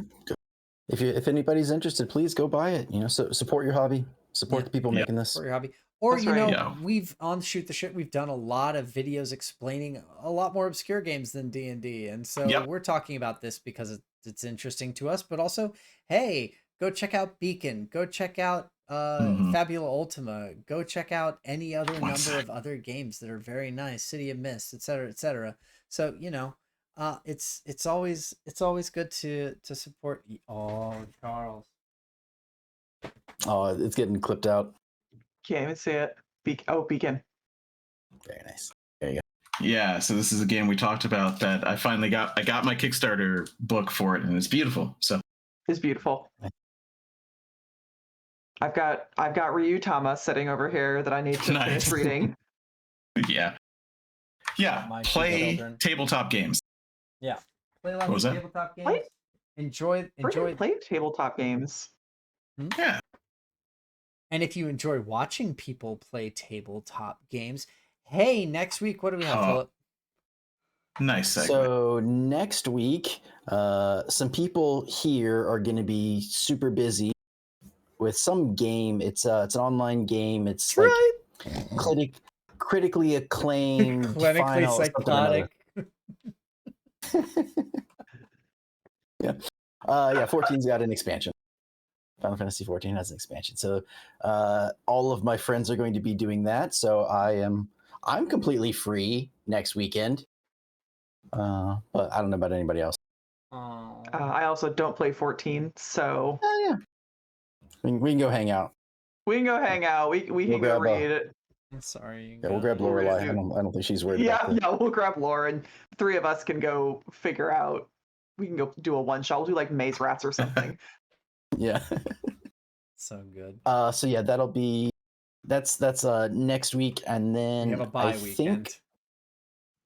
Yeah, that'd be the 28th through the 30th, and then I'm not sure if the 5th and 6th will still be the game, since it's only been out for like 11 days at that point. That may still also be another gone. So yeah, I think it's going to be another 2 weekends before we start back up with a Friday game. Unless I'm going to still try to pull y'all for Shoot the Shit regardless. So on the 5th. Yeah, what do I have to do on a Friday night? I do not grind that hard at 14. I get to the part in the story where I need to be on the one class I'm going to play for raid, and then I do that. Okay. Yeah. And I slowly level up the other classes and I play them. Then that would be the 5th of July will be our next game, another Shoot the Shit. I don't know that we have a topic yet, but I'm sure we will when the time rolls around. Yes, we could talk about DC20. I could write an outline. I will not be here, not because of 14, but because I'm an idiot and going to Vegas on July 4th. Ooh. Again, wow. I'll be in Vegas in the summer because my friends are fun. Well, very smart people. Bold. Not us really this time, at least. So that's on. No, you. It's not. Yeah, it is on me. It's true. But we could also we could talk Ryutama if you wanted to do that. Oh yeah, Christina. Or I have to look and see if I'm going to be available on the 5th, but that would be delightful. Okay. That'd be fun. We'll figure something out. I have there will be a show. TM plans. Girl by Moonlight is still something that I need to throw at all of you. I do want to talk about Girl. I want to hear what you have to say about Girl by Moonlight because I feel like I'm ready to cry. It all seems very nice. I definitely just need to. That one's going to take an outline because that game is a little bit more intricate.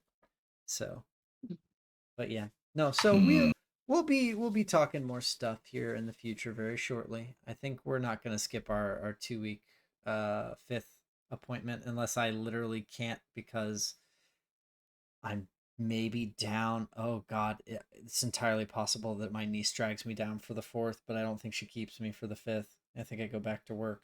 So is what it is. I also go back to work. Yeah. If that's the case, then yeah, the 5th would be Shoot the Shit, with Sunday being City of Mist. Or no, Yep. with Saturday being D and Diablo. D and Diablo. Yeah. So then we might be able to play. So we'll see. We'll try. Yeah. Stay tuned, please. All right, everybody. Please look forward to it. Absolutely. To all of my completely willing guests, thank you so much for coming and talking with about this this update that's coming to D&D. It's not going to slow down anytime soon. Hell, we could even possibly just talk about D&D again if we could talk about enough. the rest of this. Yeah. Yeah. I'm gonna want to scream about warlocks. So. Yeah. Oh, you would have loved being on the Warlock panel. It was me fighting with Ro about the fact that new Warlock actually good, and then no one agreed with me in the world, so they changed it back. Warlocks are perfect and can do no wrong, so I'll agree with you. That's fine. All right, I love just spit. I'm a cantrip hoe, so. I mean, they're good. They're good. All right. It could be great. All right, that's it for us for tonight. I'm going to go ahead and release everybody out into the wild. Everybody who watched us, thank you so much for watching. You have a great night, and we'll see you next time. Good night, everybody. Woo, bye. Bye.